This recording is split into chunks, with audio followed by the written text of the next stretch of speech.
Okay, sorry about that. Lex, thanks so much for that introduction, and thanks so much to the organizers for the invitation. They've asked for a while. It's never worked with my schedule. It happens that I teach in early May, and that often conflicts with this event. And so it's fantastic both to be able to be here, and as was noted, it's fantastic to get to be here in person again with these kinds of events. It's been a long time, and it's great to have the opportunity to again get back to face-to-face. So I focus on sort of the intersection between law, technology, and policy. There's a lot happening right now in Canada, and what I wanted to do was use my time to try to bring you up to speed on what is happening, alert you to the kinds of changes that have been taking place, because there have been some pretty big ones in terms of where the Canadian government is at, and in a sense urge you, this community, to become actively engaged, because these are issues that I think directly affect all of us. They certainly direct all Canadians, but particularly those coming from the security, technical, privacy, online communities. The implications of some of these policies, I think, are profound, and it is essential that our policymakers, our politicians, and others better understand some of the implications of what they are deciding. So I titled it, as you can see, What Lies Behind Canada's Internet Regulation Reversal. And when I refer to a reversal, I would take us back quite a while, back to the late 1990s, when our broadcast and telecoms regulator, the CRTC, was first thinking about the internet and whether or not there was, or what the role might be from a regulatory perspective. They took the position that they had the power to regulate online services. We didn't have Netflixes at that point in time, but they took the position that the Broadcast Act would cover those kinds of things, but that it wasn't in the public interest or within the policy interest to do so. That led to some pretty innovative, if somewhat controversial services. I don't know how many people remember this service here, I Crave TV. It was, in a sense, the YouTube before there was YouTube, where this service was able to take over-the-air television streams, rebroadcast them, so that people on their 56K dial-up modem could try to watch this little box of television. Television broadcasters and others thought this was outrageous. Nobody would ever or should ever be able to watch video on the internet, they thought, and so tried to find ways to stop services like this. But the Canadian policy was largely designed to facilitate that kind of innovation. And it was that approach that was pretty consistent for many years. We can go back go forward, I suppose, a number of years later. Some of you may recall this incredibly cheesy video that then Prime Minister Harper put forward when he declared that there would be no Netflix tax. He loved Breaking Bad, was the television show he decided to talk about, and that there would be no internet taxation or no Netflix taxation. In fact, even in fairly recent times under the Liberal government, we had then Heritage Minister Melanie Joly look at this issue and come to the conclusion that Canada was better off working with many of the large internet services like Netflix rather than moving towards mandated regulation. In fact, this picture here, which would be unthinkable in the current environment, didn't take place that long ago. This was the launch of the Sidewalk Labs so-called Smart City project in Toronto, the Smart City proposal between Waterfront Toronto and Google. I served actually as Waterfront Toronto's the chair of their digital strategy advisory board, but the launch of this event, which of course includes the Prime Minister, includes the then Premier of Ontario, Kathleen Wynne, the Mayor of Toronto, and Google executives. Justin Trudeau doesn't want to be in the same city as a Google executive right now, much less appear on the same stage as one. I'm not sure that that's right. I don't think that's the kind of policy positions we ought to be taking, but that is where we stand now. And even as recently as the trade agreement between Canada, the United States, and Mexico, there was policies put into that trade agreement that were consistent with sort of pro-internet, pro-innovative approach that's eschewed some of the regulations that we're starting to see now. So for the better part of 2 decades in Canada, we had a largely hands-off, pro-innovation type approach, one in which those kinds of policies were imbued within our trade agreements, within the kind of regulations we saw, whether that was on broadcast or telecom, copyright, a whole range of different things. Well, where are we now, and why the change? Because there has been a significant change. The kinds of things that we see being focused on right now, either passed or debated right now in the House of Commons and the Senate, include changes to our Elections Act, changes to taxation-related policies, and a trio of bills. Bill C-11, which deals with online streaming, C-18, which is described as the Online News Act, and one further bill that isn't a bill yet, but will be one in the not-too-distant future, dealing with online harms, or now the government has framed it as online safety. I think it's worth noting what's not on that list. So for example, privacy, a key issue that we want to talk about in these groups of talks, is not or has not been a top government priority. There was a piece of legislation that sought to reform Canadian privacy law introduced in the last Parliament, but it went absolutely nowhere. I've pretty much at this stage talked about as much about the bill here as they talked about it in the House of Commons. It was brought forward, they had scarcely any debate, it never went anywhere, despite the fact that I think there's a lot of people that would say that privacy ought to be one of the core priorities. So too with competition law, concerns around the role that some of the largest internet platforms play and trying to ensure that our competition laws ensure a pro-competitive environment where there's no abuse of dominance and the like. Yet that hasn't been a major priority. Taylor Owen from McGill argues that the kinds of approach that we see both in terms of what's on the list, but notably what's not, highlights a government that seems to often be focused on symptoms rather than the cause. The problems that we see, whether that's some speech-related concerns or some of the kind of competitive concerns we see around content, tend to be symptoms of a broader problem, not the cause of the problem, yet the approach we've seen to date tends to focus on those symptoms. I like to think of this approach more as the government viewing the internet as a policy ATM, where there's plenty of money to be taken out. Just about all the legislative initiatives that we see envision new payments coming from the big tech companies in order to fund government policies, and in fact, they want the tech companies to fund the regulatory processes as well. Now, there's a compelling argument that those companies need to contribute more, but at a time when we are concerned, I think, or many are concerned, about our dependence on those companies, establishing structures in which our policies are dependent on those very companies only makes them more powerful and our dependence increasingly notable. So why has all of this happened? I wanted to highlight just a couple of things, and then I will get into what has been taking place so that if these are issues of interest, hopefully you can become more actively engaged. I think there's several points that sort of had events that took place over the years that began to spark a shift, certainly not just in Canada, but in other countries, but I think certainly notably here. One, of course, if we think about some of the election-related stuff that I'll talk about in a few moments, had to do, of course, with the 2016 election in the United States and concerns about Russian government interference and the use of internet platforms in doing so, and Canada, alongside many other countries, raced to try to find ways to address some of those issues. On the culture side, with respect to broadcast and content, I think it's fair to say that Melanie Joly's proposed approach with respect to Netflix fell flat, particularly in this province, and the message that the government took away from that was that an approach that sought to work with these companies, even as some of those companies invest hundreds of millions of dollars, wasn't the way to go, that a sharper edge was needed, one in which a more hardened regulatory approach was the one that the public was looking for.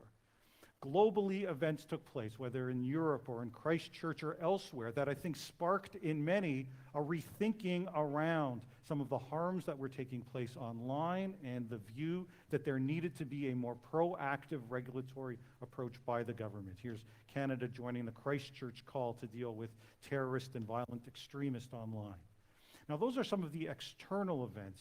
I did, for just a moment, though, want to highlight one other event or individual that was the target of some just awful misogynist content and targets online, and that's Catherine McKenna, a former cabinet minister.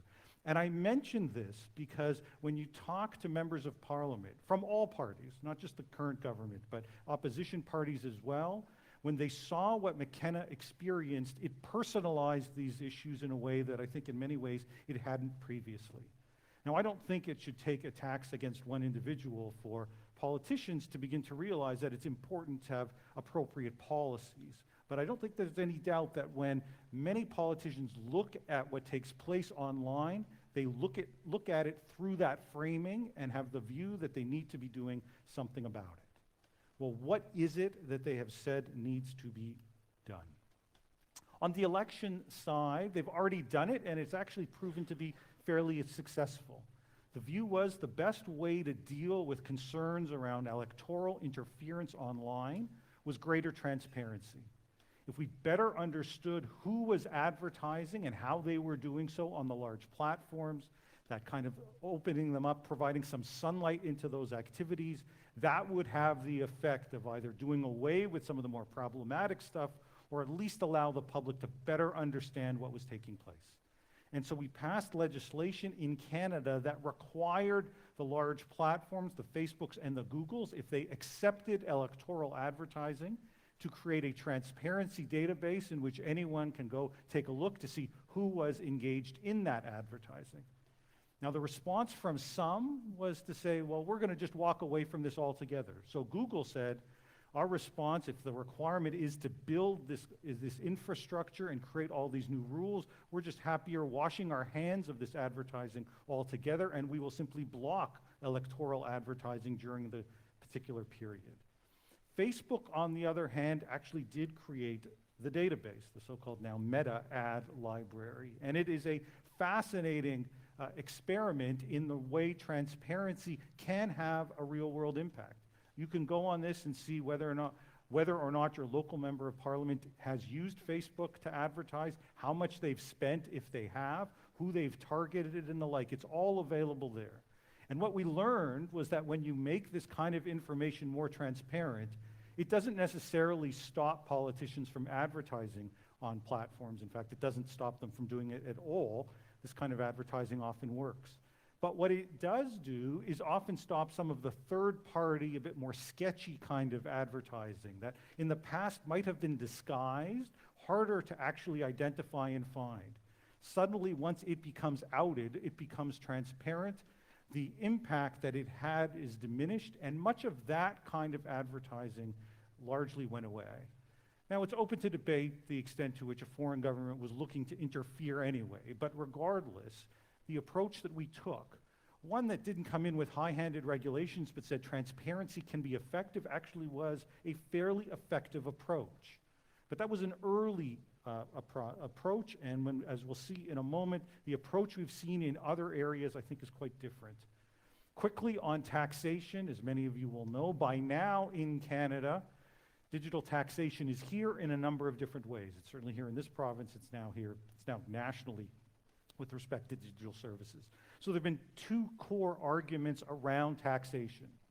One has been the question of whether or not there should be sales taxes, so to speak, HST, QST, GST, on digital services, whether that's Netflix or some of the Apple services or Spotify and the like. And increasingly over time, as those services became more and more prominent in our lives, constituted a more and more relevant part of the economy, the argument was governments could no longer overlook the potential revenue benefits that would come from that, much less the competitive implications of some services being required to collect and remit those taxes and other services being exempt if they were located outside the jurisdiction. And so where we find ourselves now in Canada is in fact that these taxes apply. More interesting, I think, is the so-called digital services tax, something that we don't have yet, but it stems from the view that the large tech companies in particular don't pay enough tax on the revenues that they generate within this country. And this isn't an issue that is playing out only in Canada, it plays out in a great many jurisdictions around the world. As countries look at these companies that are clearly doing exceptionally well for the most part, and from a taxation perspective have often been able to structure themselves, whether by way of the intellectual property that they run, where they situate themselves from a corporate perspective and the like, outside of jurisdictions to engage in tax minimization.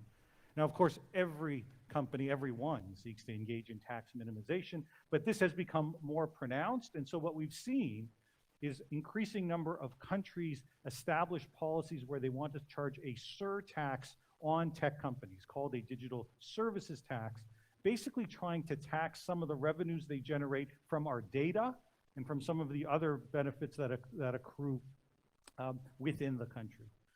There have been attempts to create a national agreement, an international agreement on this issue. And the approach that we are seeing right now is that Canada has said if this international agreement does not come to fruition, is not implemented by 2024, Canada will begin to levy this tax. So an attempt to make sure these companies pay, it starts in 2024. Let me, in my last few minutes, talk specifically about the legislation that is, those are things that are basically done. Let's talk about a few things that are forthcoming. First bill, now C11, it used to be C10. This is the now called the Online Streaming Act, and it has a fairly controversial history, although it started life pretty uncontroversially back in November 2020 as Bill C10, essentially billed as legislation designed to ensure that large streaming services like Netflix and Disney, Amazon Prime, made contributions to the Canadian broadcasting system in much the same way that conventional broadcasters are required to. Now, there is an interesting and I think important debate that we could have about the contributions those companies already do make.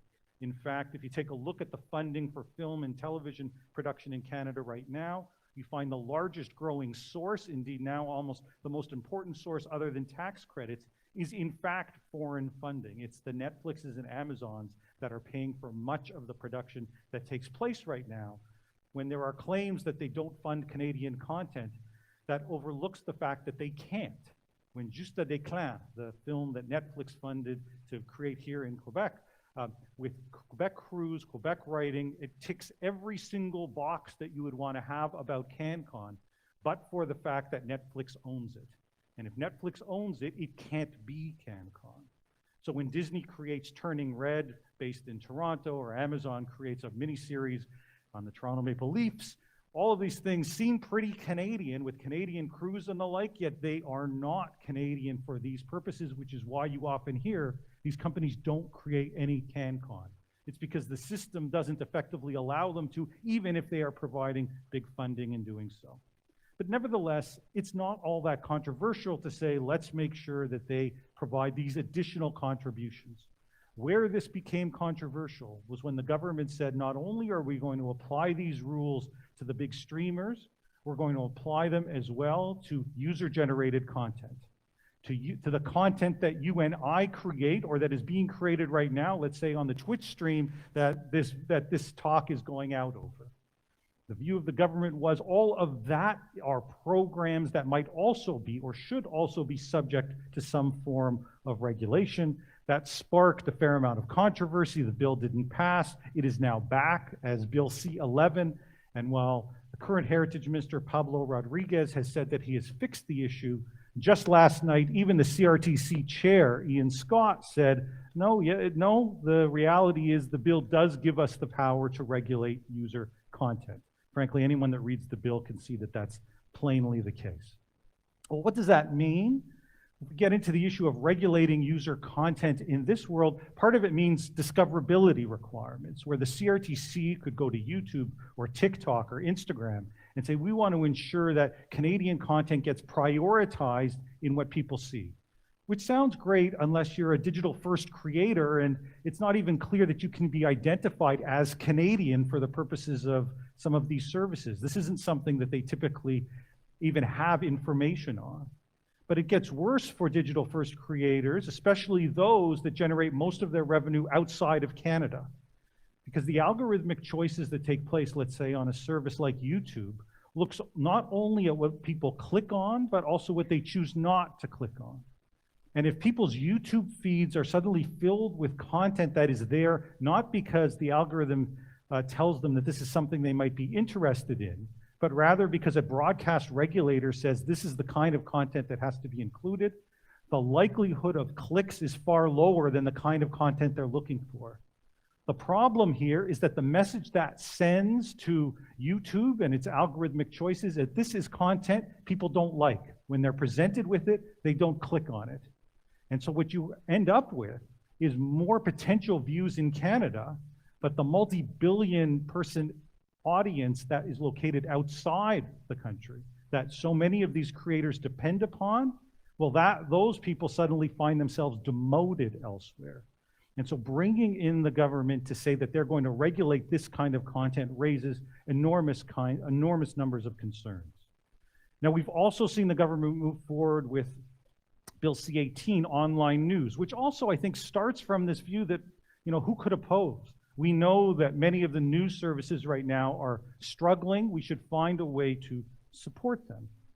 And the approach that the government has chosen is to follow a model that started in Australia. It basically starts by saying, let's identify the platforms that we want to make sure make contributions: Google, Meta, Facebook, perhaps Twitter, Apple, LinkedIn, Microsoft, and some others. And then let's decide which so-called news organizations qualify, and the government's taking a very broad approach. It's not just traditional newspapers, it's broadcasters, it's the CBC, it's radio stations. All of these are potentially subject to it. In fact, you don't even have to be Canadian in order to qualify for the system, so long as you have a couple of Canadian journalists. Let them negotiate a deal. If they are able to negotiate a deal, let's have our broadcast regulator review it to decide if it's good enough. If they say it's not good enough, then they say, sorry, not good enough. And you go to a mandated arbitration system in which both sides must put forward offers about what they're willing to pay, and the arbitrator will have to make a decision. And the government even dictates some of the kinds of things that can be offered as part of this process. Now, from the government's perspective, this was said in the House just a week or so ago, it's simple. Tech giants need to compensate Canadian journalists when they use their content. That's it, no more, no less. This is a market-based solution.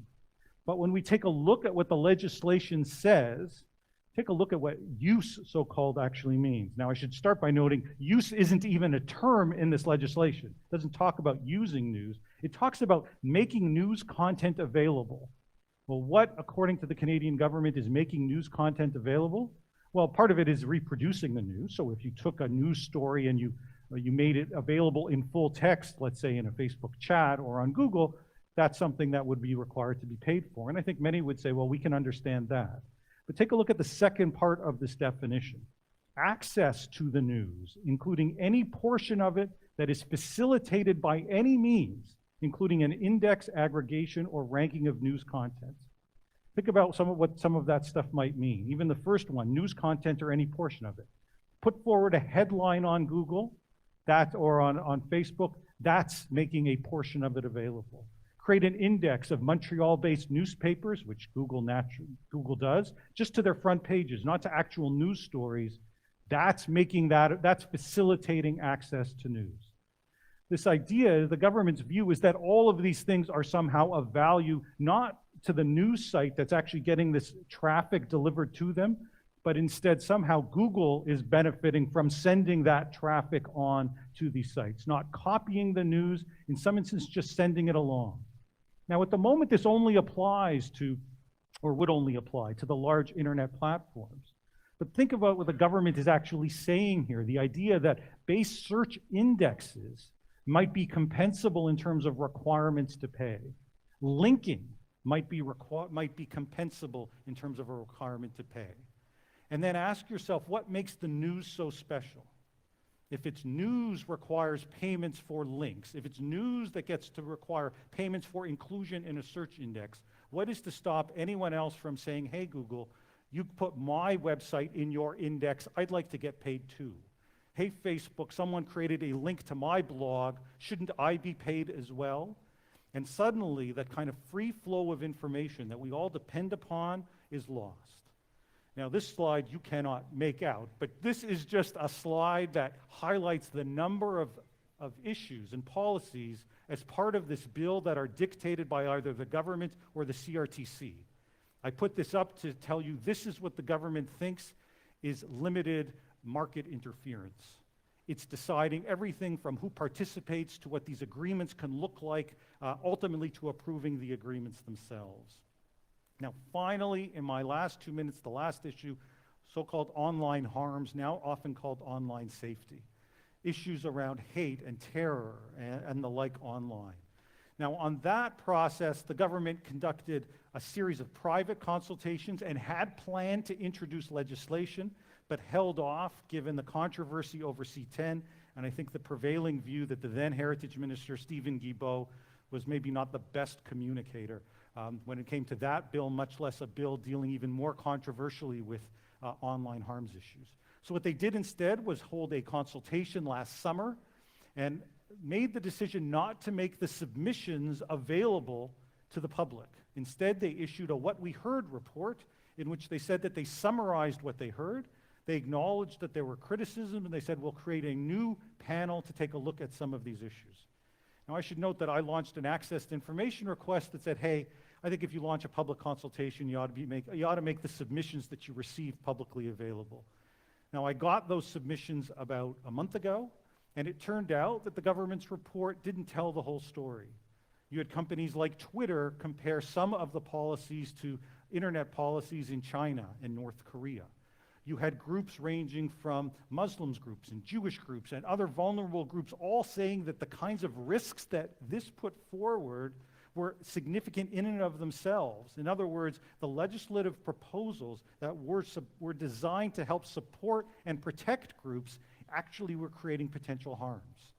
And the reason for that is that the government envisioned things like proactive monitoring, requiring platforms to proactively monitor chat and activities on these sites, and if they identified content that they thought violated some of the laws, to proactively disclose that to law enforcement.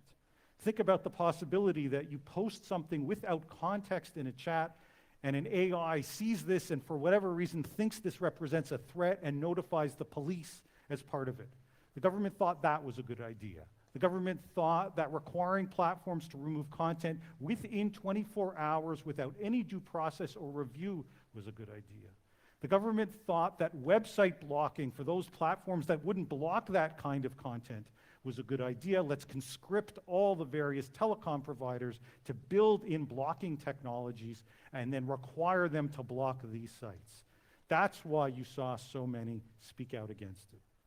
So let me just conclude by saying there is a lot happening. There has been a major reversal in the way that the government has approached these issues.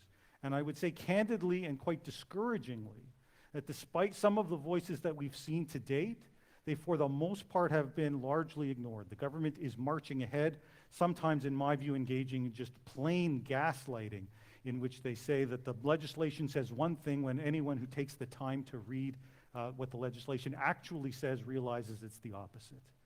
That said, the time is now for these policies. There are going to be hearings, for example, on C11 in the next few weeks. There is an opportunity for concerned Canadians to make their voices heard. Regardless of what your view happens to be, we deserve policies that reflect the broad view of Canadians and is properly informed by those who are expert, not just on some of the speech implications, but on the technical side too. There's an opportunity here, and I hope many in this audience will grab it. Thanks very much for your attention.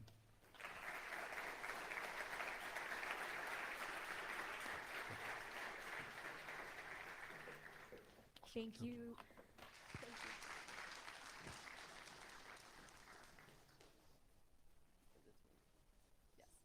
Okay, hi.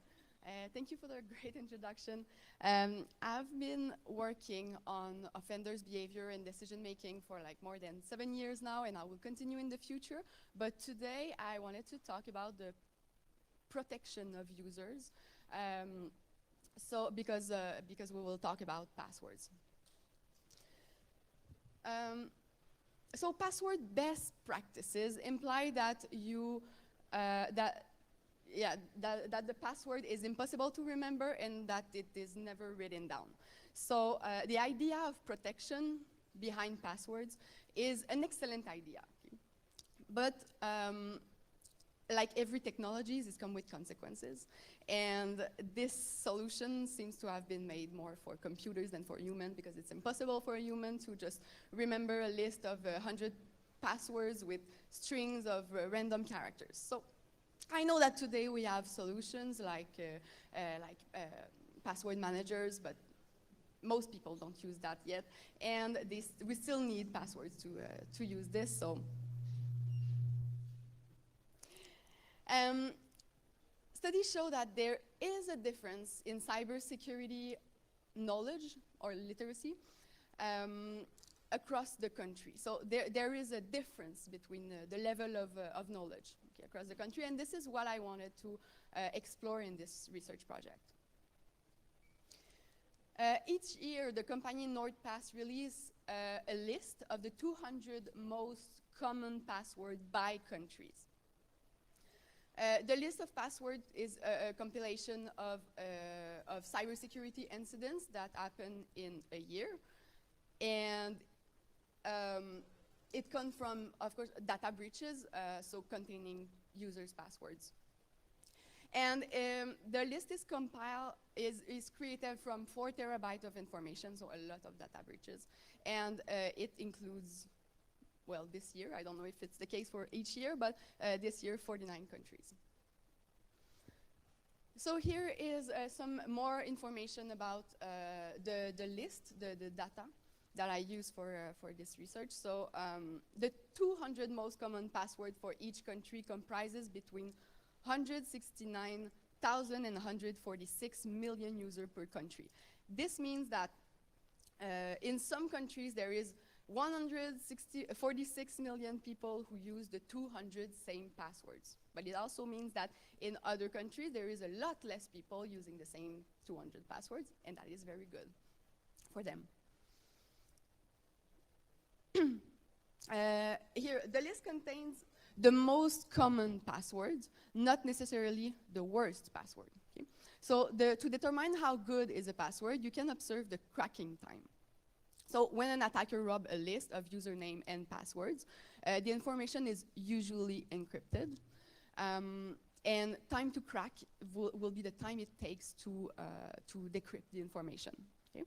So the average time to crack password is, in this sample, is more than 2 million seconds. So it ranges from 0 to 3 billion seconds. And here, the mean time to crack is not a very good measure to understand the sample because it's very high, and it's like everyone is very good at creating passwords, but it's not the case. The vast majority of passwords included in the list can be cracked in less than a minute. So the fact that the mean time to crack password is high it's because there is some pretty good passwords in those 200 most common passwords. So a much more representative measure would be the median more than the mean. So which is if you order number like ascending numbers with the cracking time, you yeah. So right in the middle, the median is like right in the middle. You have the 2 seconds. That means that most people use like passwords that can be cracked in less than 2 seconds. This leads to wonder which countries are the best and the worst in terms of password performance. I based this calculation on the mean time to crack, the maximum time to crack present in the list, the number of users sharing the same password, and the percentage of password that can be cracked in less than a minute. So here is the list of the best country. To be in this list, the country has to be the best in 2 to 3 criteria that I just mentioned. The country with the little stars indicate that yes, they were the best in 2 to 3 criteria, but they also come up as the worst in the top 10 worst for 1 criteria. Okay, so they are not so good. Canada, for example, we are among the best for the maximum time to crack and for the mean time to crack. Nevertheless, we are among the worst concerning the number of passwords that can be cracked in less than a minute. So this means that most people choose weak passwords, but a larger number of people, when compared with other countries, have better password habits because they use stronger passwords. Here is the list of the worst country in terms of password performance, of course. So same thing here. To be in this list, you have to be the worst in 2 to 4 criteria that I presented. And if there's a little star, it's a little bit more positive here. So it indicates that this country also came out in the top 10 best for one criteria. Okay? So let's take the United States as an example. So they are the worst in all categories, except for the mean time to crack. It means that some people have very, very strong passwords, and it increases the mean for the country. So in the United States, some people have better password hygiene. We can conclude that. So why do countries not have the same performance level in terms of password choice? So this leads to the hypothesis that a characteristic of the countries contribute to the overall performance of password strength. So in other words, which macro-social variable predict the overall performance of a population in terms of password strength? That was my research question. So here is how I proceeded to answer this question. So in order to account for the strength of password, I took into consideration the mean time to crack. Remember I said the mean time to crack was not a good criteria to understand the sample earlier. I said that, but now, because we want to measure, we want to compare the countries overall, now it's a very interesting measure to look at. And then several macro social variables have been considered to create a model explaining or predicting password strength. This was the goal of all this. So a total of 29 different measures have been considered in the exploration of possible models. Of course, the model do not contain those 29 variables, but here they are. So I try all that, I look at all that. Here's the list I've been testing. So the list are the most recent data available coming from official sources like World Bank, for example. So this was too many variables to possibly enter in a model, of course. So many tests have been done for selecting those that would form the model, the final prediction model. So one example of a test that I've done before starting to create the model is a matrix of correlation. So variable that correlates two I together would create a problem of multicollinearity for our prediction model. So we need to avoid that. So for example, here the number of internet users was highly correlated with the level of digital adoption in a country. That makes sense, right? So it would have been an error to put those two variables in the model. So we had to take one off. Same thing here, political stability is correlated strongly with regulatory quality, but also with control and corruption, and with governance effectiveness, and with a bunch of other variables. So it is an example of a variable that is not interesting to put in a model. Okay, so you're following me. This helped me to select and try the different variables from the list. Then I use a multiple linear regression to build a model of prediction of password strength. So I try a dozen different models to finally identify the variable that were in fact predicting password strength. So after many tests, I kept 6 variables from the list I previously showed you. So here I present them to you. Okay? So first, voice and accountability. This is one of the 6 components of governance indicator as stipulated by the World Bank. So it reflects the perception of the extent to which a country's citizens are able to participate in selecting their government, as well as freedom of expression, freedom of association, and freedom of press. That means, in other words, that it gives an idea of the overall liberty of the population. Okay? So let's see if this have a link with the password strength.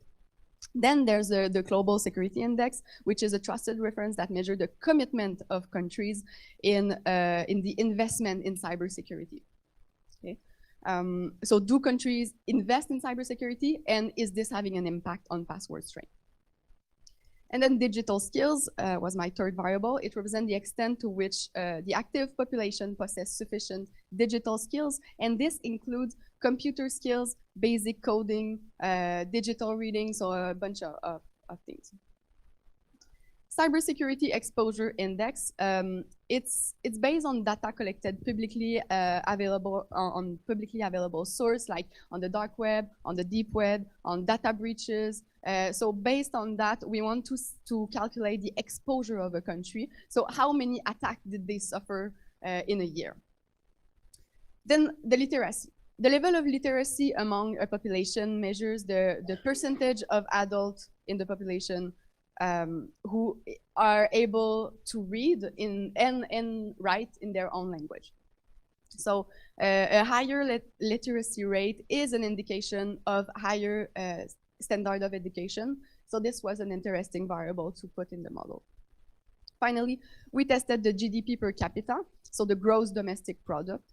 A population, it is a standard measures of the value created through the production of goods and services in a country during a certain period of time. As such, it also measures the income earned from that production or the total amount spent on final goods and services. So it is a variable that is strongly associated with all kind of aspects of technologies in country. So that's what we see in the literature. So it made a lot of sense to include that in the model to see if it also correlates with password strength. So here is the result. I didn't put the boring table that goes with it. So the first four variables were predicting password behavior. So when it increases, password strength also increase. And the two last did not predict password strength. Okay, and so let's explore each of those.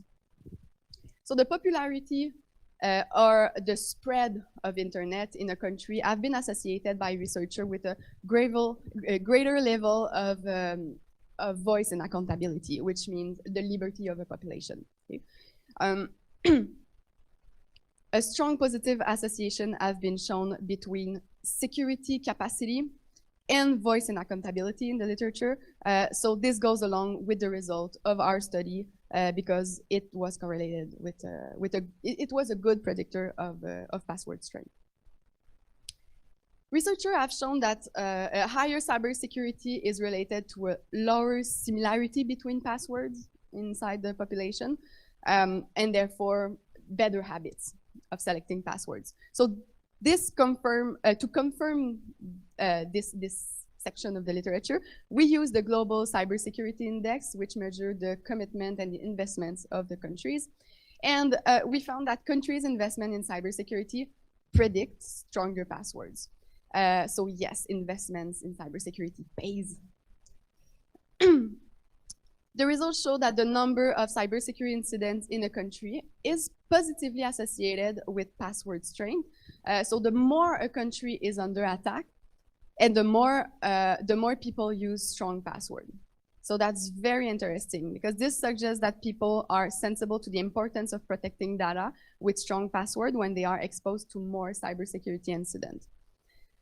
The literature have documented that users are well aware of the meaning of a data breach.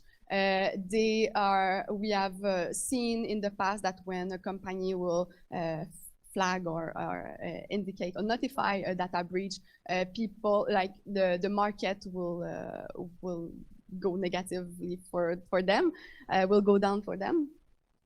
And we also see that after a data breach, most people in a study, they were saying as much as 75% of people would change their password or switch the account. So people know that data breach is bad, and they know that they have to modify their behavior, and they seem to be doing it. And this goes along with all this literature too. Literacy is an important aspect to consider from my perspective in this study, as it is directly connected to the use of technologies, okay? To seek, evaluate, use information found on the internet, readers must navigate through their reading process. If not, it's too complicated. So because being knowledgeable is closely related to the capacity to acquire knowledge, and that means knowing how to read, it was like people with low level of literacy would have a lot of problem to adapt, okay, and to learn. So it is not surprising. The result is therefore when the level of literacy of a population increases, the strength of password increases too. Okay, it makes a lot of sense. And then these two variables in the model were not predicting password strength, but I choose to show them to you because it was really interesting too, because we thought that it would correlate. So digital skills have been defined as the ability to use various digital technology or application. Digital skills have been shown to impact a variety of online behavior. However, our study points toward the fact that the digital skills is not a synonym of efficient use of protection. Okay, so we thought that it would go along, but it's not a good indicator. I also tested the GDP, and you might wonder why, but the adoption of technology in the country have been proven to be impacted by many factors, including the economic growth of a population. So underdeveloped and developing countries have inferior infrastructure, less effective manpower, and their business model did not yet shift between the industrial age to the information age. So this result might be the result of the study indicate that wealth disparity does not influence strong password. Okay, and this result might be explained by the sector in which a developed country invest. Also, past study have shown that countries need to acquire experience with IT before their investments start to pay. Okay, so if I want to summarize all this, this results say that benefiting from resources is not enough alone to explain or to be effective for the use of technology and protection. Okay. So in this presentation, it's my last slide. In this presentation, we looked at the factor that most influence password strength, which offer new knowledge about passwords habit in various developed and developing country settings. The big conclusion is that yes, the environment of user is affecting their behavior and their choice of passwords. The result points toward the importance of a country's investment in cybersecurity. It also showed that democracies help users to do better choice for password protection. This is probably due to the access of information. Also, there's a new hot subject in cybersecurity, and you might have heard of. We talk a lot about resilience, sorry, about resilience of users. It's a new hot topic, and this is one of the conclusions of this study too. Users are resilient. We know that because the population that are victim of higher level of data breaches will do better at choosing passwords. And finally, the general education presented through the level of literacy is a better indicator of password strength than specific digital skills. So user habit in relation to cybersecurity is frequently examined from a micro perspective, using, for example, survey results to obtain impactful factors that influence individual decision making. But our research differs by focusing on country-specific factors, and those factors help determine users' vulnerabilities at a macro level and might be useful for policy around cybersecurity. So that's it. Thank you.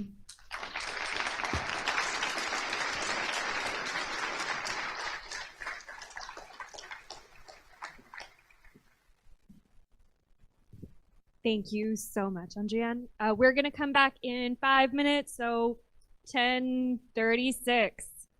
See you at 10:36.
Hey everyone.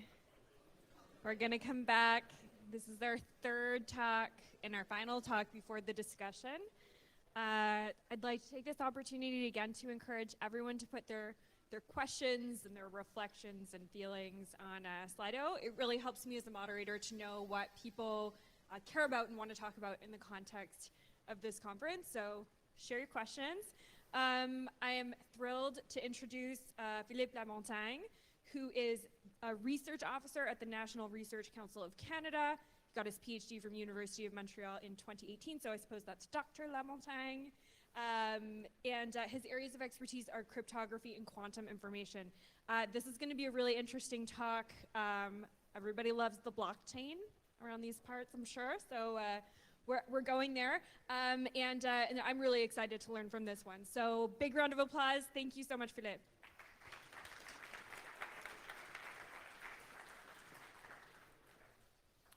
So can everyone hear me? Good, I hear myself. So I'm going to talk today about privacy laws and privacy, specific privacy concept in the right to be forgotten. And I'm going to talk specifically about a new field of research that takes these laws that the lawmakers decide and try to use tools from cryptography to analyze, to formalize the requirement of these laws. So I'm going to look today at the right to be forgotten. So I'm going to define at the moment what I mean by the right to be forgotten, because there could be there's other accepted definition of it, or it's used in a more broad setting than what I use it for this talk. So let's say we have a user who interacts with a server. Might use Google as a running example throughout this talk. And the user maybe uploads some photos to Google Photo, maybe upload some file to Drive, and will share these files to other users. And Google might use this content to image recognition or other machine learning tasks to build products upon. Now, in the future, this user might become privacy conscious and ask Google to just delete all of its data, so that there's not a bunch of photos of that person on the web. And this is specifically what I mean by the right to be forgotten in this talk.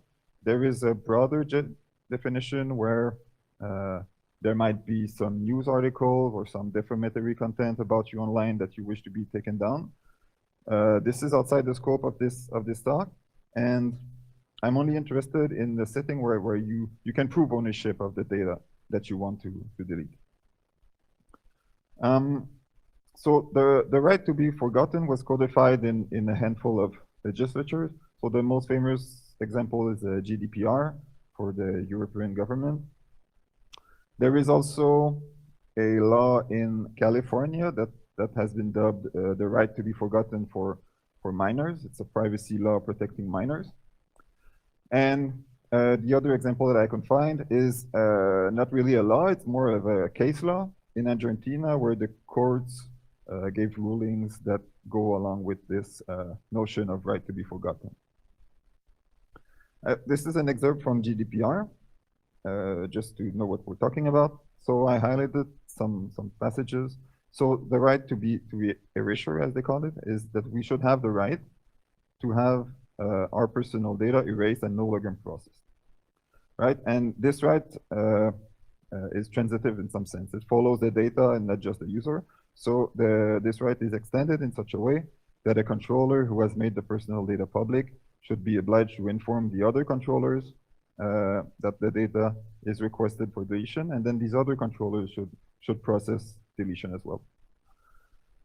And this will come up in the later slides as well. So there's an intuitive notion of what it means to delete data. If you have a database, you just delete the entry in the database. But what is less intuitive is what about the data that is processed. So if I take the data and I do statistics on it or a machine learning algorithm on it, what does it mean in that case to delete the data? And also there's the question of with the right to erase the data following the data along the data processing. How do you keep track of this data along this line of processing? So these laws, as you have seen, they're written in human language, which tend to be interpretable and also less formal. So the goal here is to take these laws and formalize it in the language of cryptography in a formal mathematical definition. That the goal is that if you satisfy this definition, then you know for sure that you satisfy the requirements of the law, but you might do more than what the law requires. And this has been done in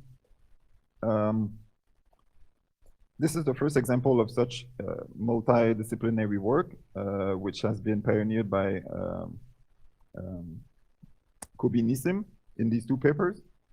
And what they have done is that they have looked at privacy laws and shown that mathematical privacy notions, such as differential privacy, meets the minimal requirement of those laws. And I encourage you to look at the following YouTube talk by Kobi Nissim, which was at Stock 2021, which is a great introduction to this new field.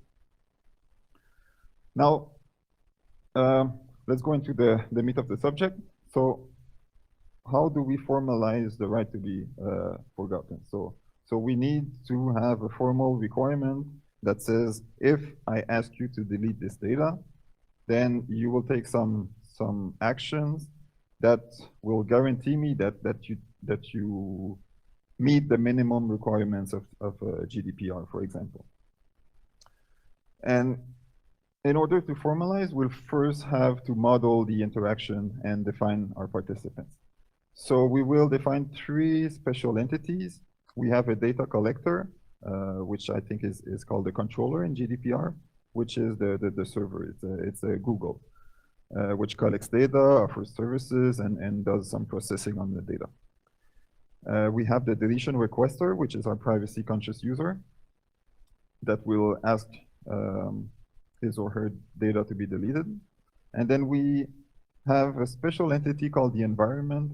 The environment captures the rest of the world, right? So if I'm the user and I interact with Google, all of this room and all of the rest of the world goes into the environment. And the environment also is our adversary in this case. So in cryptography, we always have a bad guy that we call the adversary. And the environment will capture this adversary, and we want to limit what the environment can learn about the user's data after deletion. We assume that interactions have a beginning and end, just so things are very precise. And each entity will have two variables that define it. So each entity has a view, which is all of the message sent and from that entity during the execution, during the interaction, and a state. A state is the content of all the hard drives, all of the floppy disk, etc. That all of the information that is known by an entity. And the game is as follows, right? You have the data collector that interacts with the user, interacts with the environment. So every user, be it the deletion requester or the other users, interact in some way with the data collector. And each of the protocols that go on in this way have an associated deletion protocol. So I can upload something and I can ask it to be deleted. Sometimes this deletion protocol can be trivial. So if I do a query that doesn't change the state of Google, then there's no deletion protocol associated. And the deletion requester will delete everything by the end of the execution. And now at the end of the execution, we have all the parties that interact in some way. And then at the end, we look at these 2 special variables. So the state of the data collector, which represent what the data collector knows about the users, and the view of the environment, which represent what it has learned about the users. And the criteria will be defined based on those variables. So the first paper to formalize The Right to Be Forgotten was by Gav, Goldwasser, and Vasudevan in 2020. So this is very recent research. And I put strong in parentheses because they originally called it just deletion compliance. And there have been other definition proposed by other authors and by myself, which we will see later in this talk. So their definition is based on the real ideal paradigm. In cryptography, the real ideal paradigm is very useful to define the security of some tasks. So you define the ideal task that you want to implement, and then you show that the real protocol that you're using in real life, you're indistinguishable from this ideal case. So in our setting, we have the real world as we saw in the previous slide, and we have the ideal world defined as follows. So what do we want from a deletion? So intuitively, any data that we ask to be deleted should result in a state for the data collector that is consistent with sending no data at all. So this is what the ideal world captures. So in the ideal world, the deletion requester did not send the data in the first place.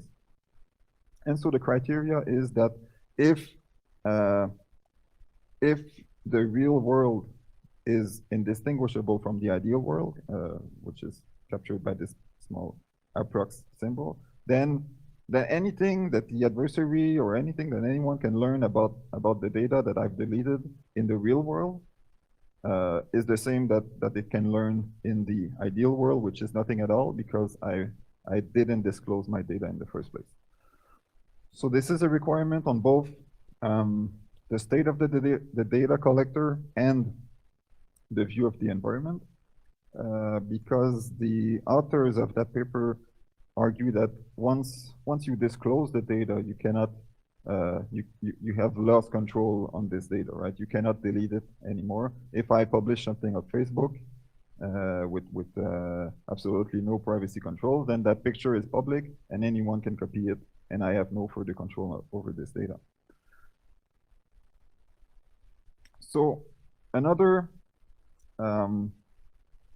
advantage of this real ideal paradigm is that if you interact with multiple data collectors and if they interact with each other in a web of protocols such as is the internet, then this notion of deletion compliance is close under composition, right? So if you have all of these data collectors that are deletion compliant, and let's say my data follows this blue line from these data collectors. So I could, for example, use a service that stores their data on the cloud and then like outsources some analytics or some advertising.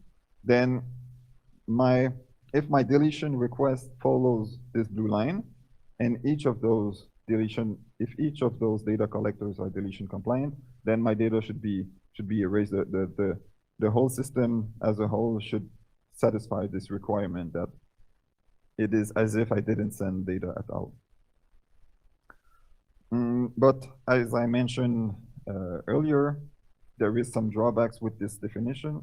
But before, let's see the slide that I forgot I had. So let's look at an example how you would implement such a definition. So the example is differential privacy. Differential privacy, for those not familiar with it, is a property of database queries that says that whether I query a database on the left or a database with one element removed or one element changed, the resulting query, the resulting data should be indistinguishable. So this query F, you could think of as I'm asking what is the mean value of these amounts. And of course, if I return the mean value, it's going to be different on the left-hand side from the right-hand side. So what differential privacy does is you add noise to the output, which means that if you add enough noise, then this 32,000 not being in the data will not be noticeable from the outcome only. So if you have a data collector that only exposes differentially private information to the world, it just holds a database and exposes differentially private information, then all it needs to do to be deletion compliant is upon a deletion request, just delete this entry from your database, and that's it. Now, let's come now to the strong part. So what are the drawbacks of this real ideal paradigm? So in some sense, this definition captures two notions at once. The first is privacy. Well, in this order, compliance to deletion requests. So I will delete the data that you sent to me. And the other is privacy, right? So we ask that the adversary cannot distinguish between when I sent my data or when I didn't send my data. And consequence of that is that the data collector cannot share any data from the deletion requester, even if that was the intentional use of the service. For example, in a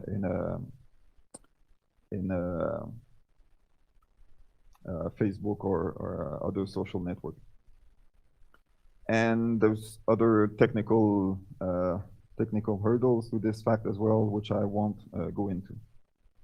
So we will now look at other definitions, other tentative definitions of this right to be forgotten. Right? There's no right formal definition yet. I'm just presenting what has been done so far.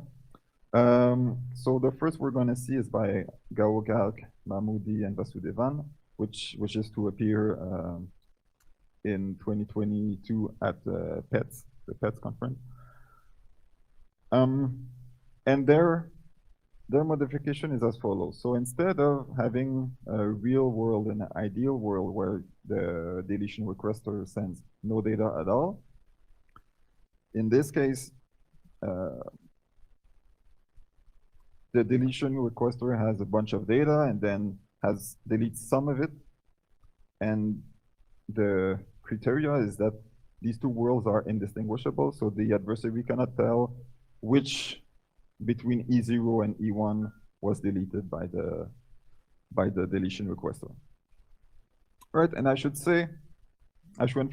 emphasize that in the original definition of Gal, Golbasser, and Vasudevan, just the fact that deletion happened is a breach of deletion compliance, right? Just the knowing that the deletion requester interacted with the data collector is a breach of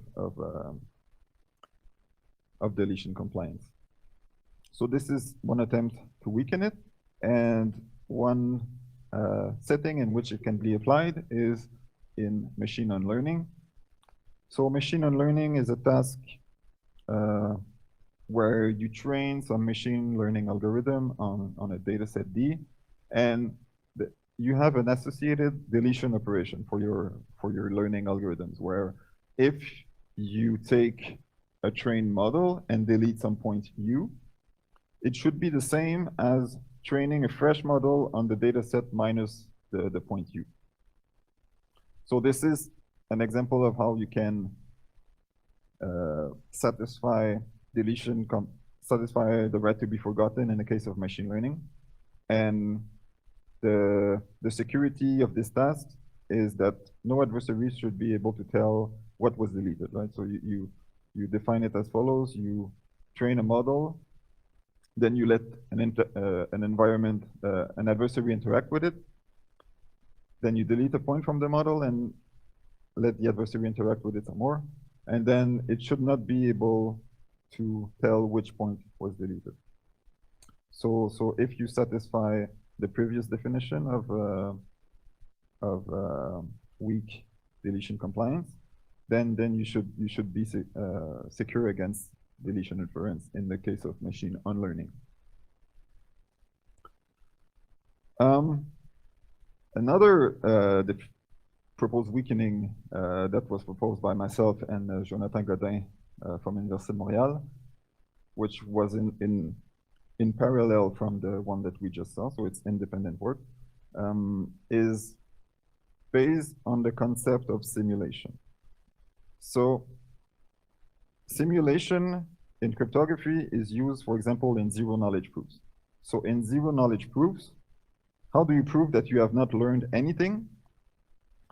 You show that by building a simulator, which is a machine that does not have access to any knowledge, any new knowledge, and that can produce the same outcome as someone that interacts with the prover.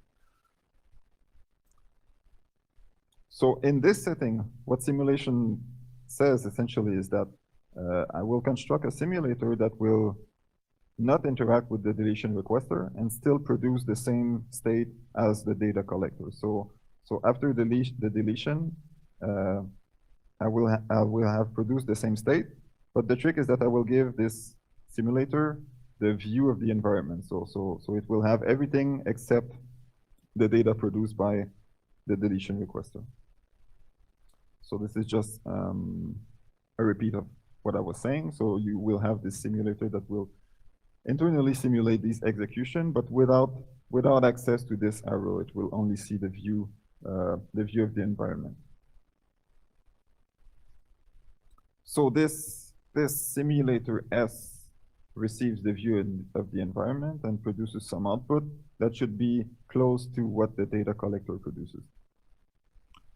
And this is just the definition. And the benefit of such a definition is that it captures a broader class of data collectors, right? Whereas in the context of strong deletion compliance, you cannot ever have Facebook be in deletion compliance in that setting, because Facebook, by essence, shares data, and as soon as you share any data from the deletion requester, then you cannot satisfy the deletion compliance criteria. So what this says is that instead of just having the real and ideal world be indistinguishable, I will build a machine that will reconstruct the state. I will reconstruct all of the servers of Facebook, but without the data that I sent to it in the first place. So if you can show that such a machine exists, you don't have to build it. You just have to show that it's possible. Then you satisfy this notion of weak deletion compliance. And how one property that implies this definition is history independence. So history independence is a property of data structure implementations.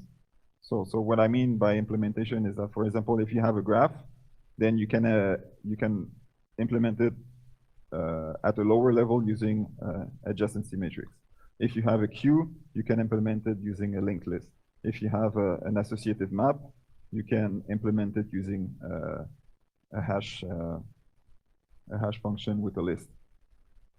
And these implementations sometimes depend on the state of the representation. Sometimes it depends on the order in which the operations are done. For example, if I have this graph in the upper right corner, and I build this graph using a series of add vertex and add edge. If I do these operations in different orders, they will result in different representations.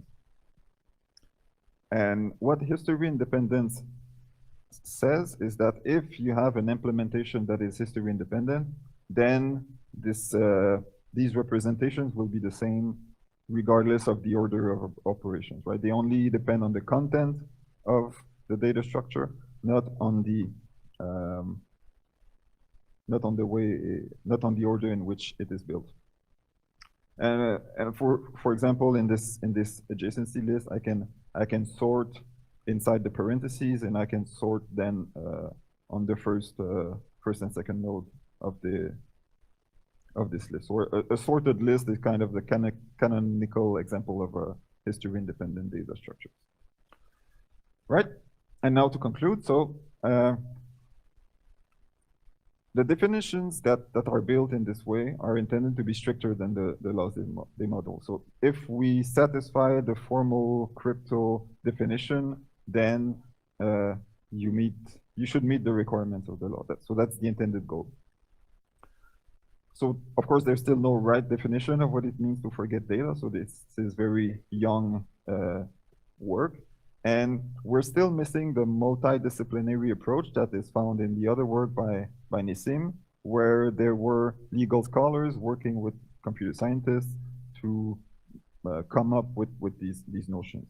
So for now, this has only been the work of cryptographers and computer scientists. Even though they seem arbitrary and complex, there are tools that exist to easily meet those definitions. So we've seen 3: differential privacy, history independence, and machine learning. And one thing that's very important is that the honest participation of the data collector is crucial, because you cannot force someone to delete something. You need to have someone that is willing to comply with the laws, and that will do so in a best effort way. Thank you.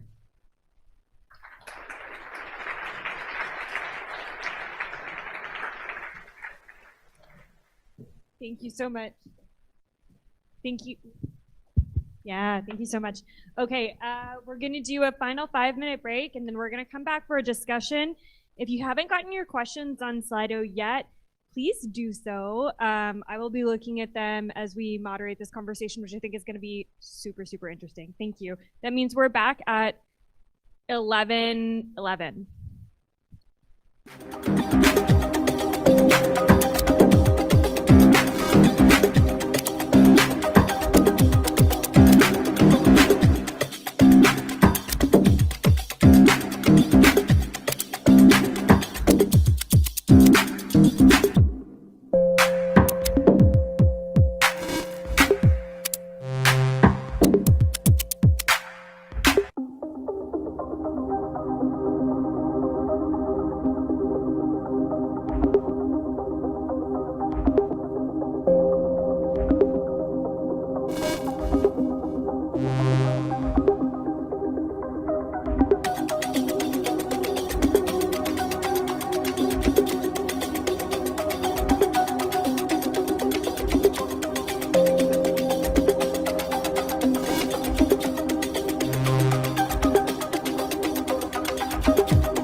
with Michael.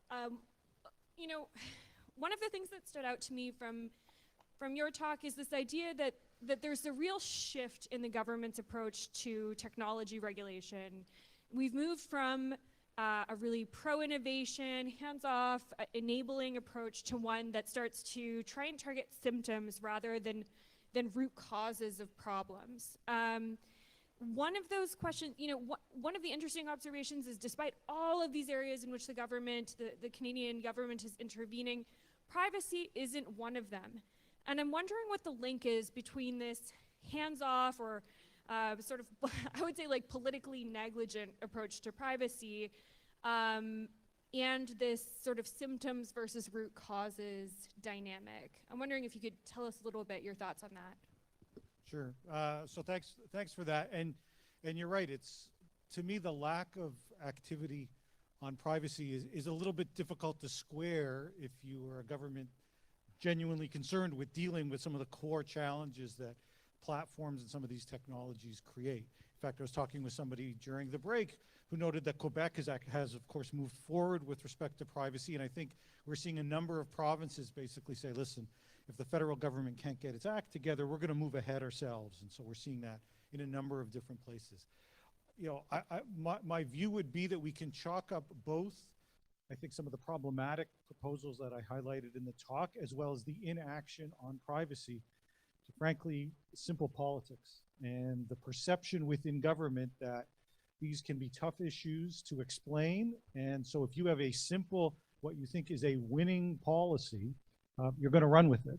The so-called winning policy that I think we saw with respect to C11 and C18 and initially online harms until they got that pushback was that as long as you were on the opposite side of Google, Facebook, and some of the other tech companies, you were where you wanted to be in terms of public opinion. I'm not totally sure that that's right, but that was their perspective. Privacy is so much more difficult. And I think what the messaging that the government came away from in terms of the initial reaction to the bill that went nowhere was that this is really hard. I mean, we saw that with respect to the presentations about how hard getting some of these issues can be. And so when they took a look at an issue that left those looking for more privacy concerned, because they said, you know, we don't think this legislation goes far enough. And we saw, then they got a reaction from the business community that said, we think what you've proposed already goes too far. There was no obvious hero. There was no obvious villain in privacy. It was just hard policy work that really needs to happen. And the government basically said, why bother? Yeah, you know, I think another thing that really strikes me around the privacy issue, and I think it's similar to the competition issue, is that it's actually not that hard to build a law or a policy.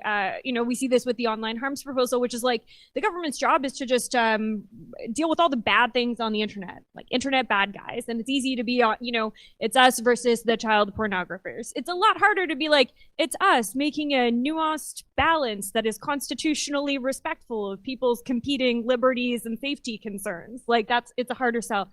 But, you know, part of it comes down to the business model, right? If you have a government that is simultaneously looking at this sector as an ATM, and that sector is financed by intrusive advertising that relies on massive and extraordinary data breaches that amount to like almost incalculable human rights issues, it's really hard to say like, well, maybe we should like reel some of that back. I wonder, like, do you have a reaction to that? So, I mean, my candid view would be that the government isn't nearly sophisticated enough in its thinking on policy to make the connection that you just made. That the idea that if what you want out of the platforms is their cash, then trying to limit what they do from a potentially competitive abuse perspective or limit the amount of data that they collect or how they use it, which necessarily implicates the amount of cash that they can generate that then they give, that can be used for your policy objectives, which I think is right. Frankly, I don't think that they're within miles of being able to make that connection. I think this is, you know, from the perspective of certain politicians, it's a tick box on a mandate letter that says I've got to deliver on some of these issues. And in fact, I think you can even go further and make the argument that in some ways they know going in that on some of these issues, they haven't even figured out all of these complexities. They've decided to punt many of those issues to the regulator, to the CRTC, or to a yet to be forthcoming regulator.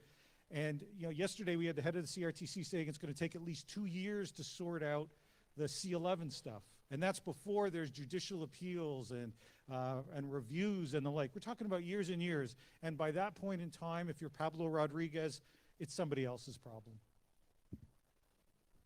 That is incredibly depressing. Okay, I want to come back. I want to come back to you, Michael, because I think that there's a real interest in this audience, in particular, to think about how to get engaged around these issues. But I want to ask a question to Andrienne. There were two things that kind of seemed a little bit counterintuitive or surprising about your findings to me. One of them was this idea that stronger passwords were more present in places where there were we'd say maybe stronger democratic institutions or greater liberty, higher freedom of expression metrics and things like that.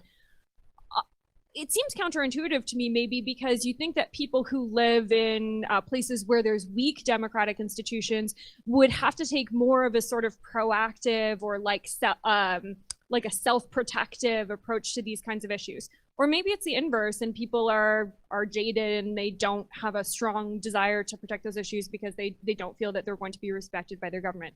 So I'm really wondering what your reflexes are around what you think explains that. And then the other thing that I thought was interesting is this idea that higher level of digital skills don't necessarily result in strong passwords. And so I'm wondering, like, what are your reflexes around what explains these two conclusions? I think it's an interesting link, but do you have a hypothesis about like why?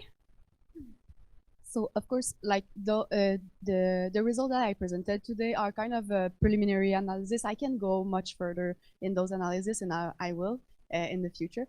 But like for the second one, the digital skills, I think that yes, you can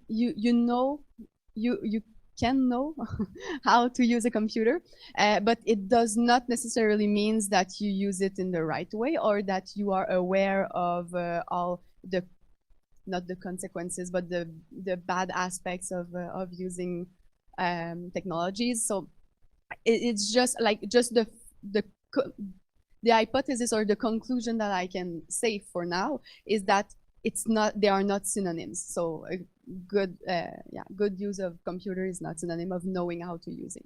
So that's how far I can go for now, but in the future I hope I can answer this better.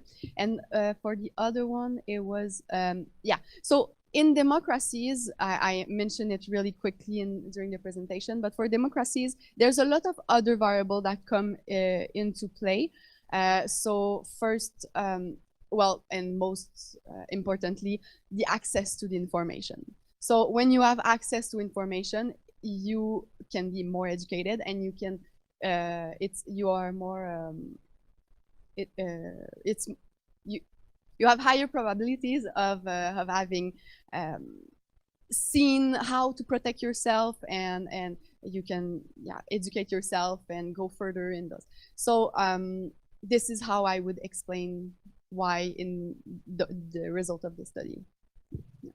Cool. Okay, that's really interesting. One other thing that sort of I was curious about when I was listening to your talk was whether you think, or whether you know in the academic literature, or whether you have a sort of gut feeling or hypothesis around whether having stronger passwords, people who have stronger passwords, are more likely to engage in other kinds of good security hygiene, or more likely to, for example, use encryption technology or anonymity software? Or do you think that there is something particular about passwords that maybe makes your findings not generalizable to those other kinds of user behaviors? So my take on that would be that yes, it should be related, but I don't know because I didn't study it directly. Okay, but all the variable that I put in the model of my presentation today, it's because I didn't put it like randomly, right? I read the literature and it made sense to put them there because those variables were influencing other technological behavior for protection and for other behaviors. So it made sense. And I think that in the end, it would be related. But I think it's much more complicated than that, and they might be related in complex ways. So maybe in the future, I'll be able to answer that. Cool. Okay, that's really interesting, and I think that there's probably a lot of people in the room who have kind of an intuitive thought one way or the other about the answer to that question. And so I'm sure there are people who will pitch you some research. Okay, Philip. So first I have to apologize. I was sure that there was going to be some blockchain in this pitch. As a lawyer, when people are like the right to be forgotten, how do we deal with this messy problem? It always involves a ledger. People just love the ledger. And so I was surprised. So I found your talk really interesting, and I was really, it became much clearer to me that the technical problem you're working to solve is this problem of deletion in particular. And as a lawyer, I was so struck by your comments at the end around this interdisciplinarity and how big the problem surrounding this question is, because at least in law, the deletion looks like the easy problem, right? The hard problem is, what do you delete? Who decides? How do you balance competing interests? Do you keep logs? Are there mechanisms for redress?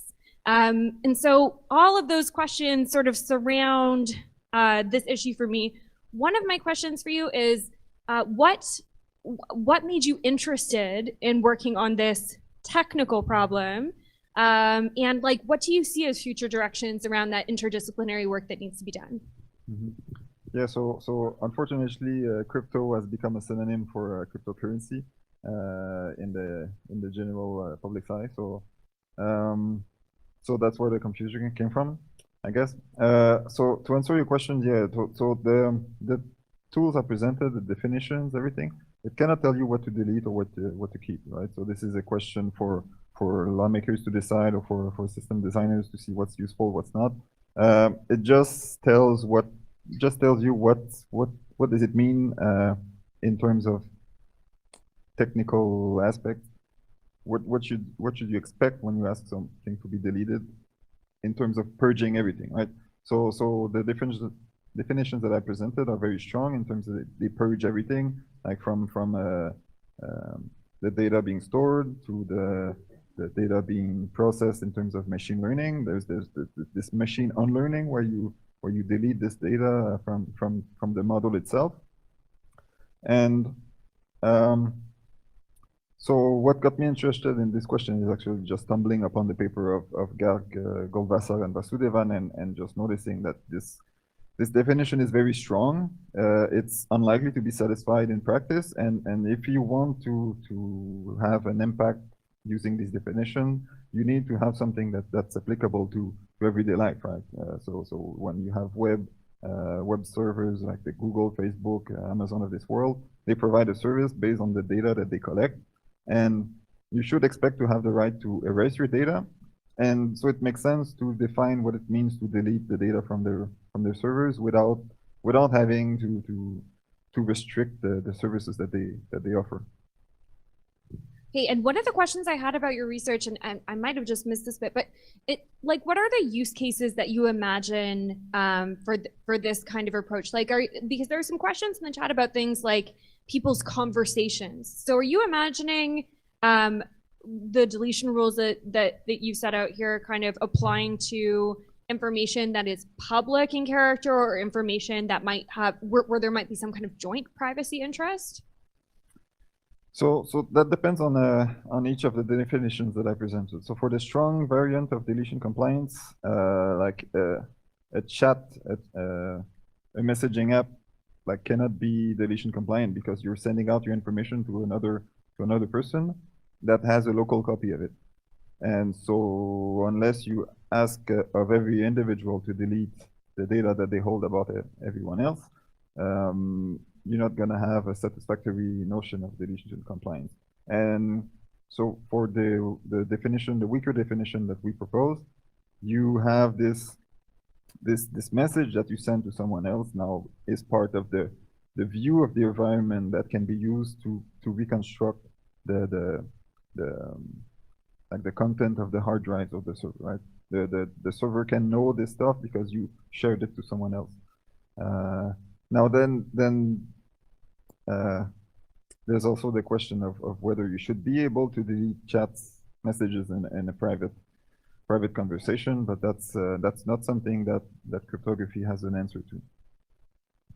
Right. It's maybe more of a political question. Something I was thinking about when you were talking around the right to be forgotten, it kind of comes up in some of the Slido questions too. And it's something I was thinking about in Michael's comments about the link tax or these online harms problem. Like and actually it kind of goes to the password issue too. Like part of the problem that all of you are dealing with in very different ways is like the classical problem of the internet is a machine that copies bits. And on every level, whether you're talking about password security, whether we're talking about freedom of expression in the context of news, or whether we're talking about the right to be forgotten, we're all running up against the problem of the sort of like fundamental nature of what the internet is. I'm wondering if any of you have reactions to that, maybe starting with Michael in your conversations with policymakers or, yeah. Yeah, no, I'm glad you asked that. It's an interesting, I think it's an interesting point, and you're right, it does flow throughout the various presentations. It actually, your question brings to mind a comment that was made just last night in one hearing where the head of the CRTC was asked about regulating the internet. And his response was, I don't regulate the internet, or the CRTC isn't in the business of regulating the internet. We regulate broadcast. And what you need to understand is that his view is that broadcast within the context of Canadian law is all audio-visual content wherever it originates on whatever network it happens to exist on. Now, where I come from, that's pretty much the internet. But if you're a broadcaster, you don't make that, you think that those bits are broadcast bits, and that there is a role to play for a broadcaster, now a broadcast regulator. Now, it may well be that on certain issues there is a role to play, but I don't think that the starting point is that all bits are broadcast. And one of the problems that we face is that the starting point from the Canadian legislative perspective, and certainly at this point in time, the head of our regulator, is that this looks like broadcast, whether it's the Twitch stream of this panel, or a movie or a program on a mainstream commercial channel. From their perspective, all of this is the same, and we can apply the same regulatory rules in that way. And I think your point about the need to have a more sophisticated understanding about what's taking place technically and have policies that respond to that has oftentimes been missing. Philippe, I don't know if you have thoughts about that part of the problems you're trying to solve are the problems of undoing what the internet does best. So when it comes to this broadcast versus like I guess a private line going out of your house, nowadays a lot of the internet is broadcasted as well. If you have a cell phone, you just broadcast the signal and the antenna catches it. And what makes it not really a broadcast is that you use encryption to have a secure line between yourself and the provider. But so maybe like there's a nuance in the definition, and maybe there's something to address there. And I wanted to touch on the way the internet works right now. So in the past 20 years, there's been really a centralization of the internet, where you have these giants that form really the backbone of the internet that we use every day. And back in the days, it was mostly everyone could host their own infrastructure. I could have my email server at home. I still can, but it's a lot of a hassle. And one of the big hype recently about all of this Web 3.0 is kind of like people wanting to go back to this original state of the internet where everything is decentralized and there's no big entity having huge power over the internet. But unfortunately, you see as this becomes more popular, you also have a tendency for things to centralize. Like the NFTs, you have these big platforms that essentially host the image that you bought. So if they go offline, then you're left with just a couple of bits on a public blockchain. So I guess, right, and I wanted to add something that is also passed from Rian.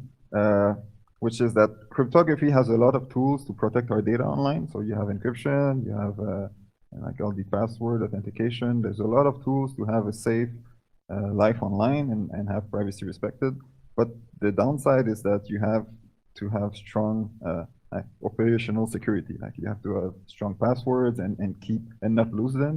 So this is somewhere where if you lose your password and you lose all your photos on Google Photo, then you're going to be mad. So this is why Google just has this one authentication for all of the services, and it's not end-to-end encrypted, because if you lose your keys, then you're going to be distraught. So this is something like that comes to the adoption of these technologies by people, and why secure passwords are a must.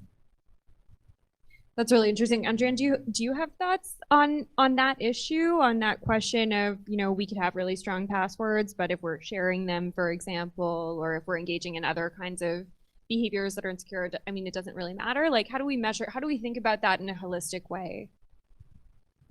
Well, if I made myself a utopian, okay, I'll say that, like, I introduced the subject saying that it's impossible for a human to remember all those passwords, right? But the idea behind the passwords is excellent. It's just that it comes with consequences. So of course we can find solution, as you say, but in a utopian society, we might also just rethink the whole thing and just start from scratch. And we see that appearing a lot more, like with alternative of passwords, like a recognition, two authentication factor is an example, or things like that. So yes, it is. We are starting to think differently, and I think this is the future, how it should be. It should be like technology should be reflected for a human to use them and not for a computer to use them. I really like that. It's sort of like there's one of the questions in the chat, which is basically like, what's your take on passwordless login? Is that the solution to the like, are passwords dead? I think it's a really interesting question because it kind of goes to Philippe's comment also about like the role of centralization and intermediaries, right? So it's one thing to go like, well, people are really bad at remembering passwords, so we'll let our browsers do it, or we'll let the password manager do it, or we'll let our retinas be our passwords. But all of that comes with different trade-offs. Do you have a take on, is the password dead? Should the password be dead? What? Yes. And if not that, then what? Yeah. Yes, I think it should be dead, because it should not, just because the way it was invented. But I think it was a great solution. It is a great solution. And of course, there's things to help and solutions for that, like password managers and everything. And we should all use that, right? But most people don't. My mother doesn't know that it exists, for example, and she writes every one of her passwords on a sheet. So no, I just think, yeah, in the future there's no password. I'm positive. Maybe I can add something to that. I think there's a lot of bad password policies going like around in enterprises and everywhere, where like we know how to make good passwords that are easy to remember, yeah, right? You just take a long list of words, you throw some dices, and you select the ones that are chosen by the dice. But of course, all of these policies, they force us to ask the special characters and numbers and such. So that makes for passwords that are hard to remember. And there's also a bit of a hierarchy, right, of passwords. If I have to use a really complex password to unlock my computer every 15 minutes when I walk away, then I'm gonna be tempted to reuse the same one over and over again and just increment it. So you can have really strong password for some uses, but some other uses, just a key code should suffice. Yeah, I think that also sort of reminds me of the point you made earlier about user behavior. Like I actually I texted somebody about a surprise party they weren't supposed to know about using Signal, and I feel like it's like the perfect example of world-class encryption technology and zero OPSEC. And I think and so there's only so much solving the human factor that we can do on the technical end. We're supposed to wrap up in 5-6 minutes. I want to kind of circle back to Michael. You know, and it's interesting too, because there's actually questions about the right to be forgotten as a policy question or as a legal question. And I think that there's a really neat intersection between this government's approach to media policy and also this online harm stuff, which is, you know, ultimately coming down to the theme that it's up to the state to set up institutions to remove certain kinds of content from the internet, whether that is information that is in breach of privacy laws or information that might be harmful or information that is you know, increasingly in the online harms content, what we often call awful but lawful. So things that are offensive or perhaps insensitive, but not strictly speaking criminal or illegal content. I'm wondering if you see, when you think about these issues, do you think first about the sort of removal mechanism and framework, or do you think about the type of harm first, or the type of right being invoked? And how do you think policymakers and technologists should think about those issues? Another really good question. I mean, I think the way the government and policymakers have been thinking about it is they see a harm, and I mentioned, you know, the McKenna example during my talk. They see a harm, and they think that something, and they believe that it falls to them to fix it. And their view would be the intermediaries, the platforms, in a pretty centralized, as we've heard, world, either don't have the incentives to do it, are inconsistent in how they're doing it, or just aren't doing it. And so their view would be, if they're not willing to step up, then it's incumbent on us as the government to take that position and to do something about it. I think that there has been less sort of analysis or even bringing on board the costs associated with taking some of those policy approaches. So freedom of expression, of course, is an obvious example. Building in surveillance infrastructures in the name of solving these issues, or blocking infrastructures in the name of solving these issues.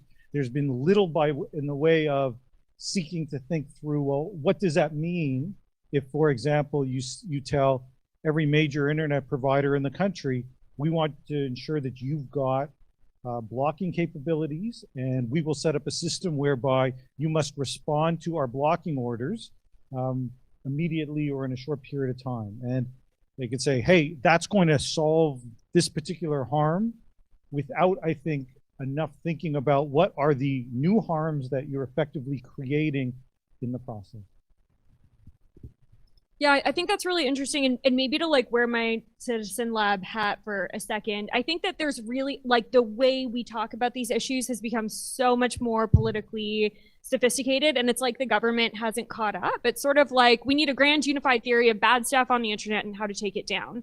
And like the politics, the theory, the discourse around, and the law has moved on from that, because we understand that if we look at the evidence, when you build technical infrastructure to remove quote unquote harmful content, in almost all cases, we see that the content that actually gets removed is or the people who end up censored and surveilled and monitored and policed as a result of these kinds of interventions are overwhelmingly vulnerable and marginalized people. And I'm wondering if you have a thought on that. Yeah, no, I think, obviously, I think you're absolutely right. You know, I think the government was frankly shocked to see some of those very vulnerable groups come forward as part of that online harms consultation and make the exact point that you just made, to say that we know that you're out there with policies that are supposedly designed to protect us, but what you need to understand is that some of your proposals are actually going to put us at risk in new ways or additional ways, and that you haven't thought through all those policies. And I don't think that there is any doubt that there's been a failure to sort of see what some of those proposals are and amplify them into a global context and see what they might mean. So when Twitter comes around and says, you know what, some of these proposals look a lot like what we deal with in China, North Korea, and Iran, the immediate response, which they did, the immediate response to the Canadian government is, how dare you say that? We are quite clearly not China, North Korea, and Iran. And we're not, from a democratic perspective. But they don't seem to fully appreciate that when you start proposing blocking solutions without due process, you're setting yourself up as a model for those jurisdictions, and those jurisdictions to say, hey, if this was good enough for Canada, what's the difference? And while we may have some safeguards those countries don't, it's just not the company we want to be keeping in any way, shape, or form. Yeah, that's really helpful. Okay, with our last couple minutes, this is an exercise I like to do with like pretty much anyone who thinks a lot about the internet, and all three of you do. I want to like bring you back to like your earliest memories of using the internet, and all of you are maybe at a slightly different generational place there, and so I think that that's great. Like, what was magical about that internet to you? What was the possibility? And this is like maybe something that people in the audience are thinking about too. And like, if you could make our internet, the one we have today, more like that, the thing that captured you, or those first memories, or if you could wave a magic wand, like what would you change? Whether it's technical or political or legal. I don't know. Yeah, the internet you've always wanted. We'll start with Michael. We'll go in order. Thanks for that. We're going to start from the early days of the internet. So I'll tell you that my first, I have two memories, but the first one where I was actually using it, I was a law professor at Dalhousie in the mid-1990s. I was pretty young at the time, and I mean, it's just so geeky, but I was writing a piece on some government legislation back in Ontario, and you know, I remember being able to go on Netscape Navigator and being able to access one of these documents, and I thought this was just unbelievable. I was accustomed to going down to the library and waiting for it, and maybe it shows up and maybe it doesn't, or interlibrary loans for people that know what that stuff is. And the fact was that I just had to press a button and that document was there, which, you know, obviously by today's standards is completely unremarkable. But from the world that I grew up in, the idea that we had instant access to information, and in this case, instant access information from governments in an open and transparent way, was truly game-changing. And I changed a lot of the work and research that I was doing at that time to focus much more on the internet, because you could see how this would transform things. I think our governments now spend too much time trying to row back from that, not putting that information online, even though they can, not taking advantage of this technology in this way, seeing what I saw as just this miracle of access to information as somehow now a threat. And I wish that our governments, not just in Canada but elsewhere, would return to some more of that embrace of what that more open, instant access to information means for society, no matter what your area of interest might be. Andrienne, I think you're next. Yeah, so I have a baby face, but my early memory is like it's still with the internet, with the telephone cable. Okay, so yes, I was born, and so my earliest memory is that, you know, because I had to use the internet when nothing was happening in the house, because, you know, if my mother had to make a call, or if, like, you know, so it was always calm moment that when I was on the internet, and I was searching for like definitions of things, you know, and no idea why I become a researcher, right? But it was like definition are in the dictionary, but this was like definition of ideas, and I love to go search for things, and it was so in calm moment. And today there's this idea of internet is a dangerous place, right? So I wish just that we could feel this way again in the future. So I'll continue my research about offenders and the ways to protect users more effectively. And Love that. Yeah, the internet is everywhere all the time, fast and stressful, and yeah, a calmer, gentler internet. I'm ready for it. Philip, you get the last word on this one, and then we'll wrap. So it's far from my first experience with the internet, but it's my first experience with the the complexity of the web. So I was in Cégep, and we had a professor who had his Gmail account. He couldn't access Gmail from the University of Sherbrooke campus where he teaches, and so for our end of semester project, he asked us to do a kind of a proxy, right? We would write it was in PHP, and we would load up Gmail or Google or something, and just like change load all of the elements, and then change all of the hrefs to point to our own address, so that we would just redraw the page to the so that it could be accessed from a different address. And of course, back then, my impression of the internet was that everything was static, right? You have HTML code or you have PHP that renders something, and then you receive it. But of course, nowadays, everything is dynamic. You have JavaScript just generating all the content on your page. And that was my first contact with this new internet, beginning with Gmail and all of these other products. Cool. That's great.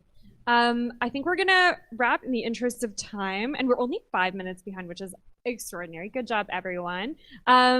I want to thank all three of our presenters today. I learned so much from each of you. The questions were great. I tried to synthesize them in the most cogent ways I could. There's lots more on the Slido if you want to go check them out.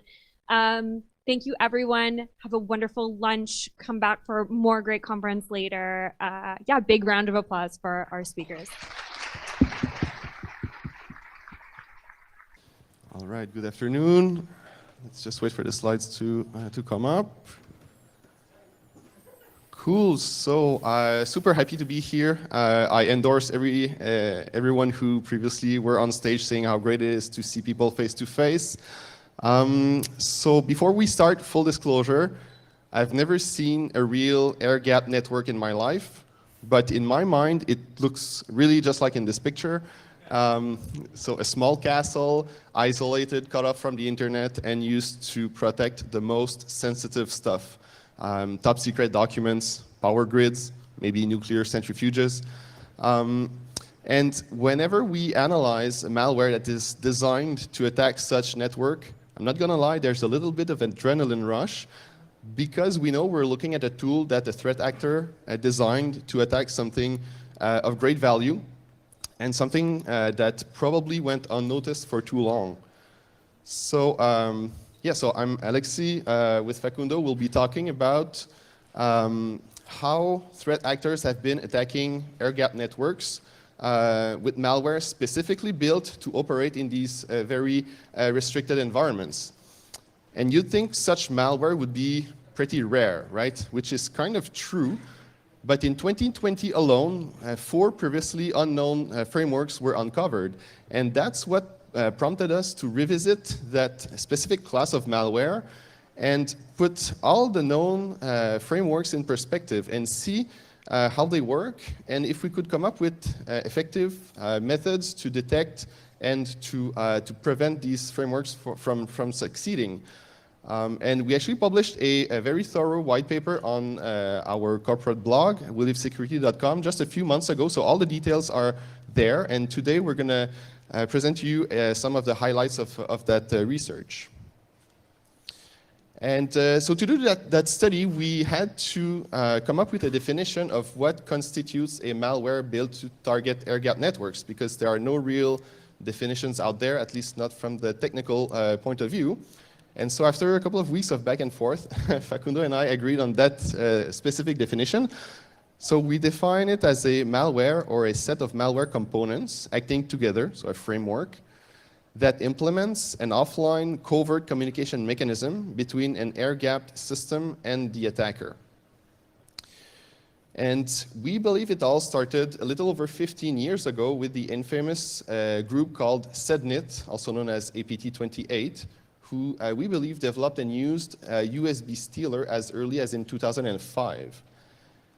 And after that followed no less than 16 other frameworks developed by other threat actors, so for a grand total of 17.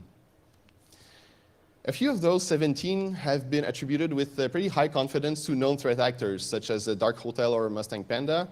But for the others, the attribution has been less clear-cut or even pretty controversial.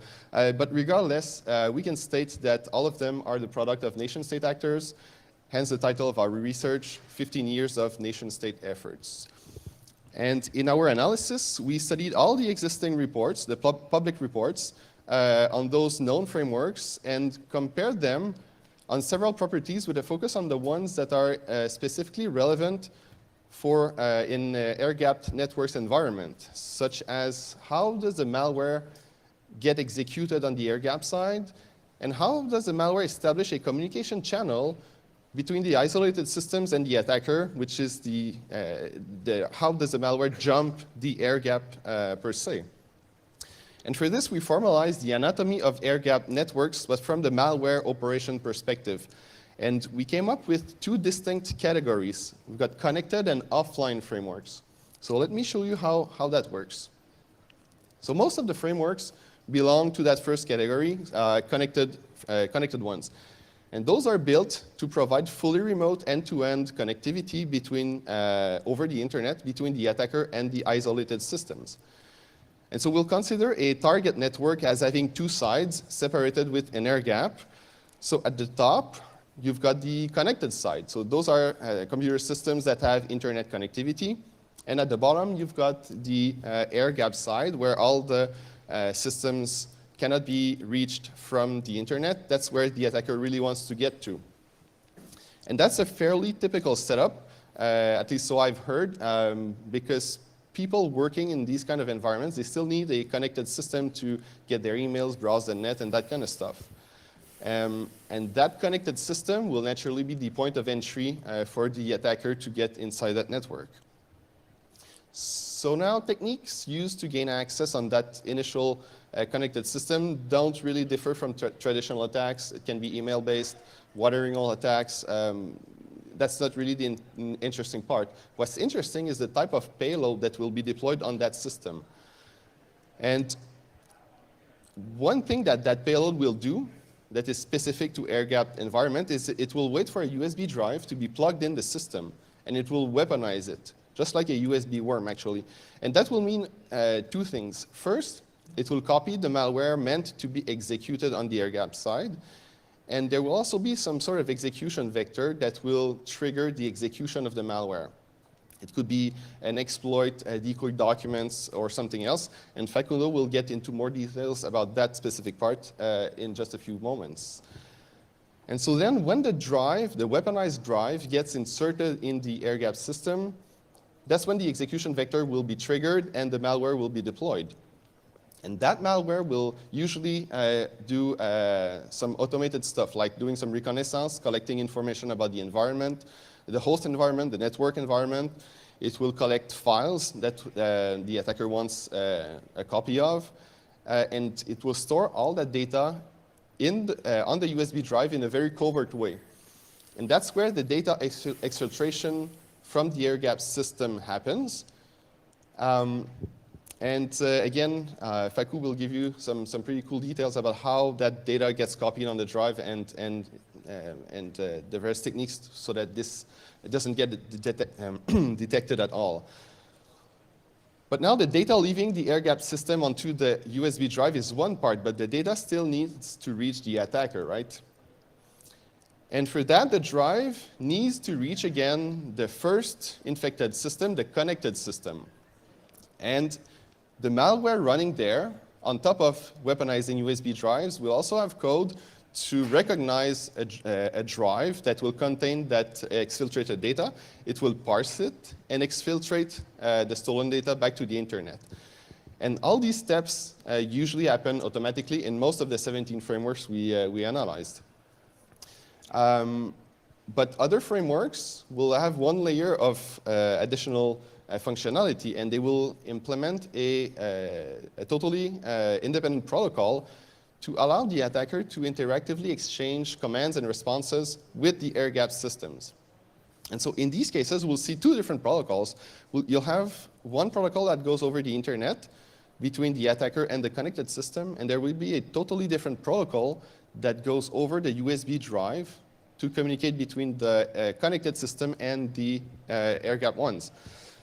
And you could see the connected system as acting as a proxy between the attacker and the real systems of value here.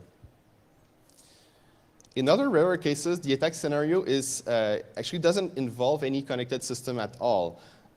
We call these offline frameworks, but I think of them as like mission impossible frameworks, because in these cases, everything indicates the presence of an operator on the ground that will perform those critical actions, such as weaponizing the USB drive, or even physically carrying the drive and plug it in the target systems and leave with the stolen data.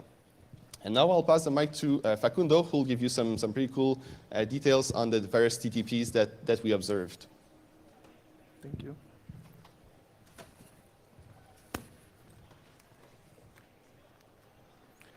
So, as Alexis said, we focus on the malware properties that are specific to attacking the air-gapped networks. We have divided them in 3 broad categories: all the techniques used to execute the malicious code for the purpose of gaining a foothold in the network or conduct a reconnaissance of potential air-gapped systems. These categories are automated execution, non-automated execution unknowingly triggered, non-automated execution deliberately performed. So let's begin with automated execution.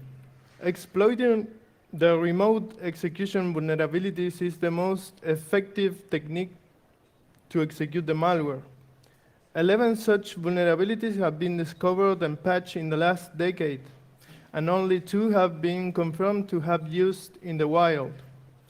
The most famous one is, without a doubt, the Stuxnet LNK exploit, which only requires the user to view a set of LNK files through the Windows Explorer to trigger the vulnerability.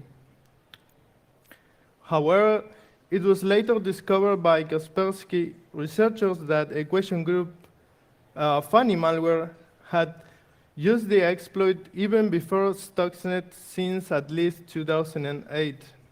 And even after Microsoft released a patch in 2010, Flame, Miniflame, Gauss malwares continue to exploit it. But since the discovery of these malwares, no other exploit-based automated execution has ever been observed in the wild to compromise air-gapped networks. For the next category, we will take a step back from the complexity of exploiting software vulnerabilities and focus instead on the human factor and deception tricks. In this scenario, the aim is to trick an unsuspecting user into executing the malicious code. We have observed 3 main techniques: the abuse of Windows auto-run and auto-playing feature, decoy files to lure the potential victims, and rigging existing files with malicious code. For example, Dark Hotel's retro malware uses a tool that allows it to replace Word documents with RTF copies that contain an exploit that will launch the Trojan on the machine. Now, at least 5 of the 17 frameworks have abused auto-run or autoplay in one way or another. USB Stealer and Agent BTC, as well as an earlier version of Stuxnet that implemented an auto-run file that contained both the executable and the auto-run instructions. It disabled the autoplay to force the user to go to My Computer or use the entry in the navigation of the Windows Explorer. And with the shell DLL command, it added an additional open command that disabled the autoplay to force the user to, set an additional open command to the context menu that executed Stuxnet if the potential victim clicks on it or double clicks on the drive shortcut. Now, Mustang Panda custom plugx malware uses a much simpler trick. It hides all the existing folders on the drive and creates an LNK files for each one pointing to the malicious executable on the recycle.bin folder. These techniques preserve the appearance of the clean drive. Just 1 second, please.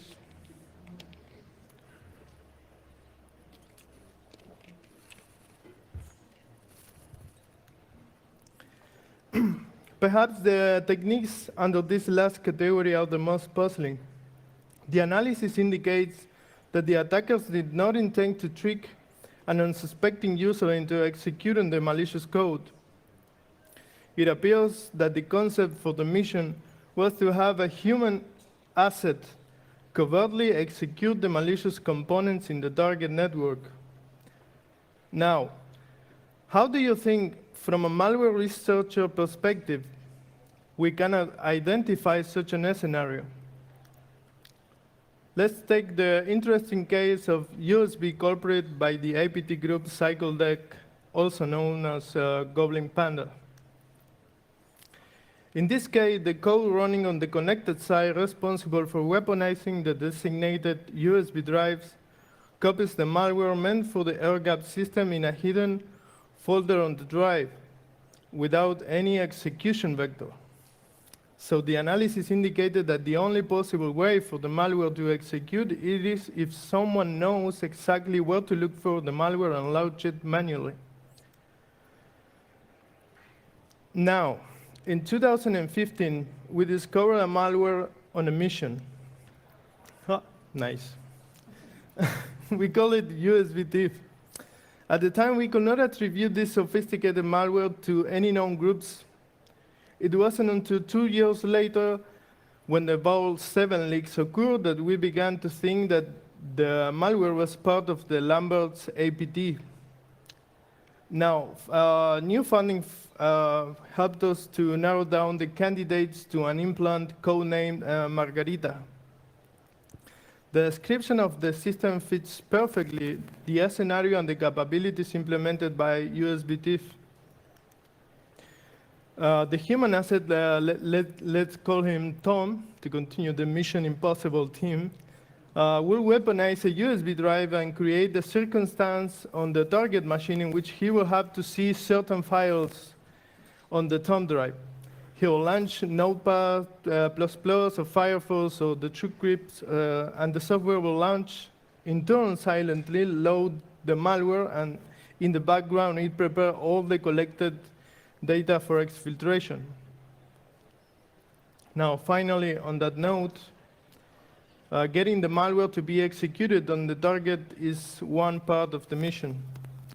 The collected information needs a way to leave the air-gapped system and safely reach the attackers. We will now present what we consider some of the coolest ways the attackers have managed to achieve this goal. So, going back to 2008, Fanny set the bar too high even for some of the most sophisticated malwares that were discovered later, but possibly developed around the same time and by groups with the same technical proficiency. Fanny is what our colleagues from Kaspersky dubbed the USB backdoor. One of Fanny's most interesting features is that it has the capability to create a hidden storage space in the USB drives that use the FAT file system. They achieve this by creating a directory entry with a combination of attributes that make it invalid for the Windows parser. So when Windows finds such a case, the entry is ignored, essentially making the space invisible. This entry contains an offset used by Fanny to locate an allocated space of almost 1 megabyte in size, which contains the collected information as well as both commands and the result of executing those commands on the target machines, or the modules that the attacker will want to execute on the system to further augment their capabilities on the compromised system. It's also worth noting that Flame used a similar trick by creating an entry with an invalid name that Windows will also ignore. This invalid name was for a special file.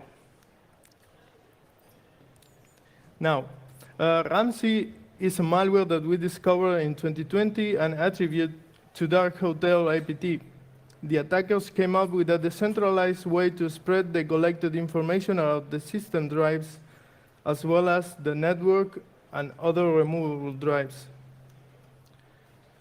When Ramsey is injected into a process, it will hook the close handle API, and when the hook is executed, it checks the extension of the file that was opened by the process. If it is a Word document, it will append a special container that encapsulates the collected compressed information. The same container is also appended to every Word document found in any available drives. Ramsey follows the same philosophy to receive commands. It will look for other type of files which might potentially have an appended container with the instruction to execute certain modules or commands at a specific target machine based on a GUID that is in the container.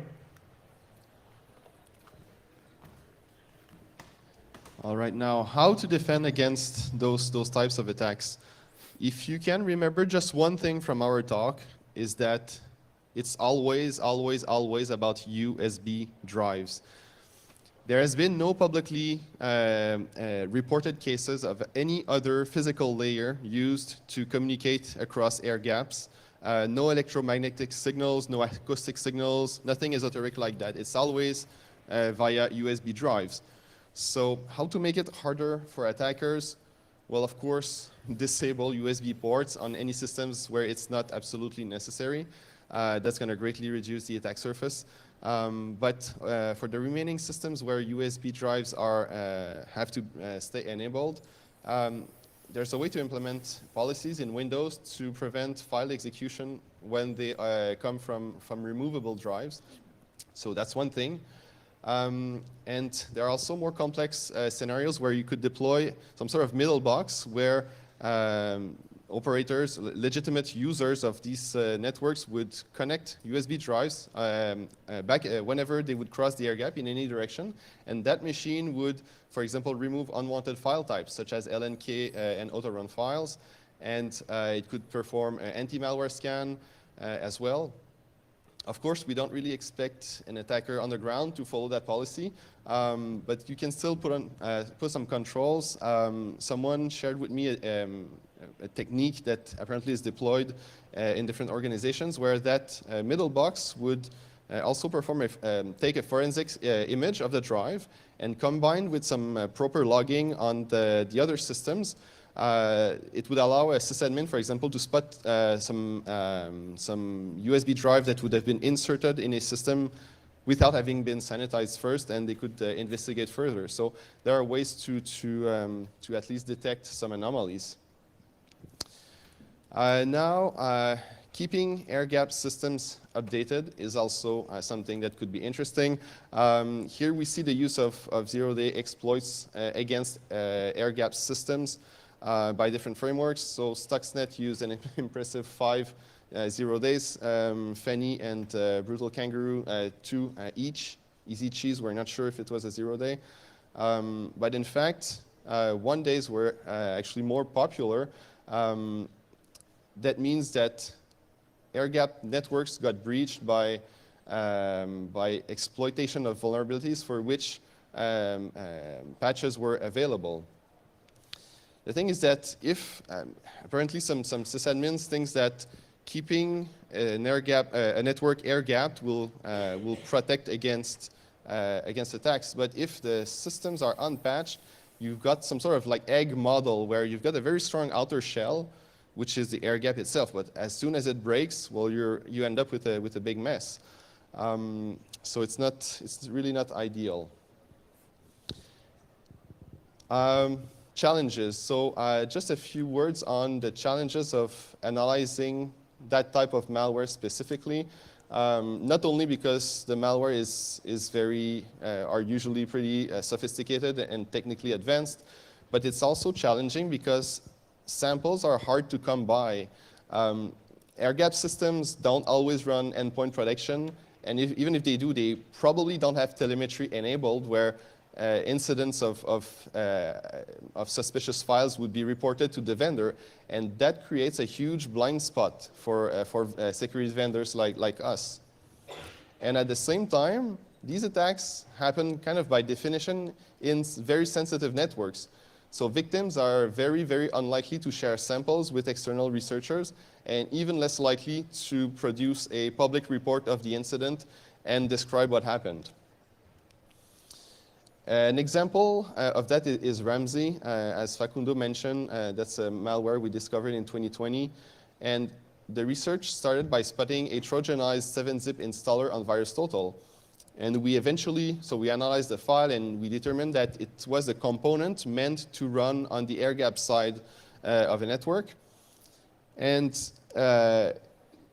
we started looking for the other component. So the one that would be running on a connected side, one that would parse the USB drives and look for that Ramsey container that Facundo mentioned before. And as you can see, that's an actual screenshot of our internal wiki. For 2 years, that element has not been fulfilled. We never found that corresponding sample that would parse the actual containers. So who knows, maybe we'll find that sample one day and we'll really understand how the attackers used Ramsey in their attacks. But until now, well, we're not sure how everything really worked. So that's it for us. Thank you for your attention. And if you ever come across some malware that you believe might be built to target air-gapped networks, feel free to reach out.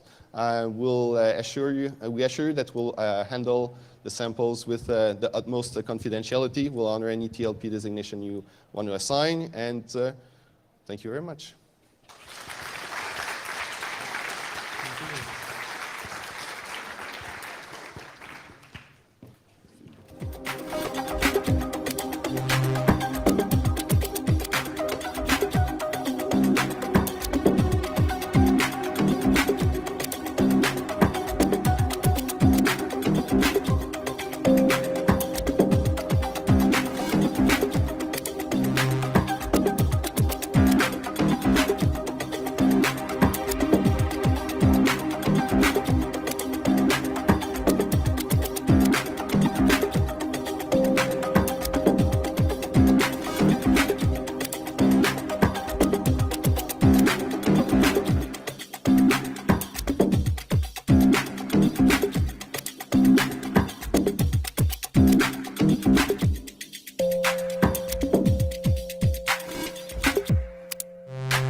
All right, thank you so much for the introduction. I hope everyone can hear me.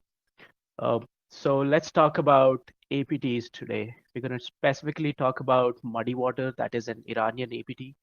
I'm just going to take a moment to share my screen so that you guys can see my presentation. And alrighty. All right, hopefully everyone can see my presentation now. Good afternoon, everyone. My name is Ashir Malhotra. Today I'm going to be presenting about the muddy water APT.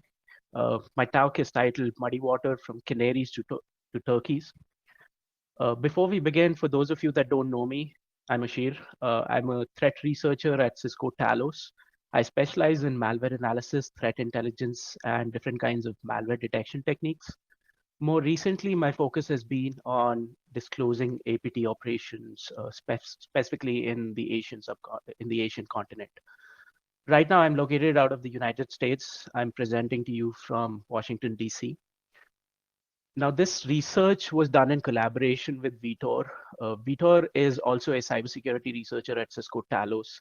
He's actually the research lead for my team for Europe and Asia. Vitor was supposed to originally present this research, but unfortunately he couldn't present today. So, which is why you all are stuck with me today. So, yeah. Um, Vitor loves mobile malware and loves to reverse engineer different kinds of malware samples. He's an avid APT hunter, and Vitor is located out of Portugal right now. All right, let's talk about the agenda. So today we're going to talk about 4 key sections. We're going to introduce the Muddy Water APT group. We're going to take a look at about 5 campaigns that have been conducted by Muddy Water in the past year or so. Then we're going to talk about a very novel technique that this APT has started using recently, namely infection tracking. They basically use a methodology, a specific technique to track successful infections across the set of victims. And we're specifically going to talk about homemade tokens and canary tokens. And then I'm going to take a couple of slides and go through the conclusions. And hopefully by the end of the presentation, you will know as much about Muddy Water as I do. So fingers crossed. All right, let's talk about Muddy Water. So what is Muddy Water? Muddy Water is an Iranian APT group. It's also known as Mercury or Static Kitten. Uh, very recently, I think at the beginning of this year, it was attributed to Iran's Ministry of Intelligence and Security, the MOIS division, by the United States Cyber Command. Muddy Water primarily tends to target entities, usually government entities in North America, Europe, and Asia. And the focus of their operations is primarily espionage and intellectual property theft, and the intention to establish and maintain long-term access into their targets' networks. We've seen some sporadic instances of Muddy Water carrying out ransomware attacks as well, but that's a whole different topic of discussion, and we're going to be covering that today. Now, we believe that Muddy Water is a supergroup. This is basically an umbrella organization or a conglomerate of groups that consists of smaller groups that focus on individual geographies all throughout the world. That being said, let's take a look at all the different campaigns that have been conducted by Muddy Water over the past year or so. So now the intention of this presentation initially was to talk about 3 key campaigns and show similarities between them. The first campaign that we wanted to talk about was one that started in April and was carried out through August of 2021. This campaign specifically targeted entities in Armenia and Pakistan. The second campaign that we saw Muddy Water conduct was against Turkish entities, and we discovered this in November of 2021. And then there was a third campaign that was targeting a lot of countries in the Arabian Peninsula, way more prolific and way more aggressive, that we discovered in December of 2021. During the course of our research, while we were tracking all 3 of these campaigns, we discovered that there were multiple overlaps in the TTPs used across all of these campaigns. Basically, a technique would be introduced in one campaign, it would be refined and made reliable, and then it would be migrated to another campaign that was being conducted in a completely distinct and different region of the world. It's not just the reuse of techniques we observed in across these 3 campaigns. We also saw a lot of new techniques being introduced as well, and I'm going to talk about them during the course of this presentation as well.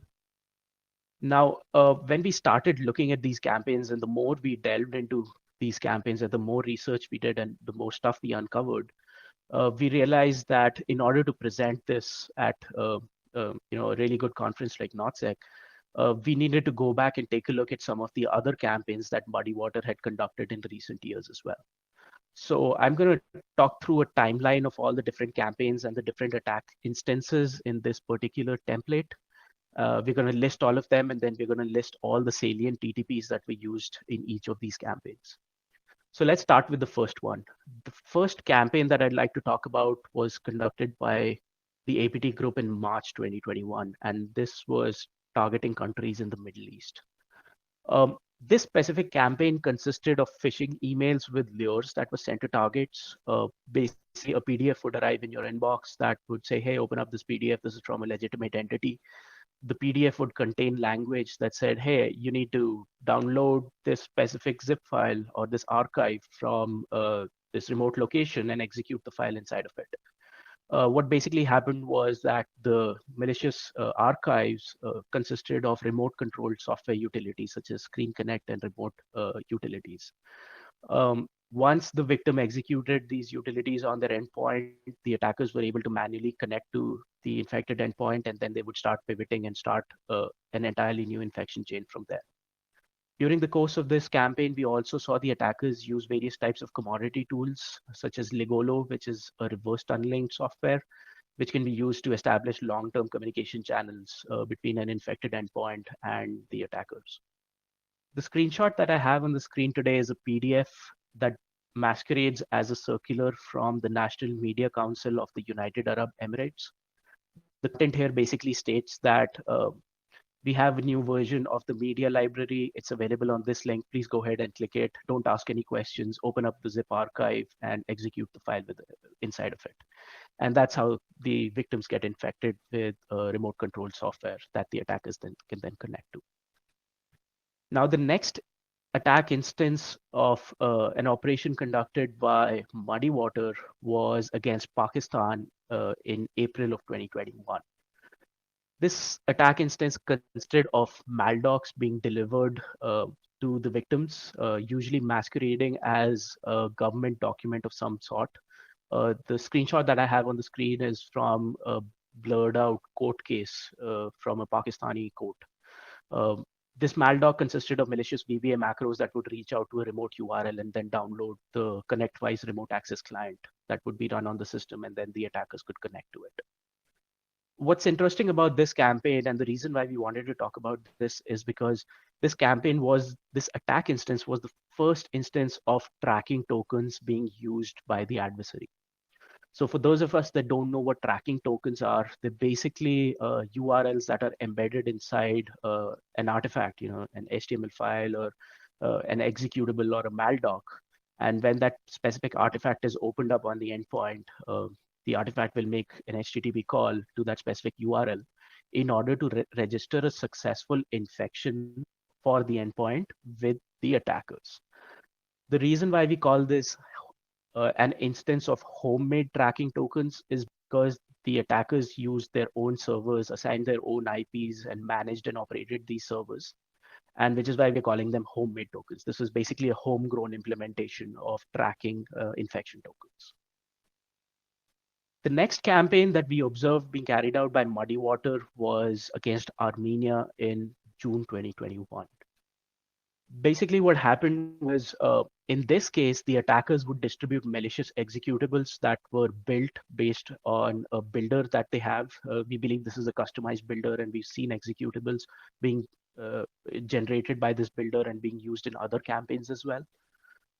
At the very core of it, the executable would drop a decoy document. It would also drop and execute a PowerShell-based downloader.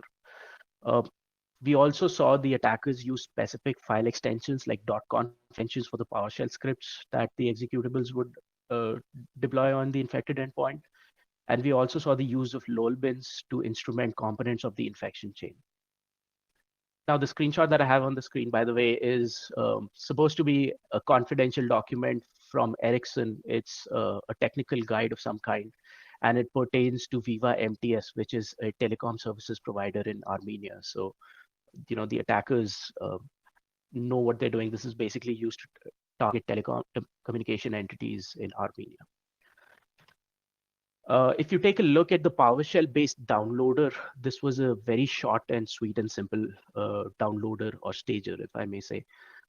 Basically, what happens within it is I've got the code screenshotted on the slide deck here, but the downloader will basically send out preliminary system information to the command and control server, and then it will wait for the command and control server to issue PowerShell script commands to the infected endpoint, to the script. And any of the commands that are received by the script will then be executed on the infected endpoint. So, very short, very sweet, very simple, very tight implementation, nothing fancy here. It gets them a foothold inside the network and allows them to start executing more commands, manually issuing more commands and start executing more commands on the infected system. Now, an extension of this attack on Armenian entities was also seen again targeting entities in Pakistan in August 2021. Basically, the infection chain is the same. The payloads are the same. The same kind of TTPs have been used against this attack against entities in Pakistan. We see the use of the same type of executables that use the exact same type of PowerShell downloader. They use the same file extensions. They use the same type of lol bins. However, in this specific attack instance, we saw the attackers use homemade tokens again. And what's interesting here is that the homemade tokens used in this case had the exact same IP address as those seen earlier in a very different campaign targeting Pakistan. This is the one from April 2021. So at this point in time, I'm basically trying to color code all of the salient TTPs in the slide to show you the similarities and the commonalities between the various campaigns. So you see some in orange, some common TTPs in blue across different campaigns, there's some in purple. This is basically meant for you to keep track of all the commonalities and all the overlaps in TTPs. Now let's look at one of the very interesting muddy water campaigns from November 2021. This campaign specifically targeted entities in Turkey. We discovered this in November, but this was operational. This campaign had been operational since at least September of 2021. In this campaign, the attackers took a twofold approach. On one hand, they used executables that acted as the droppers and downloaders and the initial infection vectors for the infection chains. But on the other hand, the attackers also used different types of malicious documents as well to instrument the attacks.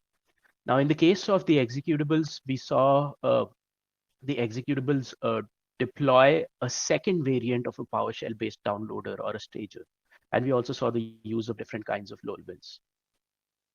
At a very high level, this is what the infection chain basically looks like. The executable will drop and display a decoy document that is relevant and pertinent to the victims that they're trying to infect. It will execute a PowerShell-based instrument script, which is responsible for executing the PowerShell-based downloader. The downloader will then reach out to the command and control server, which will issue new commands to the downloader, which will then execute those commands on the infected endpoint. Now, as in the case of the previous downloader, we see this new variant also is very short and very simple.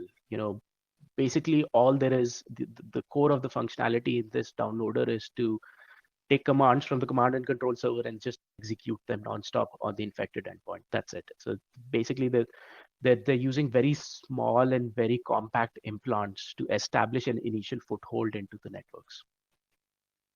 Now, I spoke about the twofold approach, right? So the second approach that the attackers took during the course of this campaign was to use malicious PDFs that would be opened up by the victim, and the PDF would have language that said, we cannot display the content of the document to you. However, the correct version of the document is available at this location. Please click on this location and open up this document. And that's exactly what happens during the infection chain. The PDF reaches out to a remote location that downloads a maldoc. The maldoc consists of malicious VBA macros that will in turn drop a VBS-based instrumenter and a PowerShell-based downloader.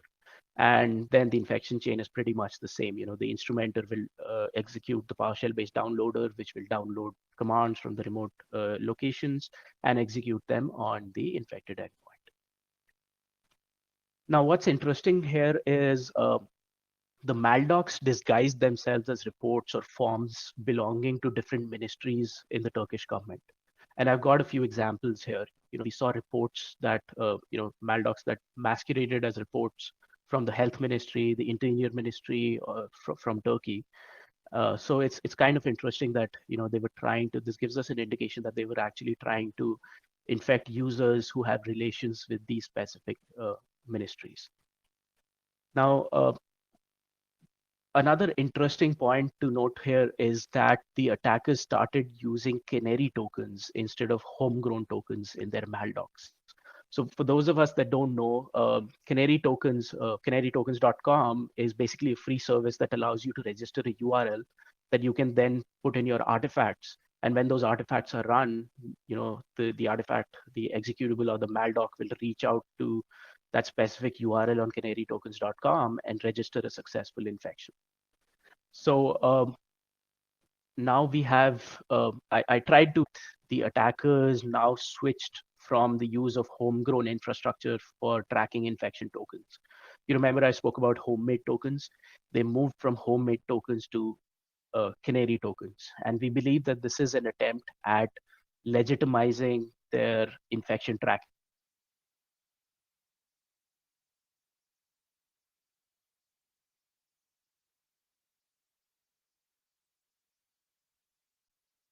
muddy water. A lot of them, most of them use PowerShell-based downloaders in one form or the other to establish an initial foothold on the infected endpoints. However, there was a new campaign in December 2021, and that made its way well into 2022, that targeted a multitude of countries in the Arabian Peninsula. What basically happened during the course of this campaign was, this is the infection chain. A phishing email would arrive in the victim's inbox with the maldoc. The malicious document would be opened. It consisted of a malicious VBA macro that would instrument the next stages of the infection chain. However, what's different here and what's unique here is that the attackers now moved from using PowerShell-based scripts to using WSF-based scripts. WSF is the Windows scripting file. It has the ability to have multiple scripts, if I may say, or multiple scriptlets inside of the file from different languages. And that's what we saw during the course of this campaign. We saw the WSF-based rat, which we're calling Slough rat, being used to deploy additional malicious payloads on the infected endpoint. And we saw the reuse of the Ligolo reverse tunneling utility that we saw earlier in March of 2021 being used again in this specific campaign as well. So let me give you a brief overview of what Slough rat is. We named the term Slough rat, but it is also known as Canopy. This rat was also disclosed by the Cybersecurity and Infrastructure Security Agency of the United States, the CISA agency. This is a WSF-based rat, so it contains different snippets of code consisting of VB script and JavaScript, and the execution jumps from one snippet to the other in order to carry out the malicious functionality that resides inside of this rat. If you take a look at this specific rat, if you just open it up in a text editor, you will see that there's a lot of obfuscation here. But if you peel through the obfuscation layers, at the end of the day, it's a very simple rat. It has the ability to execute arbitrary commands on the infected endpoints. The server will issue a command, the rat will execute that command on the infected endpoint. It then store the output of the command in a text file. That text file is subsequently read by the rat and then exfiltrated out to the command and control server.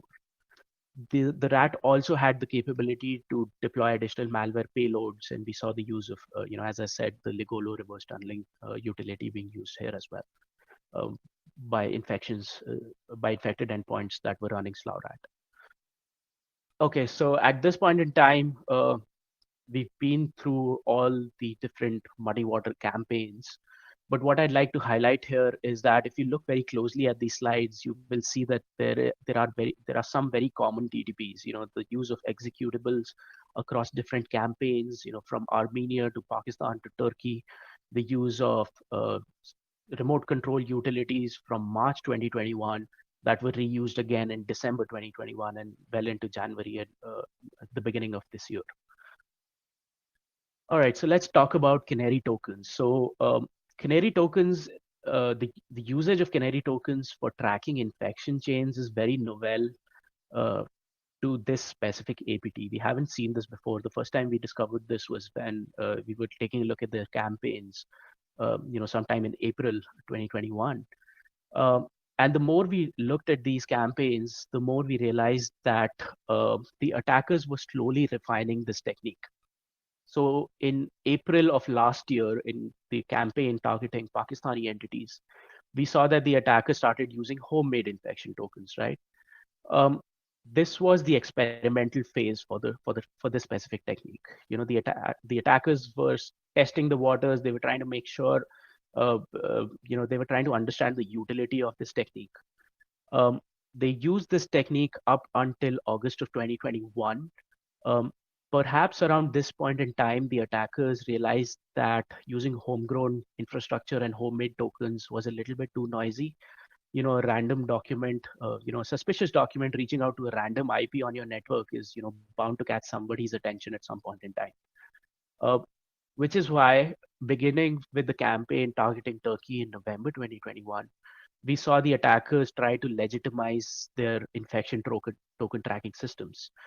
They started using a more professional implementation, and they started adopting canarytokens.com in order to keep track of their infections, right? Now, Canary tokens is a very interesting concept, and during the course of our research, we tried to come up with a hypothesis of why the attackers were using, homemade infection tracking tokens and Canary tokens specifically. So Canary tokens can be used for a number of purposes, and these are we have 4 hypotheses. The most obvious one is, you want to keep track of successful infections. On the other hand, we believe that Canary tokens can also be used for anti-analysis. So, basically you can have an instance where you send a request to the token server first, and only if the token request is received will the server issue a payload to the specific infection. So this is a way to thwart isolated analysis of specific components of an infection chain. I believe that Canary tokens can also be used as a form of timing checks for anti-analysis. You check the duration between a token request and a request for the payload. And if it's too small, then the infection is probably running on a sandbox or some kind of an automated system. Canary tokens can also be used to find protections. If a token server keeps receiving requests from an infected endpoint, but there are no requests for the payload from the infected endpoint, then that means that the victim has some sort of blocking and protection mechanism in place. And the adversaries can then modify their strategy and change their techniques and tools in order to achieve a greater degree of success against that specific victim. All right, so I know this is a lot, and I know I rushed through a lot of the content because there was a lot of content, but I promise that I'm just going to present 2 more slides to you, and I'm just going to talk about the conclusions here. So in case there weren't enough timeline slides for you, I have yet another one. This time we've tried to do something different. On the left-hand side, we have a timeline of all the campaigns that we've discussed today. And we've also presented and color-coded all the salient TTPs along with the different campaigns, in the bullet points. But on the right-hand side, this is our attempt at showing the different commonalities between all the different campaigns that Water has conducted over the course of the last year. You see the use of honey tokens across different campaigns. We see that the honey tokens were then evolved into a completely new and a distinct campaign that was targeting Turkey. We see that the similar payload, similar PowerShell-based downloaders and file names and extensions and LOL bins were used across multiple distinct campaigns. And this indicates that the adversary is reusing their TTPs. They're reusing their TTPs and they're borrowing from one another based on the reliability of and the utility of a specific technique that they've used in the past. All right. So in conclusion, we believe that Muddy Water is a supergroup. We believe that it is an umbrella organization that consists of separate teams that are targeting different geographies. All of these teams borrow TTPs from one another. And we've seen that. We've seen evidence of the reuse of their TTPs from one campaign to the other in distinct and different geographies. However, that does not mean that the group is not, that the individual groups are not innovating on their own as well. We see that the groups are innovating on their own. They develop their own TTPs, they develop their own suite of tools, they develop their own tactics, they test them out, they refine them, they make them more reliable. And once the utility of these techniques has been proven, they will put them in a common pool of tactics and tools. And these tools can then be utilized by another sub-team in a completely different campaign targeting a completely different geography. Now, although there's different tools and techniques being used and there's some amount of overlap between the TTPs as well, we strongly believe that all of these teams under the Muddy Water umbrella serve a common set of goals. They serve the interests of a common nation state, which is Iran in this case. And their primary focus again is to conduct espionage, to establish and maintain long-term access into their victims' networks, and to also do some amount of intellectual property theft as well. And that brings us to the end of the presentation. I think we have a separate session for answering questions as well, so we'll take that up. I believe that's at 3:10 today.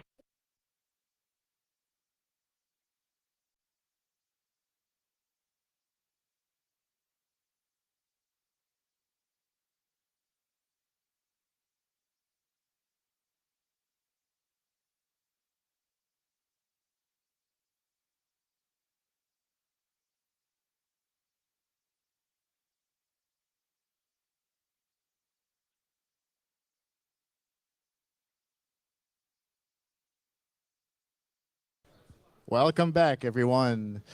So here's the time for the Q&A and panel session for the malware, the malware block of the NorthSec conference.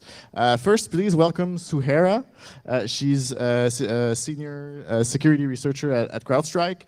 She will be doing a workshop on static malware analysis starting at 4 o'clock today, I think, just a few minutes after the panel, and it will be continued tomorrow. So it's a two-day workshop, probably super interesting. And we have our presenters. Everyone is here. So I will be asking questions from the audience. It's not too late. If you do have questions, I do have your question will pop up here on. I have my laptop open in front of me, so if you still have questions or follow-up questions, feel free to send them to Slido, and I will be able to ask them. First of all, thank you all for your very good presentations. And I have a few very good questions from the audience. So I'm going to start with the ones about air gap network. This is the subject that I think we got the most question about. So I have a few questions where people were asking about all the proof of concepts that was presented at various places where you can extract data with light or with LEDs or with sound or with any kind of other methods. So you presented about USB. Do you think that they are really a proof of concept, or do you think that they really apply to in the real world? So great question, because one of the reasons also behind our research was to see how much of these techniques were in the wild. And the answer is really like not as, so they're not in the wild as far as public knowledge is concerned. So it's not impossible that attacks happen and they were either never detected or never reported on publicly. That being said, those techniques don't execute out of thin air. There still needs to be a payload that will implement whatever, like using speakers and microphones or things like that. So there's still malicious code that will implement those techniques, and that code can be detected. So those are cool techniques for sure, but before, if you manage an air-gapped network, before you implement a Faraday cage around everything, make sure you tackle the USB stick problem first properly, and that you manage software updates, and then you can focus on that kind of stuff. And do you think that the lack of us seeing it in the wild is due to the fact that we don't have the telemetry, we couldn't actually collect them? It's a factor, but then again, what we detect in terms of like the malware that we know that uses USB, we don't necessarily detect the use of USB as a covert mechanism itself. We will detect the files, like the malware that will write to USB drives, or that will gain persistence on a system, or that will iterate on the file system and find files to copy. So the physical communication mechanism that jumps the air gap is just one tiny part of the whole attack.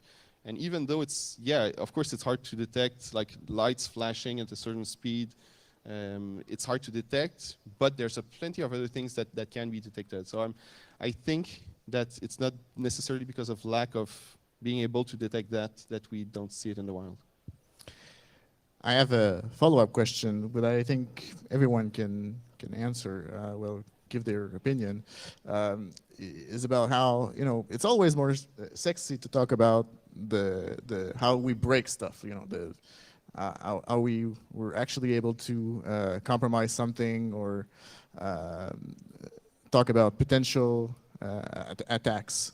But it seems that we get less media attention when it comes to new ways around protecting against those attacks. Do you think, as an industry, we should focus more on the novel defense techniques rather than always like spending so much effort into like red team, or, you know, trying to break the security of the different systems? So I've got an opinion on that, but let's hear you first then. of course it makes better headlines saying this is how I broke that, instead of this is how I defended against a hypothetical attack. But the problem when you show how to break something without showing how to defend against it, like who will benefit from that information? Who benefits from a technique to break something that cannot be defended yet? So I think it's the responsible thing is at least to give some ideas. Sometimes it cannot be fixed easily, but at least give some ideas of how to mitigate, how to detect. Otherwise, you're just giving hints for attackers to break more stuff. I mean, I can go. I agree with that, and I'd also add that it's also a question of like, oh, sorry. Hello. Okay. So I agree with that, and I'd also like to add that it's a question of risk assessment as well.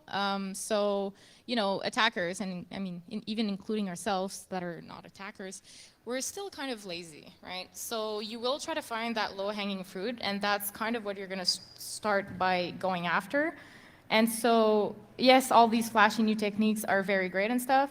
I don't think they have to be overlooked. I think they're worth talking about, but we have to not forget that things like defense in depth and making sure that you have all your basics covered are also really worth it as well.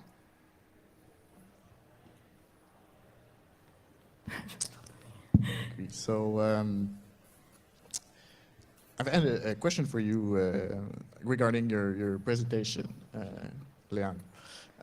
So do you think it would be possible to further help the decompilation to see an equivalent of the JavaScript that was actually used as source for producing the V8 snapshots? Yes, certainly, and that's a great question. So what we saw was a okay result, and we were able to work with it, but it was not ideal. And I do believe that we could make that a lot better, especially regarding like all these properties. So like when we're, you know, loading a library and it, you know, you do like dot something, dot something, dot something, it creates like tens and lines of codes, and it's like really hard to read. So I do believe that the next steps for that specific tool will be to improve the result of the decompilation, and I do think that it's possible, yeah. Thank you. I have a question for Ashir. Regarding the canary tokens, what do you think? When people make defensive tools, when they provide some kind of services that can be used as canary token, is there any mitigations that they can use to avoid misuse by bad actors? Yeah, so canary tokens is one of the tools and services that fall into the gray area. You know, they can be used by legitimate parties such as red teamers, but they can also be used by bad adversaries to serve their purposes as well. I think it's very important for service providers of these services to proactively figure out if their platform is being misused.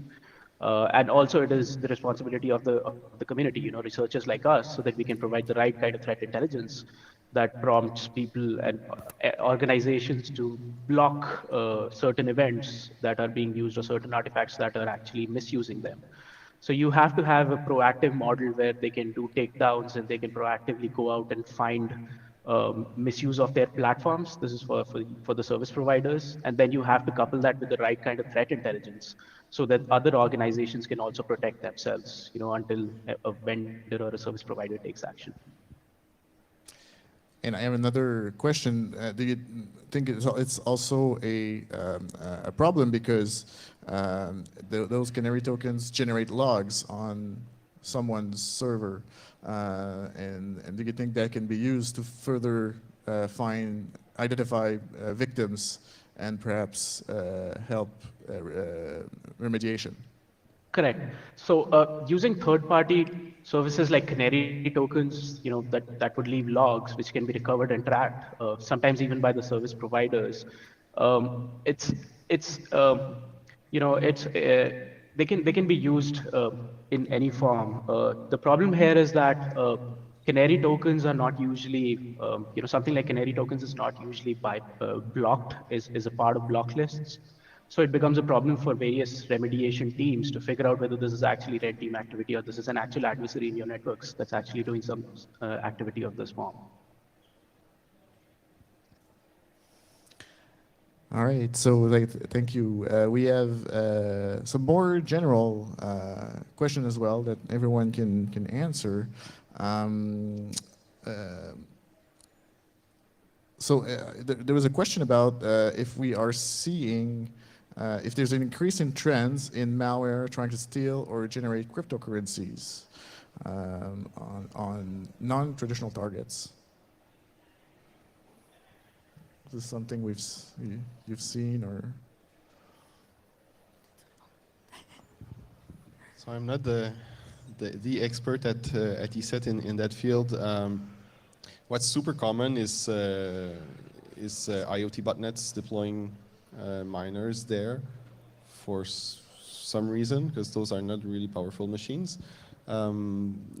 What's more, what makes the most money, I guess, is stealing rather than mining crypto, and that's going on quite intensely right now. Yes. Yeah, mining requires, I think, a huge botnet rather than stealing, where you just have a single target that you must compromise.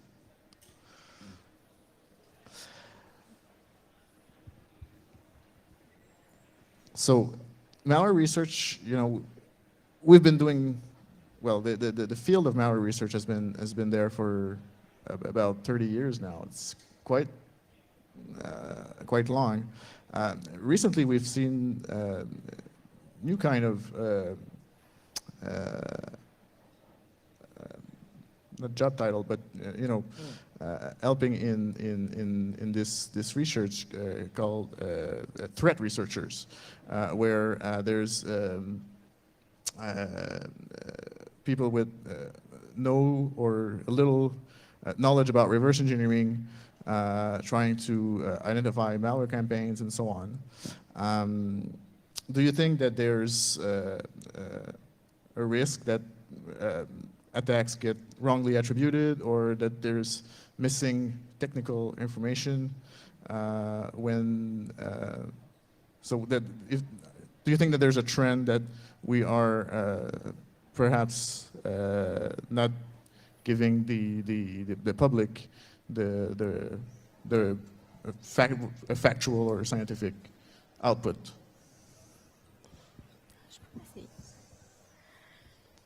For sure, I think the first part is that attribution is hard. So there's many threats, and some of them use common TTPs, right? Techniques, procedures. And it is hard sometimes to distinguish them between themselves, but I do think it's kind of like a best effort, and because there's so much industry collaboration in the field, I find it makes it so much easier for researchers. And so it ultimately helps the public have the best information. It's not perfect, but it's a best effort, I find. I think the truth is in the code. So whenever malware is involved, you can't fully understand what's going on without reverse engineering thoroughly the samples. We actually had a case last week, I think, where some people put up a blog post saying they found similarity between Indestroyer 2 and another malware family, and they used the code similarity analysis techniques. And indeed, there were some parts of the code in Indestroyer 2 that was very pretty much identical to parts of the code in that other malware family, which I forgot the name of. So they were like, "Oh, why is this going on? Is there a connection with that?" The problem is that one of our reverse engineers spotted that the code similarity was in like standard libraries that are probably present in 75% of C code. So yes, there was similarity, but the person doing the analysis didn't understand what they were looking at. So that led to some very wrong attribution, and we actually called it out, I think, nicely, but and they updated the blog post saying further research showed that, so it's not a real connection. But so it's important to pay attention to those to reversing, because, as I said, the truth is in the code, I believe. Hi there. Okay. I guess I want to add to that too. Leon and Alex, they both make valid points about code, and you know, that's where a lot of the pudding is. But also I've seen code that would trick analysts into thinking that, oh, this attribution, I see some interesting strings, like it may look like it comes from a particular group. And this is where I think the original question was, you know, there are individuals out there that do data analysis. They try to look at this. They try to make, I guess, with whatever existing data they're looking at to make attribution. They are also, those individuals also are important in a controversially speaking manner. But I think the key is when you have reversers and analysts work together. And that's also kind of where I come from in my field of work. And I have to always, I create a lot of write-up on what I've reversed, but also I work with analysts to see what they have on their end. And it's a lot of discussion from there on. And I think it's like that. It's a hard thing, attribution, but it's a never-ending process. Thank you. I have another question. So we've seen it during the invasion of Ukraine, but also in previous conflict. But I think it's been I think it's never been as clear during the past few months in Ukraine that malware is used in the context of war. Do you think that malware research as a field has an impact outside of the technical sphere? So we talk a lot about our analysis, but do you think that our work actually has repercussion outside of the technical crowd? Yes. But to what extent? Of course, it has some repercussion. How much? It's hard to tell. You know, if you document a campaign or an attack that was never discovered before, you're going to expose tactics. You're going to expose assets used by the attackers. Some attackers will immediately pivot to something totally different. Some attackers will keep using the same C2s, the same malware, just tweak it a little bit.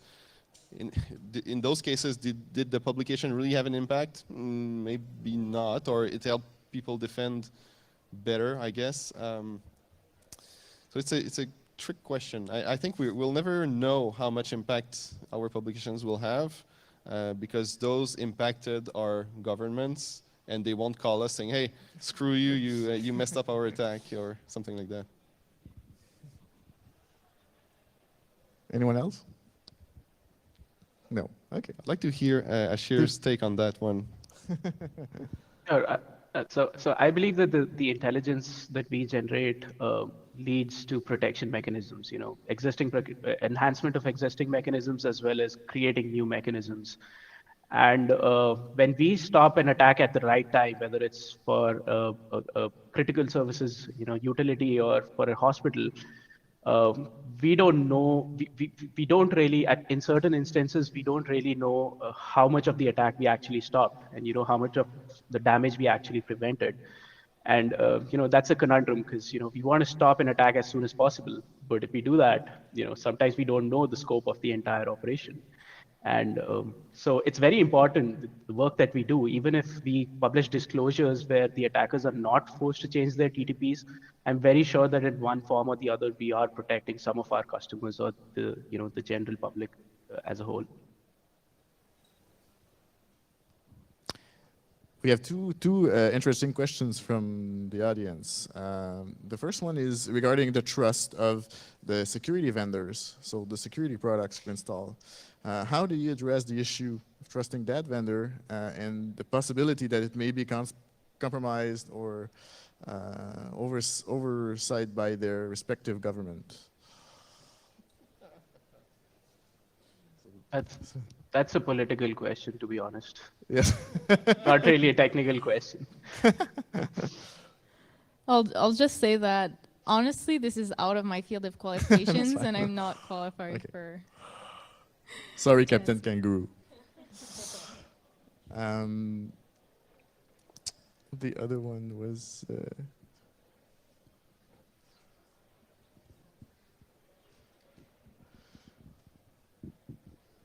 Yes, the other one was whether we've seen an increase in mobile malware and versus desktop malware, or Versus what? desktop malware, like regular stuff we see.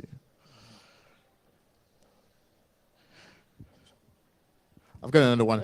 He said it's for the noobs, but I don't think it's I think it's a good question. Is about how attribution works. How do we decide to publish an assessment on that this attack was performed by a particular group, and if we have thresholds for thinking we have enough evidence or clues that it's them. It's a difficult question, actually. I can try. Yeah, sure.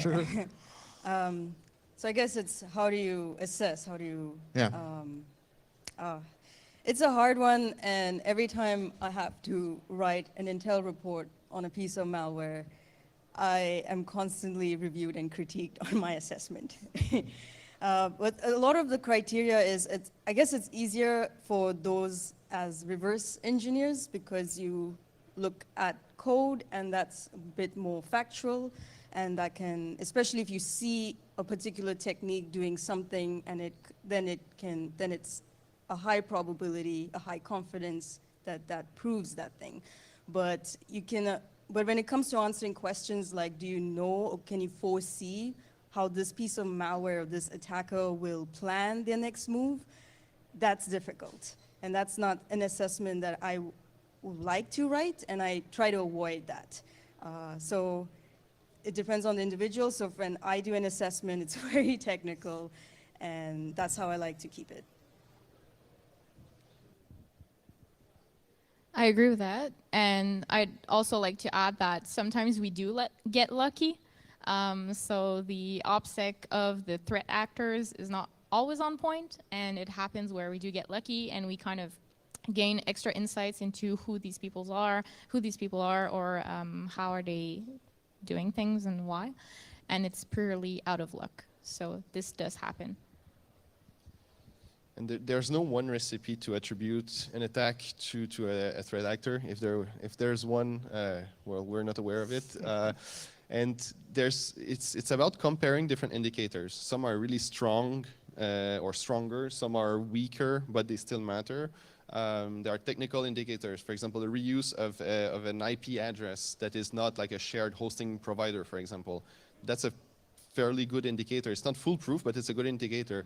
The malware itself, have we seen that malware before? Is that malware was attributed previously by the industry as being operated by a single entity that is labeled as, I don't know, APT something.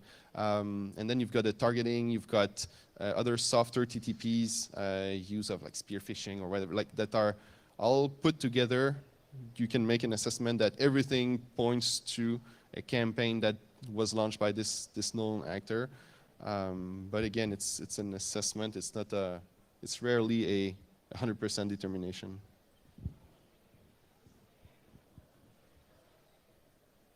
Do you want to add anything, Ishir? Sure. So I agree with everyone on the panel. Attribution is hard, and it tends to be very subjective at times. It depends on the amount of information you have, the output of your reversing exercises, as well as your institutional knowledge and looking at open source intelligence and code similarities and stuff like that. What I also want to highlight here is that it's okay if you can't attribute stuff. That's not a problem. We can convey doubt in an effective manner, and that's completely okay and justified. I'd rather convey doubt more effectively rather than come up with the wrong attribution any day of the week. All right. Thank you very much. And thanks to everyone for your presentation. Good luck, Sue, for your workshop. And this will conclude the Q&A and panel for the malware section. I think we'll be back. I think there's a 15-minute break, if I'm not mistaken, or perhaps even a little bit more. But we will be back with the next section after. Thanks, everyone, for being here.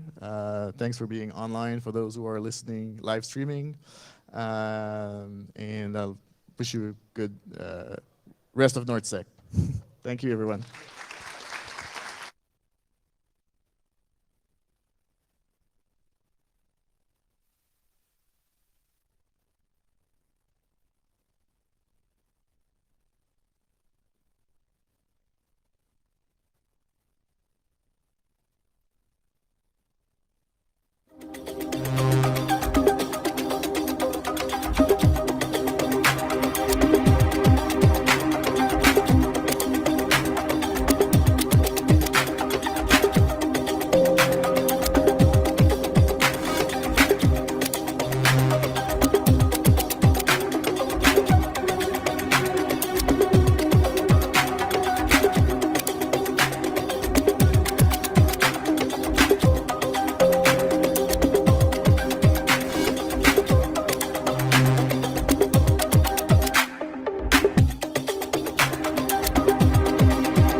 read the last page. So, welcome everybody. So this is the detection engineering / blue team block, aka the best block. Quick reminder, this is going to be 3 talks of 30 minutes. No questions after the talk, but we have a Q&A of 30 minutes after. You can ask your questions on Slido. So the QR code is going to be get shown on the screen from time to time. And it's on the Discord as well. Make sure to ask your questions. So the first talk is by Caspian Kilkelly. He's a senior consultant with CrowdStrike Canadian Services team. Caspian's career highlights includes a variety of roles over 20 years that usually end in the word security or the word consultant. He has worked with the security teams of different companies across North America and Europe, and as an incident advisor and exercise in his spare time, Caspian helps organize cybersecurity conferences you've probably never heard of. So, Caspian, the stage is yours. Merci. Thanks. I like that variété thing. It's kind of what I'm going to be talking about today. So, my name's Caspian. You've all heard that. I'm going to talk about 10 things I wish I knew before my first incident. I'm not the only one who wrote this talk. So my manager at CrowdStrike, Shelley Giesbrecht, who can't be here today, would have been doing this talk. And I think I'm looking forward to seeing her version of it because it's probably going to be pretty cool. We're going to go over a story or two, and then we're going to get into my top 10 list. And I hope you'll enjoy it. I'm just going to preface this, je vais le préfacer, I don't know, by saying nothing I'm talking about in here is not public information. So it's already stuff that's gone out. I don't speak on behalf of my employers while I'm here. I'm speaking from personal experience. I've been with CrowdStrike for a while. I've been doing this for 20 years, though. So that's kind of the whole thing. So let's start with my first incident. I was pretty young. It was a long time ago. Ransomware wasn't a thing yet. And I was kind of a junior incident responder, really like getting into my stuff, getting very excited about things, and we had a malware case, kind of like what we've been talking about for the last couple of hours, except much less advanced than anything I've been talking about for the last couple of hours. We hit the big red panic button. A bunch of people go running into this executive's office. We're freaking out. We're tearing apart computers. We're pulling stuff out. We're like getting ready to like do dead disk work. And over the space of probably, I don't know, a full day, panic ensues. Lots of panic. People are running around waving their hands. Oh my God, it might be a state-motivated threat actor. They might be attacking us. Turns out it was actually just an email campaign. And the only reason we were freaking out was because the email campaign deployed something on this one executive's desktop, and the poor executive went, yeah, let me just click on that and open it. That ended badly. It ended in a huge waste of resources. It ended in us scrambling pretty much all the jets and the search dogs and the fire department for nothing. It also kind of did some bad stuff for our security team because we got looked at as the people who freak out over nothing, which is not a great situation. So there's some commonalities here. You're seeing them up on the screen, of course, but one of the things that I like kind of pointing out is that there are usually 3 things you need for doing incident response well. They're up there. I'll let you read them. I'm going to talk about a second story where, and this was a little bit later in my career, at a hospital, we had something worse happen. This time it was real. So ransomware hits a hospital. This happens, unfortunately. It's a thing. This time it's not so bad that it's like making the hospital not work, but it's bad enough that it's messing everything up for us. And we hit the big red button, and everybody panics, and everybody runs. And thankfully, we had the ability to call out for help, so we got some extra people in, but it took us a little while to get to that point. We also didn't have any way of talking to anyone in the various divisions of the IT team or anything else, so it took us a while to get to the point where we were recovering things. So by the time we finished the recovery, about 16 million years later, actually it was close to 6 months, the threat actor comes back and whacks us again. Yeah, that was great. I think the main thing here basically is plans, communication, and visibility, obviously. The visibility part is actually my number 10 on this list. It's the first stop. Can you even detect threat actor activity? And a lot of people are going to be like, yeah, cool, we've got tooling, we've got automation, we've got all this cool stuff. And that's great. It's very important. I work for a company that sells automation and tooling. I worked for a company prior to this that also did that. I've spent a lot of my life looking at other people's work around it. And honestly, everybody's doing a good job in this space. I'll obviously say that my employers are better than everyone else because I work there, but I've also actually gotten to work with their stuff a lot. But the main thing here for me is actually people. You can have all the shiny, blinky lights in the world. You can have all the machines that go ping. It really doesn't matter if you don't have people who are capable of handling those things. So, there are two questions on this slide, obviously, and these were ones that I would keep asking every time I changed jobs, every time I got a new role as an incident responder. What's the security stack look like? And it's gone from Norton antivirus, which should give you an idea of how long I've been doing this, to advanced endpoint detection and threat resolution, blah, blah, blah, intelligence, sprinkle some blockchain on there, whatever you want. And the thing with this is that stuff's great. But sometimes your solution's baler twine and duct tape, or just crap. So knowing that you can detect stuff is great. Knowing what happened is even better and a lot harder. And the three things here on this slide, these are kind of an ideal situation. I've never worked with a team, either in consulting or in practice when I was doing it, where we have all three of these lined up perfectly. Usually what we've got is we've got a situation where we've got some good investigators, but the logs aren't being stored anywhere, or the logs are only being preserved for a week because there are too many of them, or on and on and on.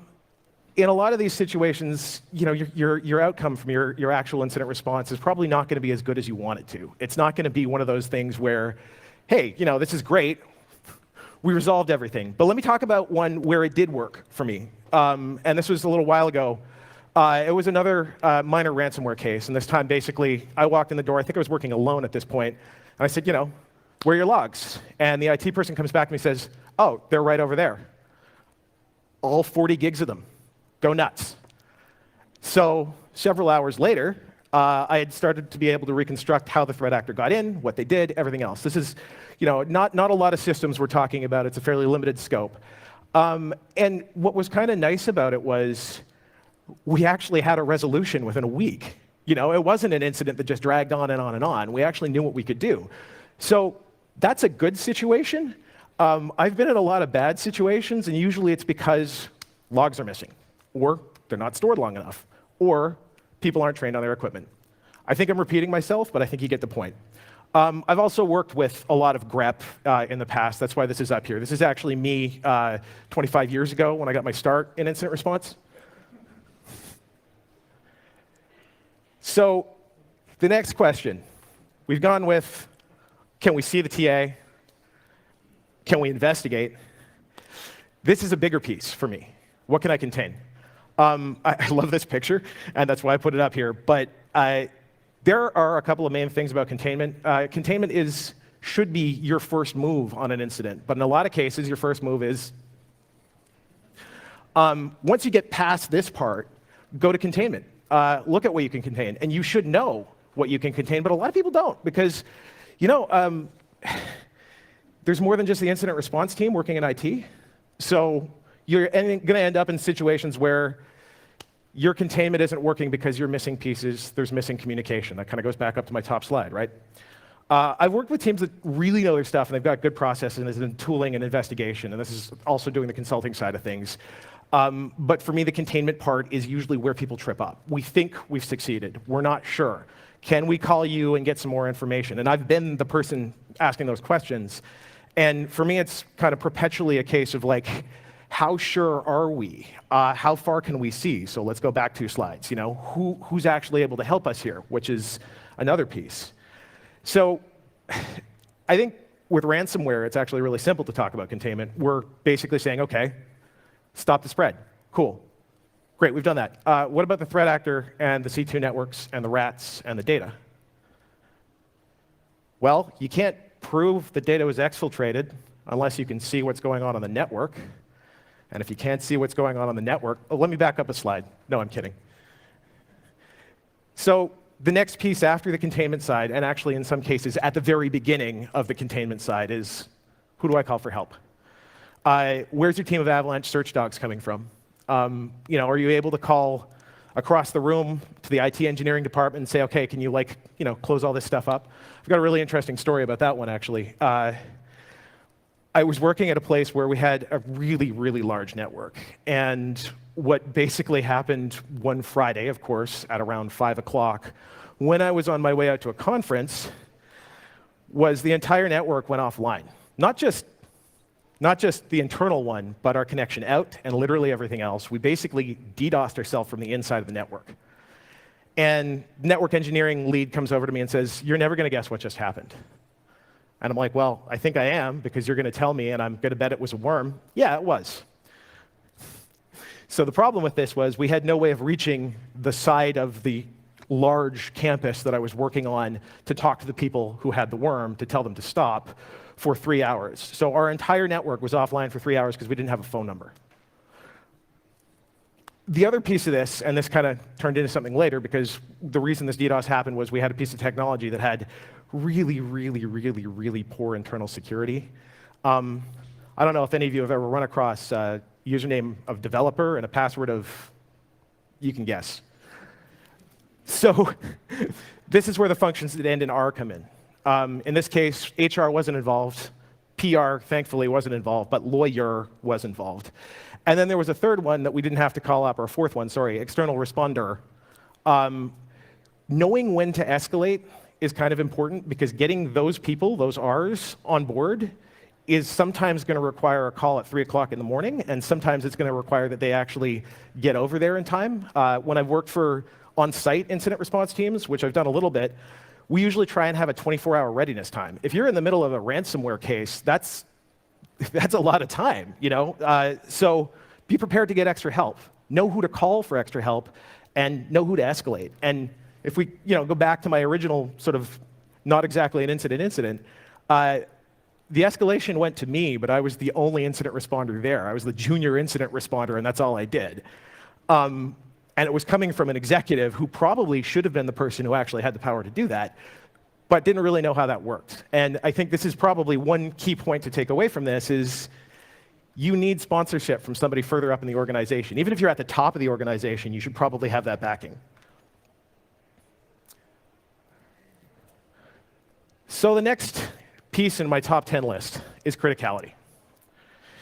This is one of my favorites because I do a lot of strategic practice work as well as incident response, and I help run red team, blue teams, and do tabletop exercises with people. So we spend a lot of time doing simulations and sitting folks in a room. Not as many folks as are here right now, but sometimes we get quite a lot. And we usually will have a question of like, okay, so where are your critical systems? And my favorite thing in the world, and by favorite I mean I absolutely hate it and it's kind of terrible, is the number of blank faces I see when I ask that, because there's always a, oh, yeah, I mean, I guess the point of sale machines are critical, or maybe it's that electronic health records, that's probably important, or maybe our SQL database, and then it balloons. And this is the thing with what critical is. It's obviously going to vary per organization. If you're running a store, for example, you're doing sales, it's going to be a very different thing from if you're a hospital or a factory that makes widgets. It's also going to vary per team. Everyone thinks what they're doing is important. You don't want to really take that away from them, obviously, but you do have to have a hard conversation about who gets budgets and who's responsible for patching and who's going to be there when the lights go out and who you're going to call to restore everything, because as an incident responder, you can't do everything, and usually this is why we call it a team, but the team kind of extends. The other piece of this is who knows what, and who knows what they own. And this is my favorite sort of like dig down when we're doing tabletop exercises. The worst thing in the world in an incident is to not know who owns the system you're working with. I actually had a case years ago where we had it was another malware case, so it gives you an idea how long it was, because malware now is solved by everything. But it was a malware on a Windows XP machine. Malware on a Windows XP machine in a part of one of the buildings I worked in that no one knew even existed until the malware pinged our antivirus and went, "Hi, I'm here. I'm calling out to Russia. Come get me." And we're like, "Okay, where is this system?" Turns out it was in the basement, and it was attached to our HVAC system.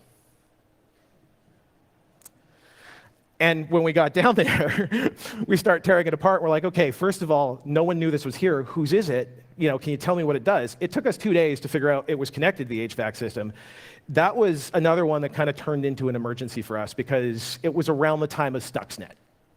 And there were questions being asked. And thankfully, again, it didn't blow up too big. We didn't have to do the whole, panic arms waving thing. But we did have to spend a lot of time doing a very long and deep investigation after that just to make sure everything else was okay, because we also discovered that the HVAC system was controlled by a whole bunch of PLCs and workstations and servers that we hadn't seen yet and weren't on our radar. Is this critical? I don't know. Is an HVAC system critical for a building? I think so. I ran a simulation a little while ago with one of our hospital clients that I kind of loved because we actually set it up so that we just turned off refrigeration for them. Turn off refrigeration in the middle of a COVID vaccine campaign, you have a huge problem on your hands. So again, going back to knowing what's critical and who owns it, that's going to extend outside the IT team sometimes. The next piece is how do we customer? And I like saying it this way because it's also how do I even, or how do I cope? This isn't a self-help seminar, so I'm not going to get into the individual coping skills that you have to have as an incident responder, which I'm sure all of you have probably struggled with if you're an incident responder, and probably if you do security at all, you've had to struggle with this. This part's about the organization. You can see what's on the slide, obviously, but let me talk about something that is in the picture on the slide. This is a picture of Woodstock. This is the nice picture of what was up the field from what was down the field at the end of Woodstock and all the way through Woodstock. They had to hire helicopters to get musicians in and out because they were so narrowly focused on the idea of let's do this show, but they sort of forgot to install porta potties, and people got sick, and they couldn't get ambulances in.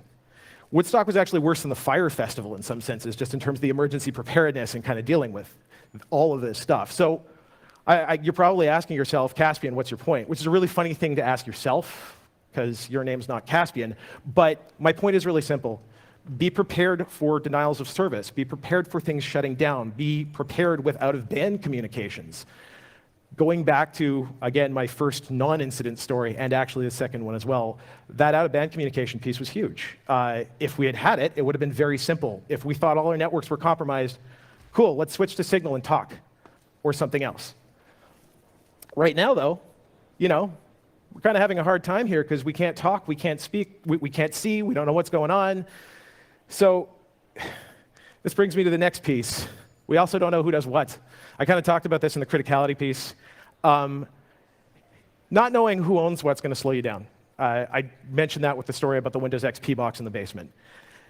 Not knowing who does what's going to hurt you even more. If I go in an incident and turn off a critical system, or I just turn off a system, or I trip over a power supply that knocks out the billing system for somebody, we need to know who's going to call the people at the end of the billing system. We need to know who's going to turn the power supply back on. I need to know all this other stuff.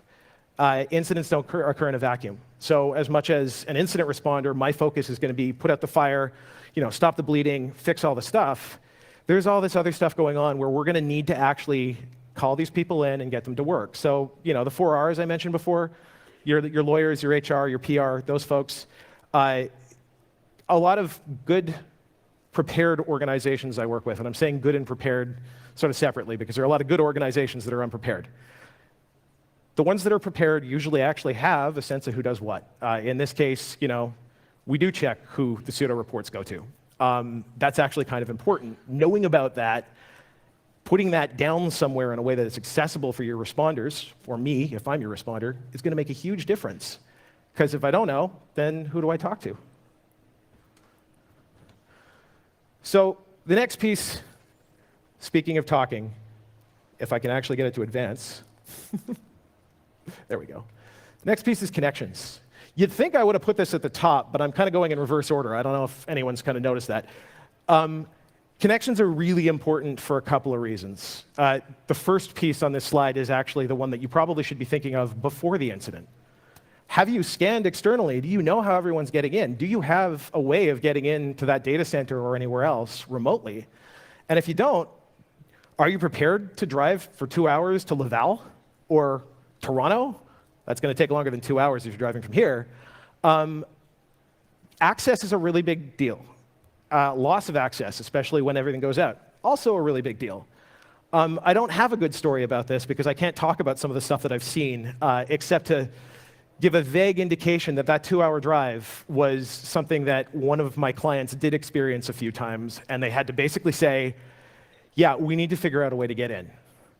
Well, and I'm merging a whole bunch of people in this case, so they build this Bastion host, and it's really nice, but it's getting scanned constantly, and they haven't put any kind of anything on it to prevent it from actually being used for remote desktop access.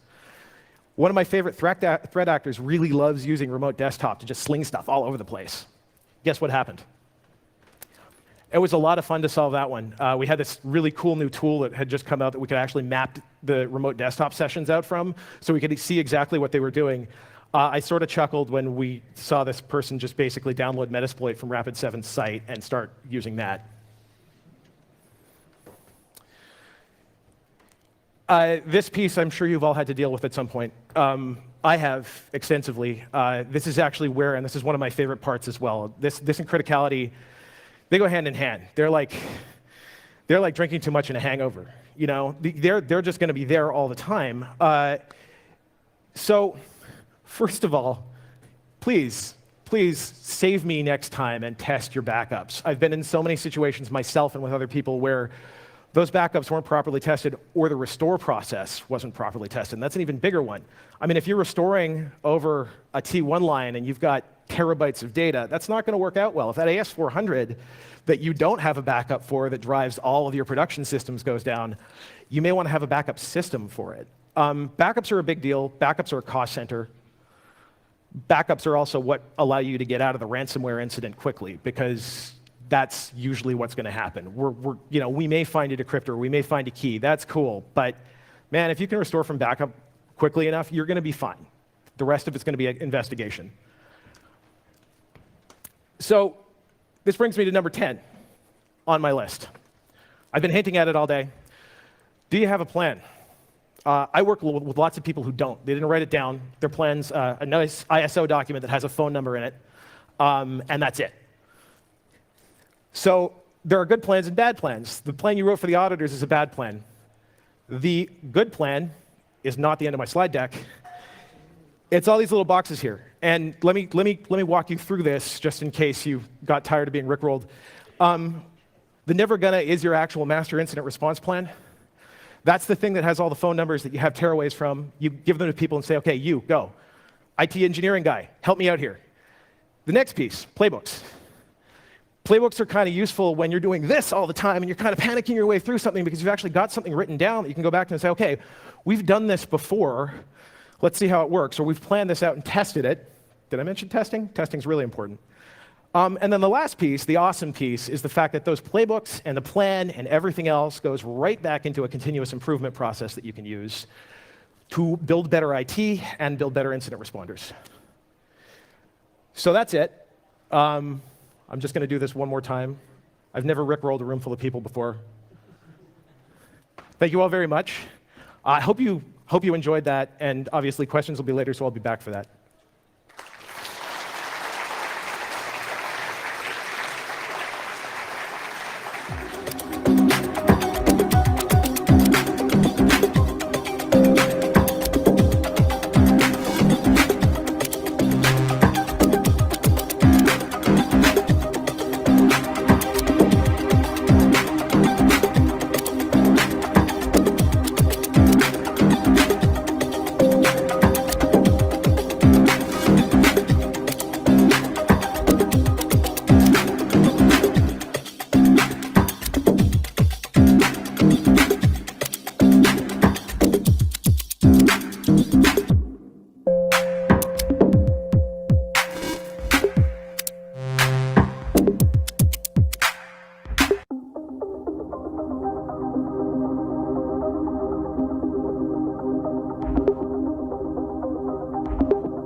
All right, it's time for the next talk, which is about JavaScript obfuscation, classification with machine learning. Those are scary words. By Yuri Arbitman. As a data scientist in Imperva, Yuri develops machine learning solutions for various cybersecurity projects. He's fascinated by the wonders that data science and machine learnings bring to the world and the wealth of open source frameworks enabling us to build systems today at a scale, and he's unthinkable just several years ago. In the last 20 plus years, Yuri has been working in the high-tech industry in Israel, including for several great companies in engineering, management, and research positions. Yuri holds a master's degree in computer science from the Weizmann Institute in Israel. Round of applause for Yuri.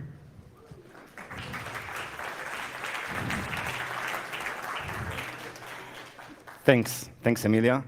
Hi, everyone. I'm excited to see all of you face to face. And those watching the live stream, thanks for joining. My name is Yuri. I'm a data scientist in a threat research group in Imperva. Imperva is a cybersecurity company, a leading cybersecurity company that's been around for about 20 years, focusing on data and application security. We provide our customers a wealth of solutions like web application firewall, DDoS protection, client-side protection, account takeover prevention, and more. Today, I'm going to tell you about one of our recent projects that combines research in security and machine learning. And this project is about classifying pieces of code into obfuscated and clear text ones. So let's start. So the motivation is clearly to help our customers to prevent attacks. And one of ways to do so is to concentrate on a client-side perspective. So a typical website has many, many resources. Most of them are totally harmless, but there could be several malicious ones if attackers manage to inject them into the website. And the question is how we find them and how we distinguish between those. So since a website has many, many resources, this is something that clearly cannot be done manually. And moreover, even semi-automatically is not good enough. We need a totally automated process to do that. So let's take a simple example of resources and see how it looks. So here we have a piece of code in JavaScript which is actually a keylogger. So you can see, I'm not sure if you can see my laser, but anyway, here above, you can see the command and control endpoint, which is example.com. You can see that we are listening to key down events, and we send in the data to the command and control back every 10 seconds. And now let's take a look at another piece of code. So it looks really similar. You can see that the command control endpoint here is missing. And you can see that we listen into the same event, and we just log in it locally once every hour. So I just highlighted the difference here for you. And as you can see, for this very, very simple example, almost trivial example, the differences are very subtle.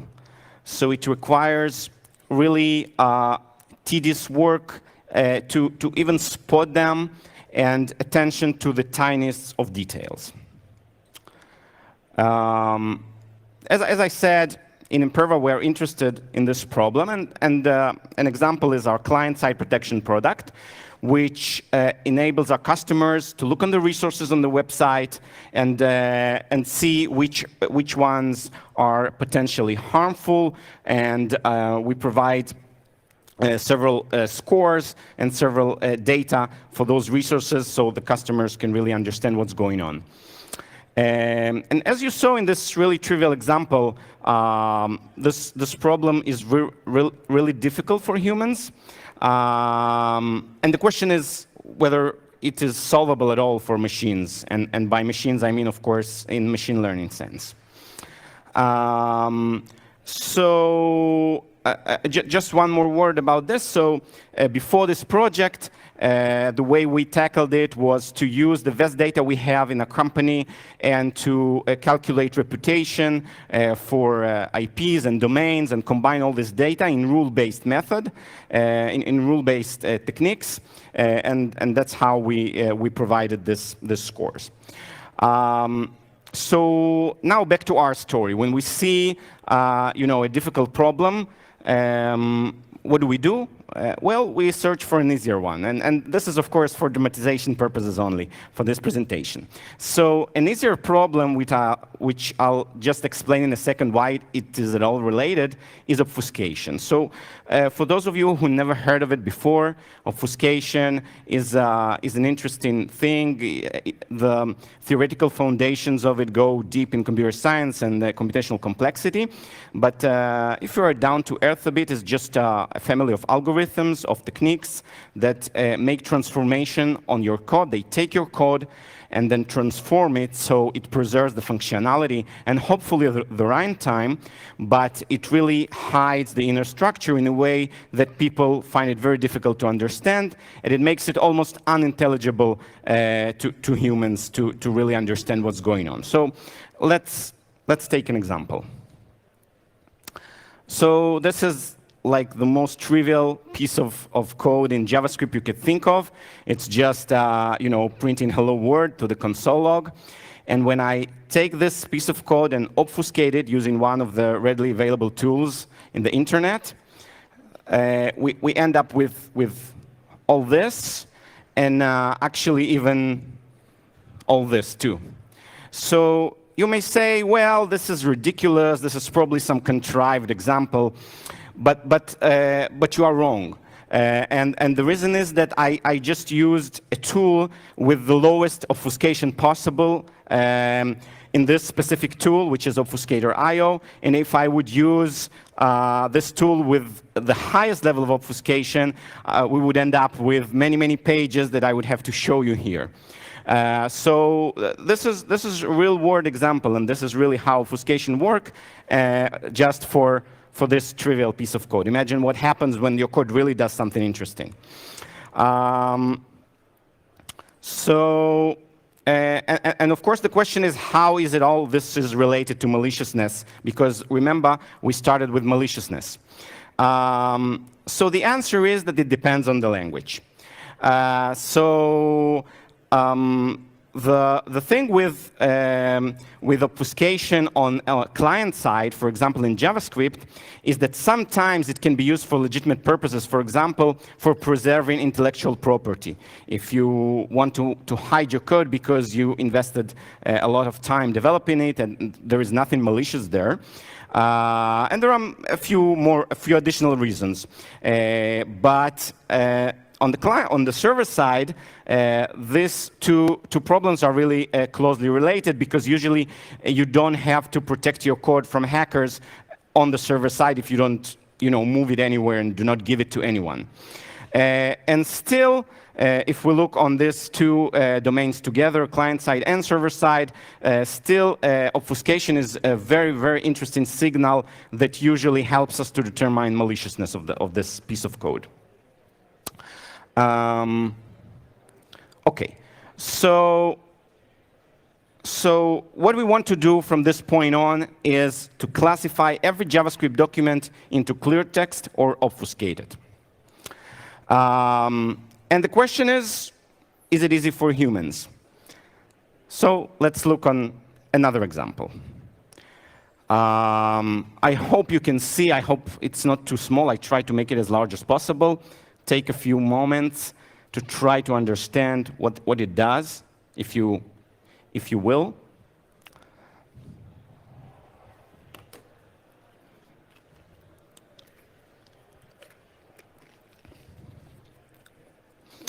And then, of course, we have another piece. Look pretty similar, aren't they? Okay, so without torturing you too much, this is a part of a malicious script that I took. and this is indeed obfuscated. And this part, the first one, is actually a clear text. This is a part of a script from YouTube that is used to speed up if you embed a piece of YouTube on your website. So this is the code that just a small part of this code that uses to speed it up, and this is probably calculate some hash function or things like that. So as you saw, it's not really easy to distinguish between the two cases for humans. And actually, it turns out that it might take a lot of time for a seasoned security researcher.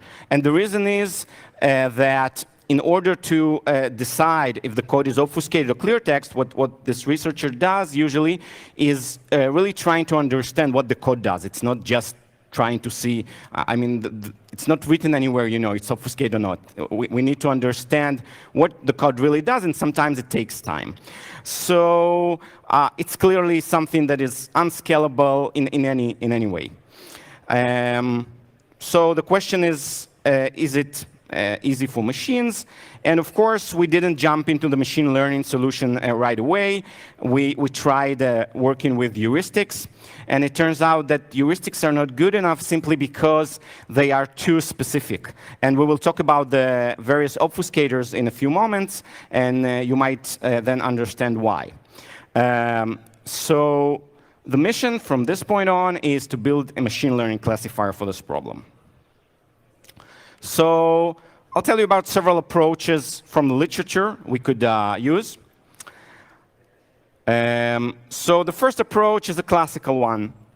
There is a paper by Tellenbach and several additional researchers from 2016, where they propose to do a classical feature engineering, meaning to extract things like average length of line, frequency of specific words, specific characters, and then build a decision tree. So I guess you've heard about these kind of trees. And here is a simple example. This tree is checking whether the average length of line is larger than some threshold. And if it is, it then checks the frequency of certain character. And if it exceeds this threshold, for example, it says that the script is obfuscated. Of course, this is a really simple example, but just to get you understand the principle. Another approach was suggested by Skolka and his friends in 2019. They suggested to build a deep learning classifier based on convolutional neural networks and abstract syntax trees. So convolutional neural network, just in a sentence, is a method used a lot in vision, but today it's also used in additional fields in deep learning. And the abstract syntax trees is you can easily download a tool that takes your script, the JavaScript in our case, and and builds out of it the syntax tree for the script, where you can see the structure and you can extract many interesting features out of this tree. And then these features are fed into the network of these guys. And the last possible approach is natural languages processing. So in the recent years, we see a really tremendous advances in this field. We see amazing models that understand human language and enable us to solve a multitude of tasks. For example, question answering and text classification and many more. So in our case, what we can do with it, we can take a model. BERT is just an example, to use the weights that the model was trained on, and then we train it on downstream tasks, namely our task. We just feed it documents which are JavaScripts classified into clear text or obfuscated ahead of time, and then the model learns it and adjusts the weights that it had learned previously.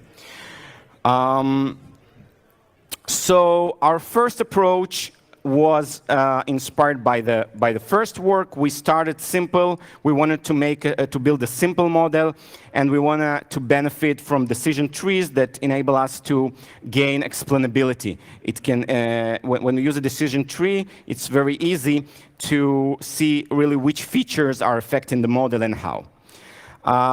So we took something about 40 features, and we trained on a single obfuscator. And it turns out that this model didn't generalize. So what went wrong? In order to understand that, we have to dive a bit deeper into the various obfuscators for JavaScript. So here, I prepared a list of the most used obfuscators for JavaScript, sorted by the popularity metric of GitHub, which is the number of forks. As you can see, Uglify.js and Obfuscator.io are the most used ones. And there are additional ones here. So what methods do these obfuscators employ? Let's see a few examples. So the first thing people immediately think of when they think of obfuscation is renaming of variables and functions. And indeed, if you think of your code, if you rename it a bit, sometimes it makes it clearly unintelligible.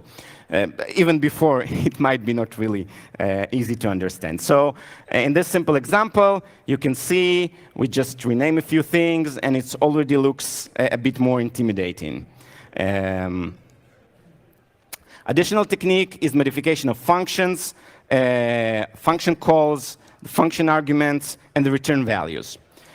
So in this simple example, I just took a function that just squares a number, and I show you a snippet of the code. It's not the whole code that was produced after obfuscating it, but you can clearly see that the function gets many parameters and returns many things, and it's really complicated things a lot.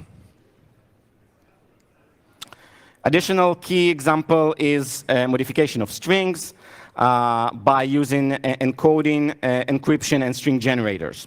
So in this example, we have a simple variable, and if we want to find the strings that were used inside of it, like it's the Honda Accord car, you can see that the strings are splitted, and then several arithmetic operations are used, and if you look on the resulting code without having seen the clear text one ahead of time, it really takes time to understand what happens there.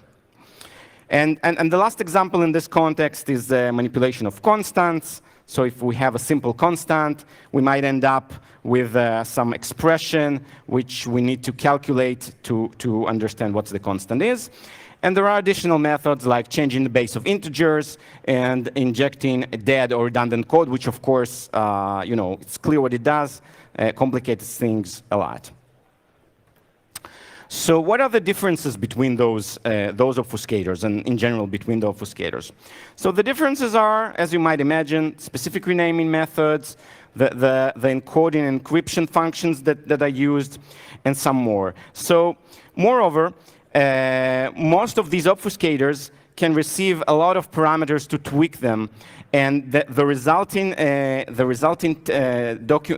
code looks very different if you run a single obfuscator in mode 1 versus mode 2. So just an example for JavaScript obfuscator, it has 40 parameters, and the Uglify.js has 30 parameters. So as you might imagine, when we compare between different obfuscators, that clearly the output distribution looks different. And if we think about distributions, so we get different everything that you like: average length of line, length of word, function size, proportion of encoded characters. And in general, this is just an example. If we want to measure the normalized backslash count, which is one of the features that was proposed in the paper that I mentioned before, or average length of line, you can see that the differences between the obfuscators can be really big. And this is log scale, by the way. So before telling you about the approach that really worked for us, I just say a few words about the data we trained the model on. So we used a public data set. of about 150,000 JavaScripts. All of them are clear text. And we applied 4 different obfuscators of them, and 4 because we wanted to test the model on additional 3 that the model has previously not seen. And we got a perfectly balanced data set of about 100,000 clear text JavaScript and 100,000 obfuscated JavaScripts, equally divided between the obfuscators. So our approach combined approaches number 1 and 3 that I mentioned, and the idea is as follows: we tokenize the input into words, and we calculate the most common words in the clear text JavaScript. So we take all the clear text JavaScripts, we extract the common words out of it, and look on several hundreds of them. And then for every input, we measure the difference between this input and this calculated distribution. So let me give you a small example. So assume that the top 3 words in JavaScript are function, document, and input, and assume that like function appears about once in every 20 words, document once in every like 33 words, and input like once in every 100 words.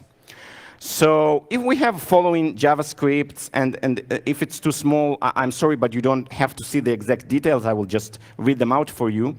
So here we have 71 words.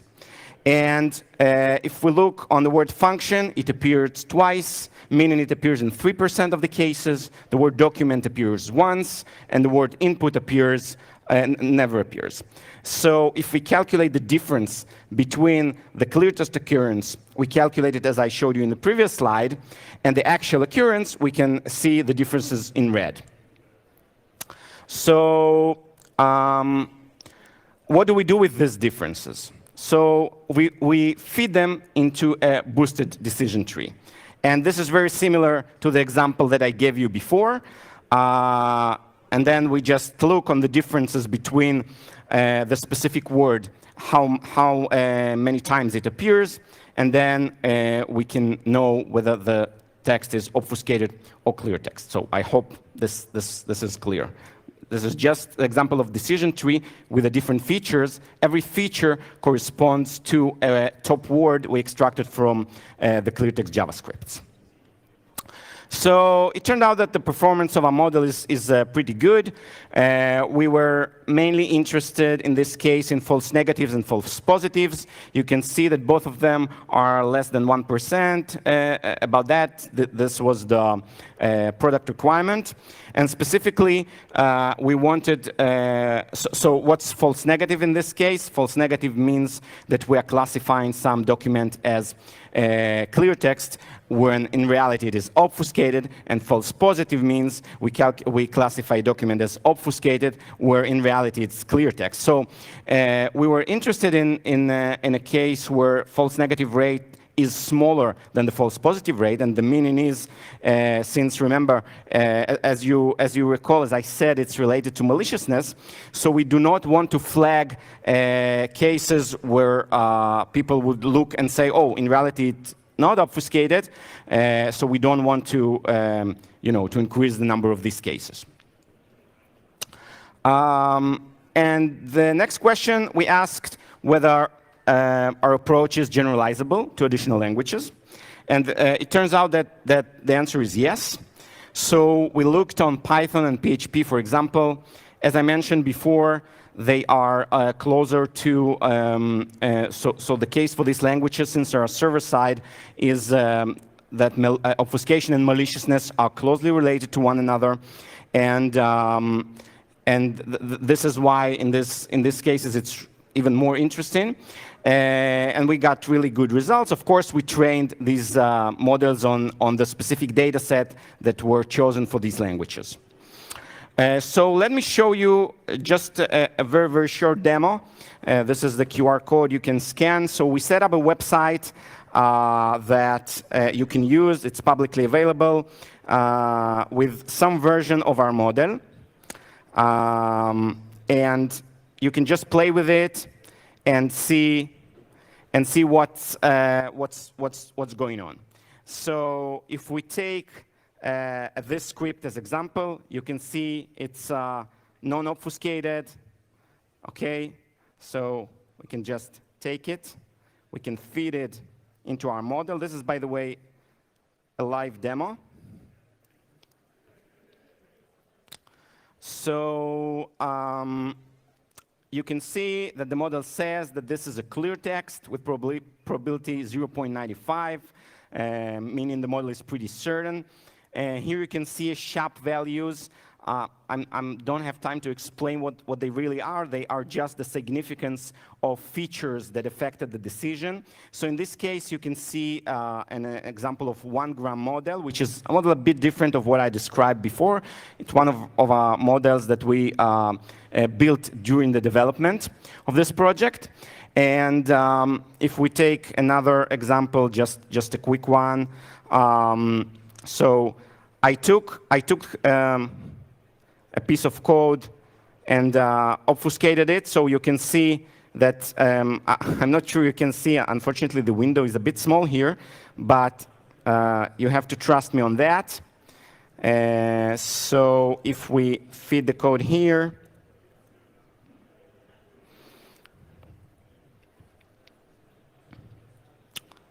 then it says that it's obfuscated. Of course, the probability is rounded. And you can also see the various features and how they affected the decision. So I cannot promise that this this website will remain in this exact form, but if people are interested and will use it, we might enhance it and we might continue maintaining it. So what have we learned in this project? So the first thing is about the relationship between maliciousness and obfuscation in different languages. As I mentioned, it's not a one-to-one relation, but usually obfuscation is a strong signal for maliciousness. And it's really cool because I think that solving the obfuscation classification problem is much easier than solving the maliciousness one, in terms of machine learning, of course. So we saw that classifying code, we saw many problems that are difficult for humans, but even the problem which might seem simple of classifying the code into obfuscated or clear text is not so easy. And as we saw, building a machine learning model that solves it is relatively not very sophisticated and not too hard. Another thing is about the obfuscators. So we had several choices here. Building a machine learning model per obfuscator is not scalable, and looking on the internals of each obfuscator is not scalable. So we use this, you can call it a trick or approach, of looking on the clear text, extracting the top words out of them, which is inspired by natural languages processing approach, and this has really enabled us to solve this problem. And another nice thing is that this framework seems general, so we didn't test it on all languages, but I think Python, PHP, and JavaScript are like the most interesting one in terms of obfuscation. And there is no reason to believe that this wouldn't work for additional languages. Of course, if you train the model on a large enough data set that is properly balanced. So thank you so much. I'm looking forward to your questions. Hope you enjoy the talk.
So it's time for the last talk of the day by Maya.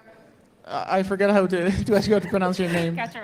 Kaczorowski and Eric Chang. So Maya is a product manager at Tailscale, providing secure networking for the long tail. She was previously at GitHub in software supply chain security, and before that at Google working on container security and encryption key management. Prior to Google, Maya worked at McKinsey and studied mathematics at McGill University. Eric is an engineer at Google's Enterprise Infrastructure Protection team, where he builds systems to scale internal security processes. He's previously worked on Linux fleet security at Google, upstream communities, Kubernetes, and cloud authentication systems. Thank you. Amazing. So we're here to talk about... Is your mic on? My mic is not... Can you hear me? We can. Great. We're here to talk about the road to Beyond Corp and how to get to Beyond Corp. So as we just introduced, I'm Maya. I am a product manager at Tailscale. Tailscale is a WireGuard-based mesh VPN, and yes, I do have stickers. Lots of stickers. Lots of stickers. Yeah. And I'm Eric. I'm a security engineer on the Enterprise Infrastructure Protection team at Google. We deal with Google's corporate security, which relatively relevant to what we're about to talk about today. Yeah, exactly. So what are we going to talk about today? First, we'll cover what we mean when we say both the words Beyond Corp and Zero Trust and why those are important and particularly poignant right now. Then we'll dig into what Beyond Corp is to better understand its components and what is needed for that to function. We'll talk about what companies have typically done or tried to do to adopt controls like Beyond Corp and what steps you can take towards a zero trust architecture. And we'll wrap up with going over the long tail of problems we're going to hit by trying to make something truly zero trust. So to jump in, zero trust. Zero trust is a very trendy phrase these days. But in addition to coming from lots of vendors and analyst firms and yes, conference talks, it really does seem to, like the concept of zero trust has become particularly trendy and mainstream like very recently. And that's probably due to what just happened south of the border. In late January 2022, the US government published a memorandum on zero trust principles and about moving the US government's institutions and networks towards zero trust. And this was kind of surprising, although maybe not that surprising because this was after in May 2021, the US government also published the Executive Order 14028 for improving the nation's cybersecurity, and this is a follow-on to that. So as a result of this memorandum, by now, US federal agencies have adopted their zero trust plans into their cyber plans, and they have to implement what they've decided they're going to do by the end of 2024. So I guess this is just how we do security trends now. So how are Zero Trust and Beyond Corp related? Let's start with traditional networks. In a traditional network, in the traditional network architecture, you rely on a network perimeter to delineate between trusted and untrusted users, such as trusted employees inside a firewall versus potentially untrusted employees outside of it, or untrusted actors outside of it. By moving to a zero trust architecture, the location of an individual, specifically what network they're on, is no longer solely what determines whether that individual is trusted, but other context is used to determine whether or not they can access a given application. So with the zero trust architecture, there's no longer such a thing as a privileged physical corporate network. One thing that zero trust doesn't mean, though, and people get confused about this, is that VPNs are bad. And I have to say that despite the fact that I work at a VPN company. There's nothing inherently wrong with VPN, but there is something wrong with assuming that because someone's on the VPN, they're trusted, or that they're on the corporate network, they're trusted. So if it's more like VPNs that have no application level access controls are bad, sure. Beyond Corp, introduced in a paper in 2014, is Google's specific implementation from which the broader zero trust principles emerge and zero trust architecture emerges. Yeah. And so Beyond Corp is fundamentally an access question. This could be an access to something like your internal corporate wiki. And the way it determines if you, the user making that request, have access is it considers two primary principles. One is pretty classic, right? It's who you are. What are your credentials? Can you get into this wiki? And then more novelly, it also considers what device you're coming from. So a really good example might be a personal versus a corporate device, right? You might be able to have your credentials on your personal device, but that doesn't mean we necessarily still want you to be able to access the corporate wiki from that device. A really important thing that's just not even in this slide is any discussion of networking. You know, you were talking about VPNs a little bit before, and that's kind of dominated the conversation. And I think that networking is interesting, and your network topology kind of falls out of trying to get these core things. But ultimately, what we're going to be talking about today is access to users and devices and trying to harden those as much as possible. So first, you know, I said this before, users, we're all kind of familiar with that, right? You are the user, you've done an OAuth dance, you have some credentials, and so on and so forth. So it's pretty much what you'd expect out of any normal application level access question. A few things we will be talking about today is how to harden that. So, you know, how do we actually get strong user-first identity, and then what are the properties of a strong credential? Because this is fundamental to the access question. Having a strong credential results in stronger access, or access decisions. And then the next one is we're going to talk about devices. So we've discussed stuff like, you know, is this a personal but a corporate device? But once you start thinking in that direction, there's a whole kind of different set of questions that you might be interested in asking, right? What is the patch level of that device is a really good example. And then how do you store this information? What kind of inventory do you have? And then once you have all of this, how do we, again, in the same way that we're going to think about users' credentials, how do we think about device credentials? How do we harden the identity of those device credentials and the storage of them and so on and so forth? And then finally, access is the terrible nitty-gritty of given these two pairs of credentials, how do we actually make an access decision? This looks totally different depending on what protocol you're actually using. So as an example, if you're going to go visit the corporate wiki, that's going to look like a very different access decision from a technical perspective of if you're going to SSH to a prod box. But we actually really do still care about that combination no matter what protocol you're using. And then again, because we now magically have all of this device information, what kind of device information can be used to make an access decision? So if you're trying to get to Beyond Corp or Zero Trust architecture, how can you actually go about doing it? And how do you know how far along you are? So Eric and I have put together a roadmap, or a maturity model, whatever you want to call it, for how you get to Zero Trust. As you go higher from left to right, your organization has more capabilities in terms of how it secures its users, devices, and access to applications on the network. Basically, the more that you harden, the more you're doing Zero Trust. So your first step on the road to Beyond Corp is level 1, is having an inventory of your users and your devices. At level 2, you have a way to measure most of your security controls and enforce some of them. You're able to segment access to specific applications. At level 3, we have what's typically called Zero Trust in the market today. It's tiering users and devices based on measurements and enforcing access based on these measurements. So like Eric said, a device that's patched might be treated differently from a device that's not patched. And lastly, level 4 is what people think they're being sold. It's being able to have dynamically changing risk-based access to applications. This is incredibly hard and something that's not really available in the market today because there are a lot of edge cases. It's what we should be aspiring to as an industry, but we're all still working on the details. So we're going to go through each of these level by level. So level 1, as I mentioned, is about having an inventory of your users and devices. To inventory users who are accessing applications in your environment, the easiest thing to do is to use a single sign-on identity provider, SSO. It's also a great, simple security improvement for your organization. This is typically tied to your HR information system, so when a new employee joins, changes teams, or leaves, then their identity and so their access to business applications can easily be updated. Even if you have an SSO, you might not be using it consistently. Unfortunately, a lot of SaaS tools charge you extra for the ability to use SSO with their application, known as the SSO tax, or sometimes charge you extra just for the ability to enforce SSO for their application. And so for applications where you're not using SSO, you should ask employees to say, use a password manager, but that's also not something that you can enforce. At this level, you probably also treat employees and contractors' identities the same way, although you might not give contractors access to all of the same applications. In terms of devices at level 1, you have a device inventory and some way to manage devices. This can actually be pretty complicated depending on if you have a mix of both company and employee-owned or BYOD devices. You probably have a wide mix of operating systems, especially if you support BYOD devices.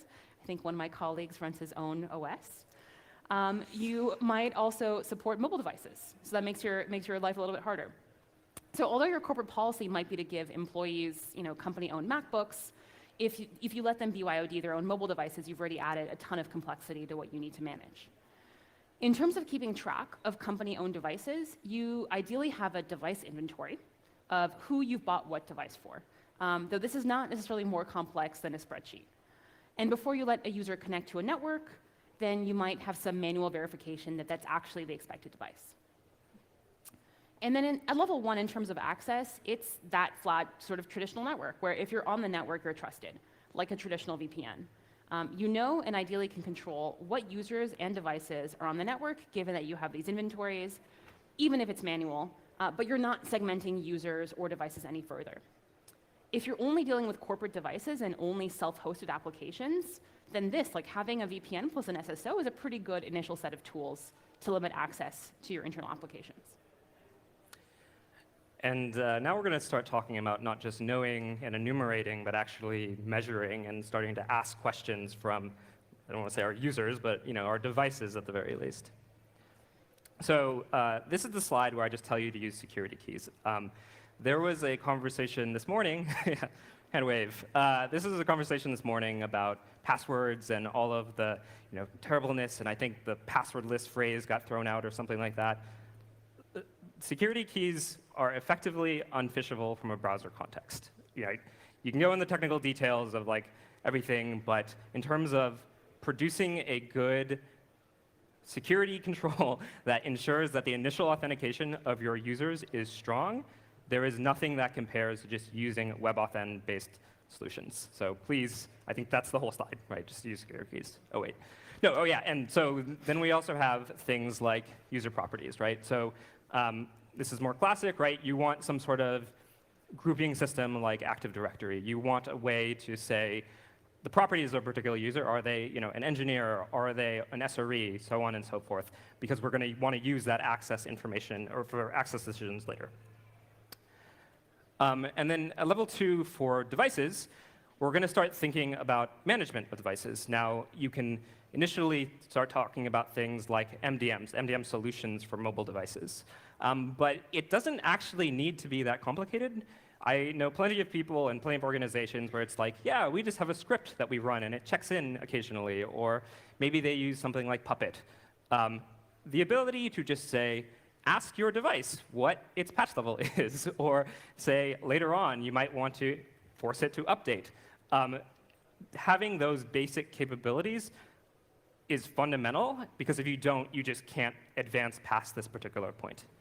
And then, yeah, there's someone else on our panel today who is going to, I think, give a OS query sort of training. OS query is a great example of a tool that is open source that you can use, that you can install an agent on your devices, and then you can start asking questions of your devices. You also want to start thinking about less of here's this key that I gave you that maybe is shared between a bunch of things that lets you on the VPN, and start thinking about per device credentials that you can actually associate with the device. This is also where the spreadsheet isn't going to cut it, right? You do need, at this point, to not think of your inventory as something you only update when you onboard or offboard a device, but as something that is continuously living, because you're going to be profiling and gathering information from all of your devices. And then level 2 is of access management. Is now we have to start thinking about not just having one single policy for all of our applications, but we might want to start doing this at a per application level. And there are plenty of open source sort of solutions that do something like this. Some Nginx plugins go quite a long way. There's also things like the OAuth proxy. But the level 7 HTTP proxy is a really good way of achieving this, because you can't always make the assumption that all your apps are going to perfectly understand your format for your user's credentials or your format for your device credentials. And then you also have to start thinking about what are your strategies for non-browser traffic. So this, again, might be SSH or command line tools. While we generally think of BeyondCorp as a solution for your browser-based traffic, the being able to SSH to a prod box is also something you definitely want to have a strong authorization decision for. And you can't just ignore these sort of access requests because they're not, your classic HTTP browser traffic. And then this is where we also are going to start consuming device credentials. So MTLS is a really good place to start here, right? Give your devices a client certificate. You can, there are a lot of solutions for like Android phones or that kind of thing that allow you to, through a enterprise enrollment, install client certificates that you use for your corporation. And now we're going to finally get to level 3, which is sort of where we see as like zero trust today or whatever. So a very, very common pattern is you have a user and they have a security key and they have a really strong initial authentication, and then they exchanged it for some token that is valid till the end of time that just goes on disk or gets thrown at some third-party service, right?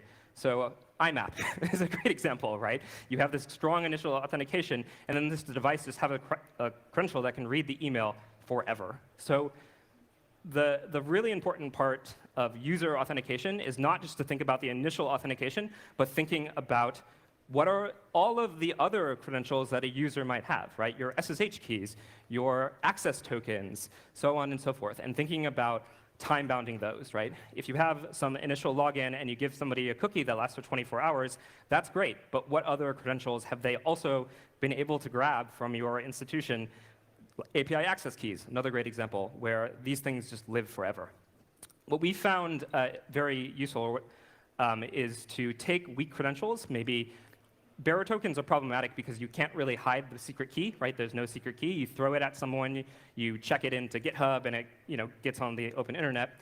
We found very useful is to take weak credentials and bind them to strong ones. So for example, if you have a device credential, you might, when you issue someone an API token, put the hash of that device credential in that API token. And now when you're making access decisions, you can sort of force a binding between a weak credential and a strong one. And speaking of strong device credentials, first off, we're going to talk about active management. So this is where, beyond just measuring, we actually want to start enforcing things. So forced patching, great example. Forced reboots are another great example where you might patch, but until you reboot, there's nothing that's available. This is also where you can start thinking about what are the other security-specific configuration on your devices, right? And do you want to force these clients to do this? Device-based firewalls, another great example. This is also where we can start thinking more ambitiously about how we are provisioning credentials to devices. So basically all modern devices, right, my laptop, my phone, so on and so forth, has some sort of hardware identity that magic pixie dust doesn't change. So this device has a TPM in it. My phone has a Strongbox, is an Android phone, so it has Strongbox as a device, hardware-based identity for the device. iPhones have the secure enclave. These are great because you can generally challenge them for the identity and then issue corporate credentials based off of them. And that's great because you're no longer like physically and manually going and doing this, but you might actually be able to automate some of this.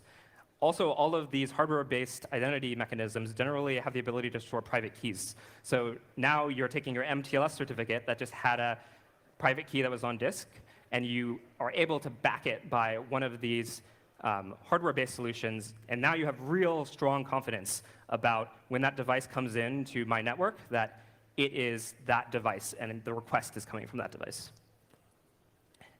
And finally, we're going to talk about access. And there's a general term that Google has published called tiered access. And the sort of summary I want to give is this. We've talked about personal versus corporate, but anything beyond that, we're going to start talking about device tiers, right? A personal device is interesting in a corporate device, but what about the patch level of that corporate device?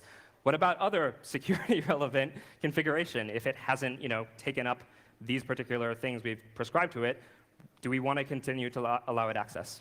So when we talk about tiered access, we generally talk about devices losing trust. So this is a device that is a corporate device that should have access, but doesn't because it hasn't done something we want of it. For example, it hasn't patched recently. And critically, the most important tier is the tier that your devices get placed in when they lose access. Because if they just suddenly lose access, and your user has no way of actually regaining that back, that's an extremely bad user experience, and you're going to get some angry messages. So level 4. So what we're going to describe at level 4 is what people think they're getting, right? So they think that implementing a zero trust architecture means that you have dynamic, risk-based access to all of your applications for all of your users on all of your devices, and that's not real.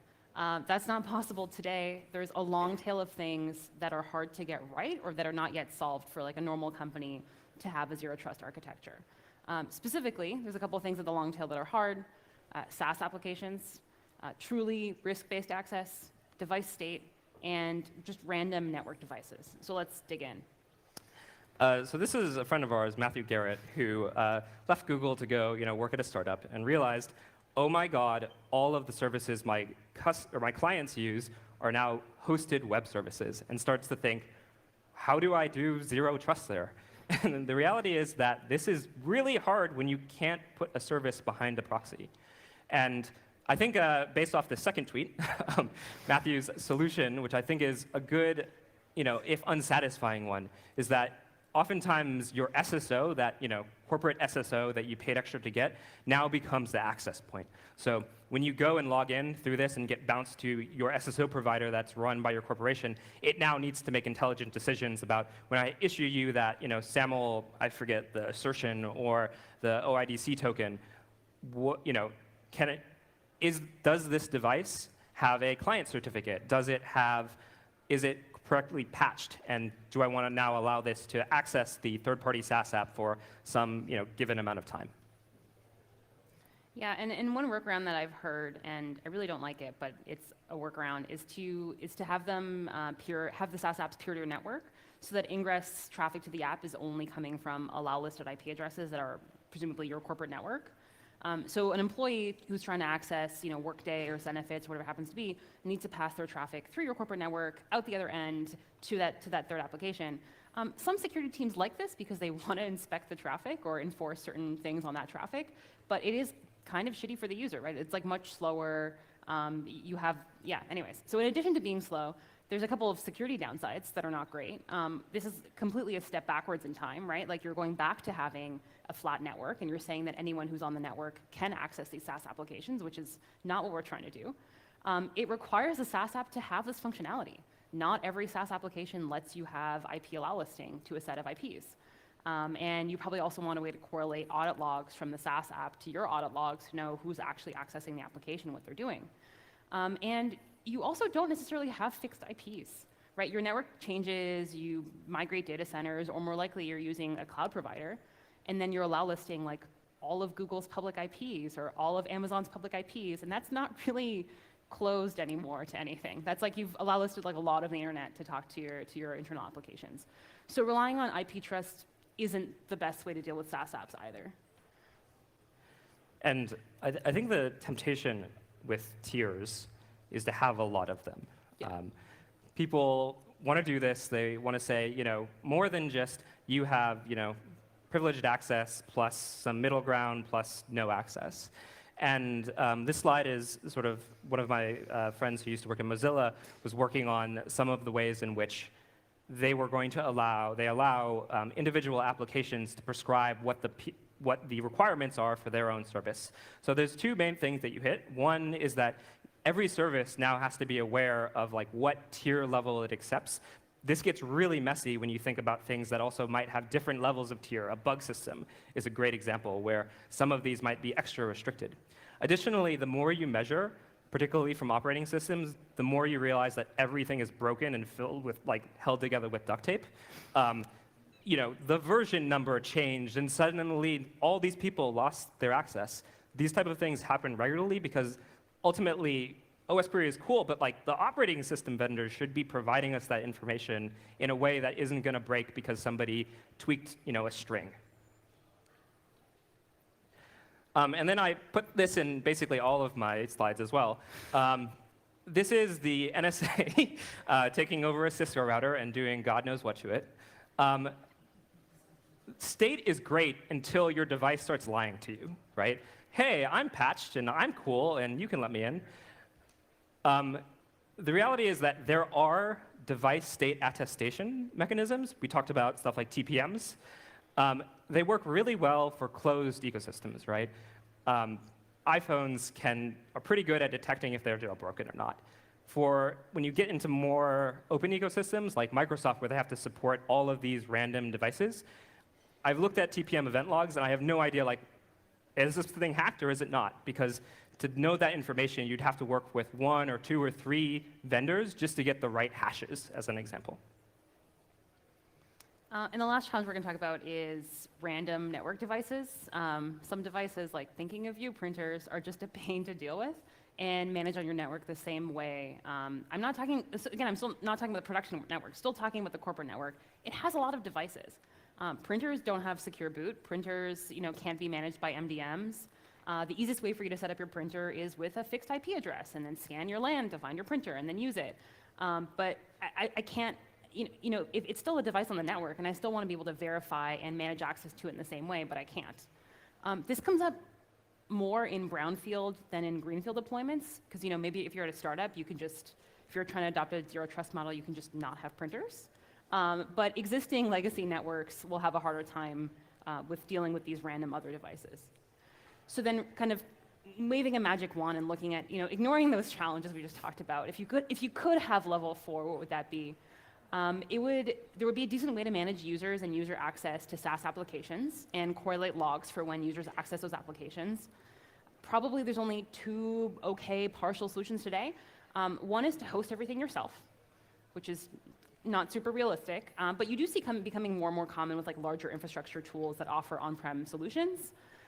Or the second one, and I'll add on to Matthew's list, is you can be Google or you can be Microsoft. And you can use your single sign-on to access everything. Fundamentally, as an industry, we don't have a way to deal with this, and we need a better way to deal with portable credentials for third-party SaaS apps. Ideally, also including device credentials, as Eric has pointed out. In terms of devices, you would need to include all the devices that are on your corporate network, because they're all a point of entry to your network. Usually, the easiest way to address this is actually to move these devices off of the corporate network, rather than do whatever they need to do and meet the requirements to remain on the corporate network. And as Eric explained, having hardware-based device attestation from a root of trust that you can actually trust, that's still a very hard problem.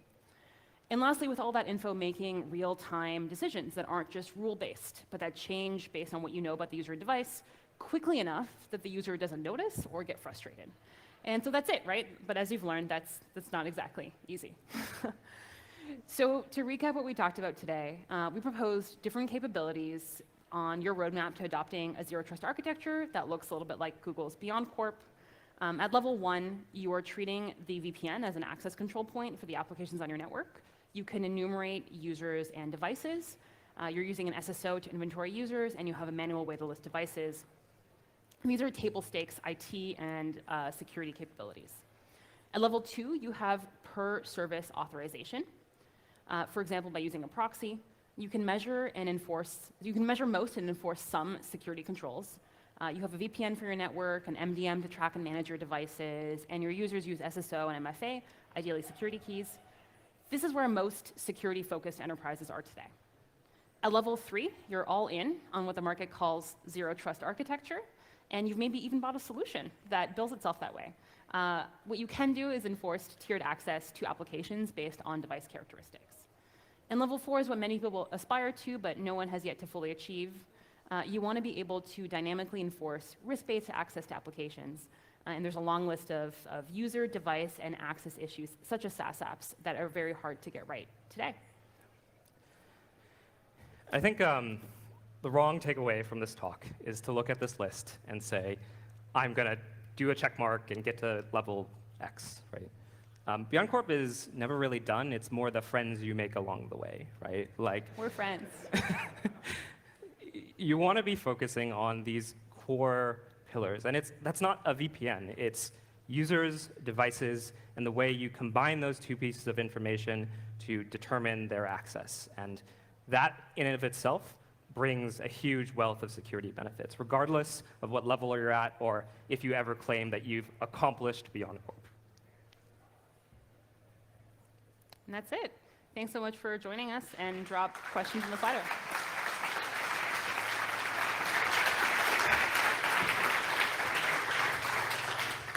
Thanks. So those were 3 great talks. In about 10 minutes, we're going to set up the Q&A. You can still ask questions on Slido, and we have many questions. It's going to be a really interesting discussion.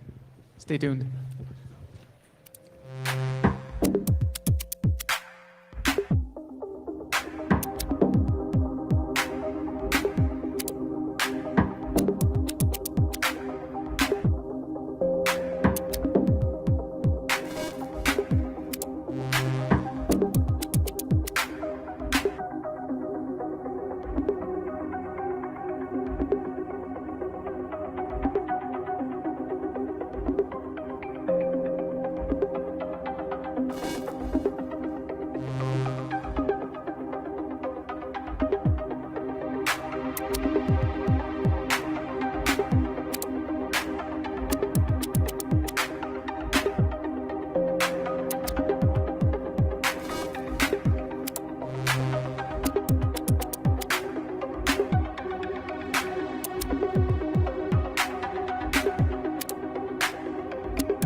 All right.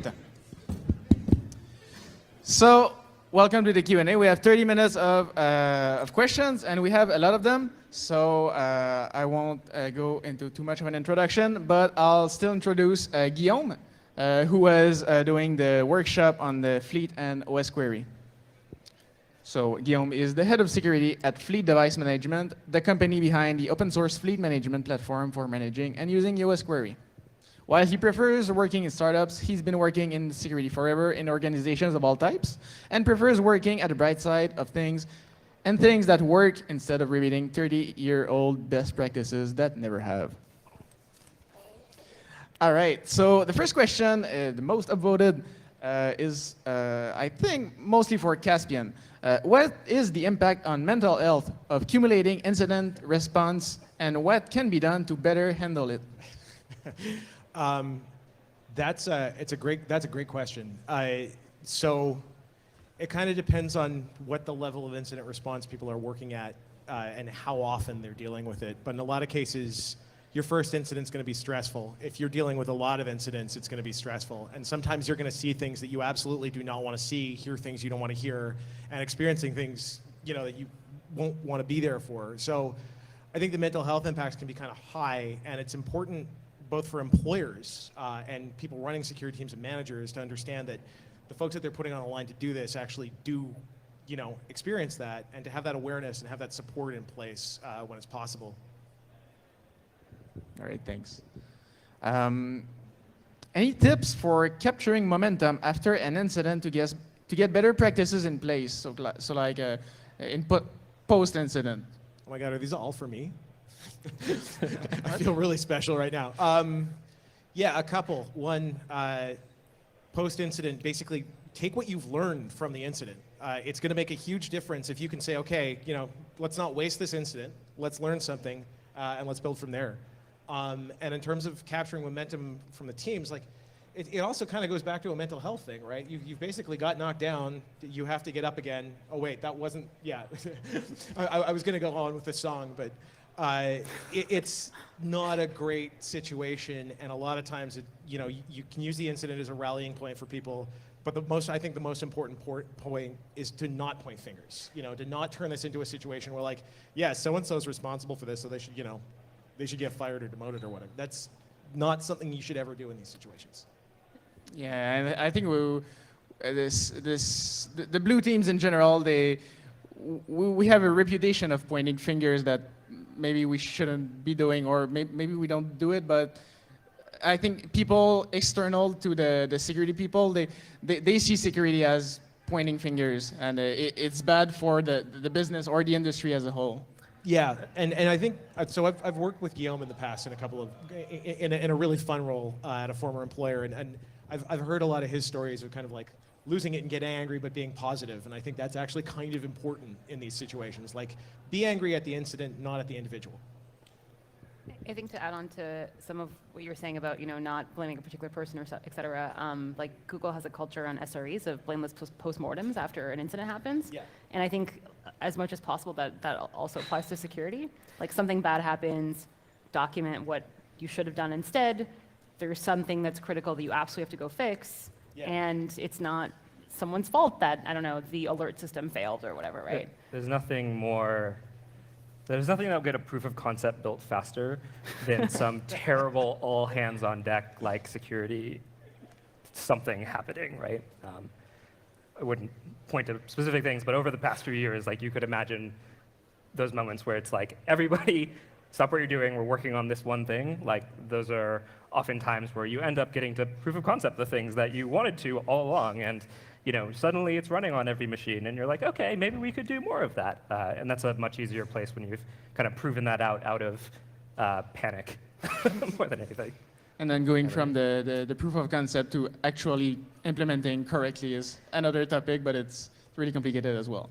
I have a question for either Eric or Maya. So you talked about the security keys and web auth, and so it's a fairly new technology, but the technology is there, it works, and I think the adoption is quite slow. And my question is, I think people, a lot of people, even security people, are not aware of the benefits. So the biggest one being it's basically unfishable. So how do we speed up this process of getting people to know it exists, it's very good, you should get to that at some point? So I would say that I have a much easier job because I work in a corporate environment where you can sort of just say, like, hey, we're going to use these. Like, you know, we start enumerating all the places where we don't use them. We have exception processes for that. But if you look at like what the FIDO Alliance is trying to do, they're trying to get the whole world to get onto that. And you've seen things like their white papers of trying to have even like soft FIDO tokens that you can move around between devices and back up to your like cloud, right? So I think that these are kind of two different topics, right? Like a corporate entity is going to have all of their weird little things that you're going to have to know that, okay, this doesn't use WebAuthn or it wasn't used a security key. To get the entire world to use security as key is something I'm dramatically underprepared to speak about. Yeah. I'll add a couple of things. One is that your SSO probably has a control that says something like require security keys. So yeah, you need to like prep your employees to be ready for that and send them all security keys and all that kind of stuff. Explain that you can put multiple credentials on the same key, like that they can have lots of keys, they all work, like all that kind of stuff. So you need to spend the money up front on those keys and flip that switch, but that's absolutely something an enterprise can do. The other thing I will say is I think some of it's going to be forced on us in a good way. So GitHub announced a couple months ago that they're going to force all developers to have 2FA, not security keys, but just 2FA, baby steps, I think in 2024 or 2023. I got an email from It's NPM. time. It's like really, really time. Like I'm shocked this hasn't happened before. But a lot more people are going to just start using second factors and security keys, and adoption will continue. And about GitHub, I think they said that I think 15% of the users have 2FA, which I thought was really low because they're developers. They're closer to security than most people, and they should be aware of the benefits of it. But I don't know the 15%, but the last public number I saw was 11% of projects that have over 100 developers have developers who use security keys. Or sorry, use 2FA, because I don't think GitHub tracks which one's which that they publish, yeah. All right, question for Yuri. Can you successfully distinguish obfuscated JavaScripts from minified ones? Because I think minified JavaScript is pretty common in the web as a whole because it reduces payload size and there are lots of benefits. So how does your model do with that? Yeah, it's a great question. So let me first explain a few words for those who are not sure what are the differences. So unification means that you do not intend to hide the code, but rather compact it. So usually the purpose of minification to make the code run faster, and then it just changes the names of variables mostly, and like compresses the code to be on a single line. So as one of the examples I showed was indeed minified. So in our case, first of all, the minification of itself, we didn't see an interesting cause to distinguish between the cases. So from our point of view, minification is just clear text. And this is why we did, so I did try to create a model that do multi-class classification, like 3 classes, minified, clear text, and obfuscated. And I didn't see that this model performs better. But again, the point of view was to distinguish ultimately between obfuscated and clear text. And this is why, so in this case, it didn't work better than that. But in general, to sum up, it's possible to spot minification via machine learning, very similarly to what I described before in my presentation.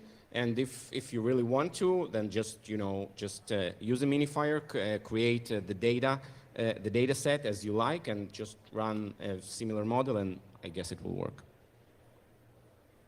Thanks. Question for, I guess, anybody that worked in incident response or in a blue team. Given an incident, have you ever considered letting the threat actor operate in the hopes of capturing more tools and tradecraft? Is there someone who has a story to share about that? Can you talk about the story? I don't have a lot of stories to share about that I can talk about, but that is definitely a thing people do, yes. I mean, I currently work at a place that mostly handles ransomware incidents. So tools and tradecraft, we have a really big Intel team for that. We've got, we're basically, that's what we do. But yes, I have seen that done. The game that you're playing with that is a dangerous one because you are basically saying, let's let this roll out further.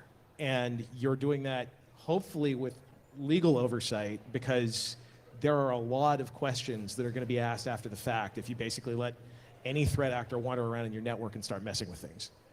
Yeah, and it's a big gamble because I guess one of the good reasons you would want to do that is if you suspect the threat actor has many footholds, you want to identify them before notifying the threat actor that you're onto them. Yeah. So it's a really tricky question, and I don't think you can have a general answer. It's really gonna depend incident on incident. No, I mean, really, this comes down to a visibility piece again. And this is one of the things that I think a lot of blue teams struggle with is kind of being able to see as much as they can on the network. And there's also the controls, which I know you guys were talking about because I got to see that. So there are elements of this where we're only just now getting to the point where we have the technology to maybe see this as well as we want to, but there's a lot of resistance to putting that in places.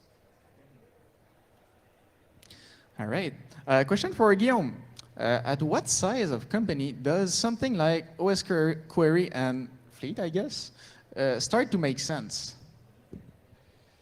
I would say if you're remote and you have computers that are owned by the company as opposed to BYOD, like 50 people, 30 people, 50 people, it probably starts to make sense. I think as soon as you start having enough systems that you're wondering what's happening on them, right? So if you're like a dentist's office and you've got 3 computers, it probably doesn't make sense, but you don't need to have 1,000. Yeah, definitely under 100 makes sense. And would there be an upper bound? Like if we have 60,000 machines, is it too much? Should we go another solution? No, I mean, the thing with OS Query is there's like 300 different types, 300 different tables with data that you can get from. Some of them can be extremely, generate a lot of data. For example, there's a table that will tell you about every single connection that's established. If you run that on a Linux server, that's a load balancer, and like you're on the internet and you get 1 billion connections it's probably not the right tool. But I've seen a lot of deployments with 100, 200, 300,000 servers, and it scales really well. It's more about where do you put the data after, but it lets you be very precise about what you're collecting. You don't have to grab everything and then decide what you're going to do with the data later, right? You can decide, okay, we have a new use case. We need this table. We're going to collect that every 15 minutes, every hour, every week, and then start using it. So it's not the same type of, let's grab everything and figure out what we want to do with it later, which can be very expensive, I guess.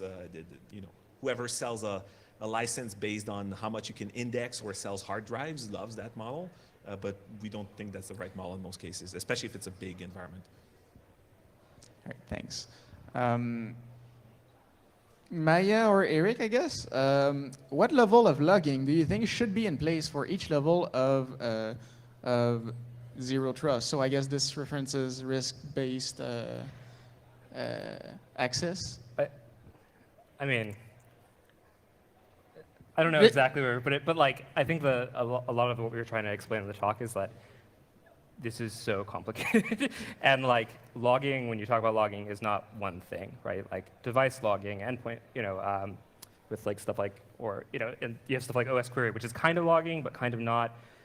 Visibility is hard. Yeah, and yeah. So I don't know if I have a great answer of like what you should log. I mean, experience-wise, there's also this kind of weird interaction between like you need different kinds of logs now, right? Because you're not just gonna have all of your things on the corporate infrastructure and you can do that, right? Where you can, say, oh yeah, here's all the IPs that came in and out. So I would say that logging is just like another one of these wonderful challenges that you'll experience.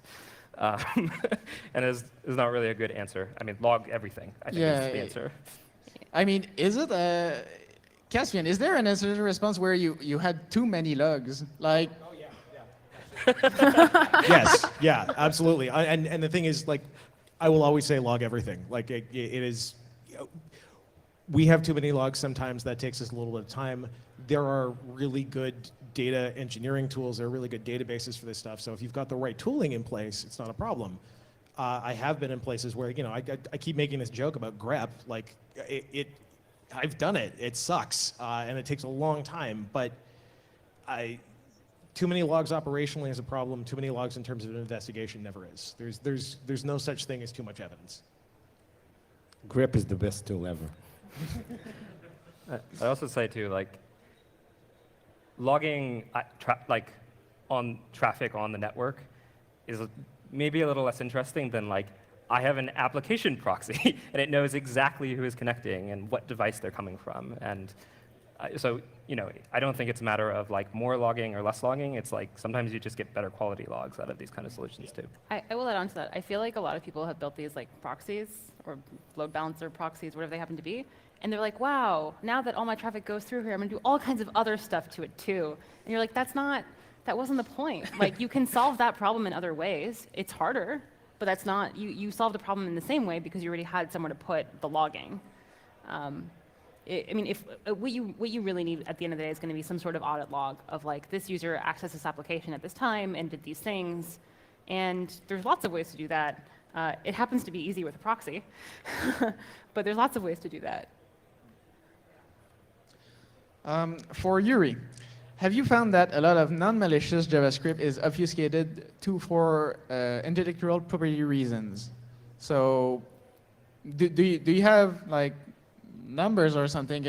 You said it's a valid use case, but how widespread is it? Do you know? You mean the intellectual property thing? So I think in one of the papers, the W19, they really did a deep analysis of the distributions of JavaScripts in terms of what happened there. For our data in Imperva, as I mentioned, it wasn't really feasible to tag it manually. So we used some heuristics just to test the model, but it's not something that we can accomplish in any way. If we have just an example like almost half of 100,000 scripts as a test set, I have no way to take security research. I mean, we have many, but I can't really ask them to tag it and to say which one are by chance, intellectual property. So obfuscation type. Yeah, you would have to reverse them and then steal their intellectual property or something like that. About machine learning in security, we have a comment here. It seems that everyone wants to use machine learning for stuff like ID system security. Is it worth it, or can it be just a waste instead of boring things like good logs? So I'm going to rephrase it. Where do you think machine learning fits into security as a whole, as an industry, as a part of doing business? Yeah, it's a good question. So generally, if you ask a data scientist, is machine learning good for something, he will tell that most probably, yeah, it is. It's very good. So I think there are many applications for machine learning today as the algorithms become more and more sophisticated and more libraries you can just download and easily use, and you don't really need to understand the inner working of the models. But indeed there are cases where you cannot use machine learning. Let's maybe talk about this negative example. So when can't we use? So there are some cases that we don't have enough data, and there are cases where the data is too dirty. So you need to make it always starts with the data. When we look on the data, we can see if it has to be cleaned, if we have enough of it, if we have a very unbalanced data set. So these are maybe like the corner cases where if you just take an out-of-the-box algorithm and apply it on such data, you maybe come up with something strange. So there is no, you cannot really replace this pipeline of gathering the data and a good amount of it. If you want to solve like anomaly detection and you have 10 examples, then you don't have to use machine learning. So that's, I think, my take on this as a rule of thumb. I'll add on to that because I think we talked a little bit about like risk-based access. And I think people are like, oh yeah, you can just decide whether or not someone can have access to this application and just sprinkle some ML on top. And like, it's exactly what you're saying, that like anomaly detection is a great example that's actually kind of bad for machine learning, right? Like if machine learning is good at a couple things, one of the things it's really good at is sorting things into two categories, A and B. That works well if A and B both have lots of data. If you only have 10 examples of intrusion attempts to your system, like you just can't train a model on that, right? It's not possible. And so something like risk-based access, you don't want to put that in front of a user who's going to like get even more upset if they can't access their email or do their job or whatever it happens to be. Like sometimes you can do some of that stuff after the fact to like look at logs, but even then, like you don't have enough data to train a model. Like, there's just nothing to go on. Yeah, I think this thinking comes from the fact that a lot of security people have very little experience in machine learning, and they either go the side of ML can't do anything or ML can solve everything, and it's we need to talk more to data scientists about this stuff, so we can know that ML can do this, but it can't do that. And just trying to maintain, even getting your signals to fire in a big system. Like I talked about the quality of stuff you get from an operating system, even just ensuring you're like I do a lot of development where you have like nice hermetic tests and you can say like, does this run if I run it against this other system? Like a big corporate infrastructure, you're not really going to have those end-to-end tests very often, and signals rot pretty quickly. So even just getting signals to fire, that's like before you even can take that structured data and do machine learning on it, that's already a hard enough problem, right? But I still think that we don't need to discourage people from doing machine learning. I think that it's on the contrary. So I encourage everyone to download some libraries to be proficient with pandas and scikit-learn and stuff like that. And you can see many examples when you can do really cool things pretty easily. And I think that will help you to understand what machine learning is good at and what's not really. And it's much better than, just like using buzzwords, as Maya said, just sprinkling them all over. Sprinkle them out, yeah. That's a great advice, even though it's spooky. I don't want to pip install scikit-learn. You just have to wait a little bit, right, for everything. Yeah. It's kind of a big package. All right, probably last question, maybe another one after that.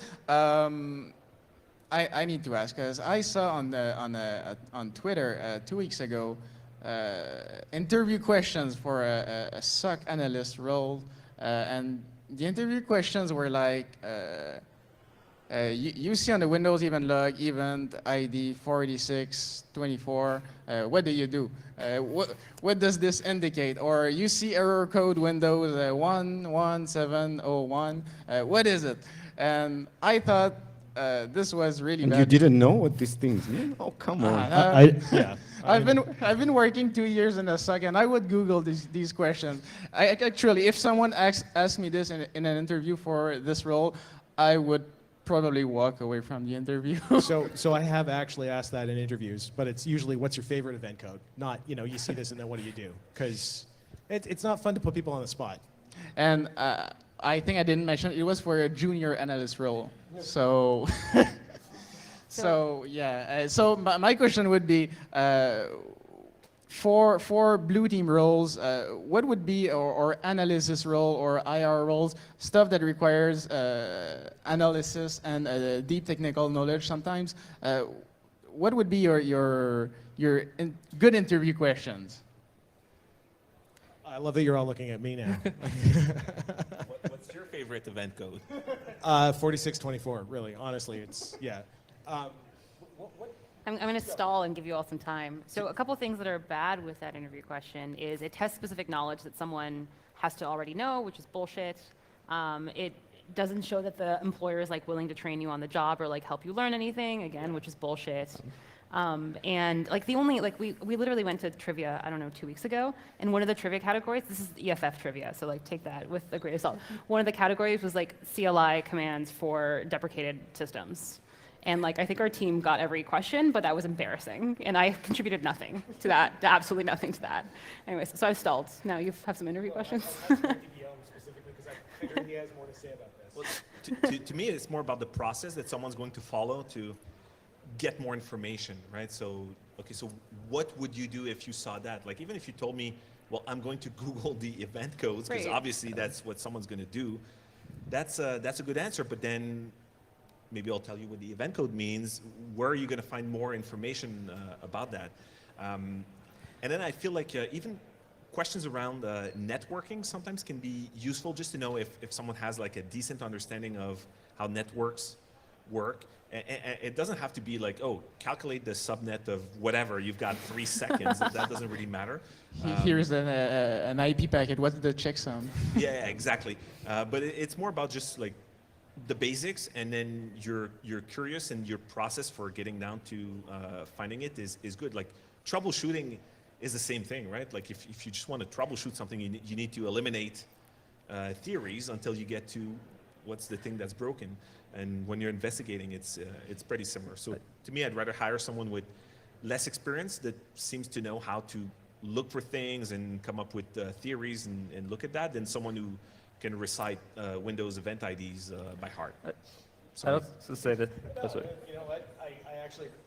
So yeah, I agree completely with this, because typically, if I'm doing this, if I'm running the IR team or the SOC, I'm not going to be looking for somebody who is going to be able to calculate packets. Like, this is what Google is for, right? You know, the skill testing questions are nice.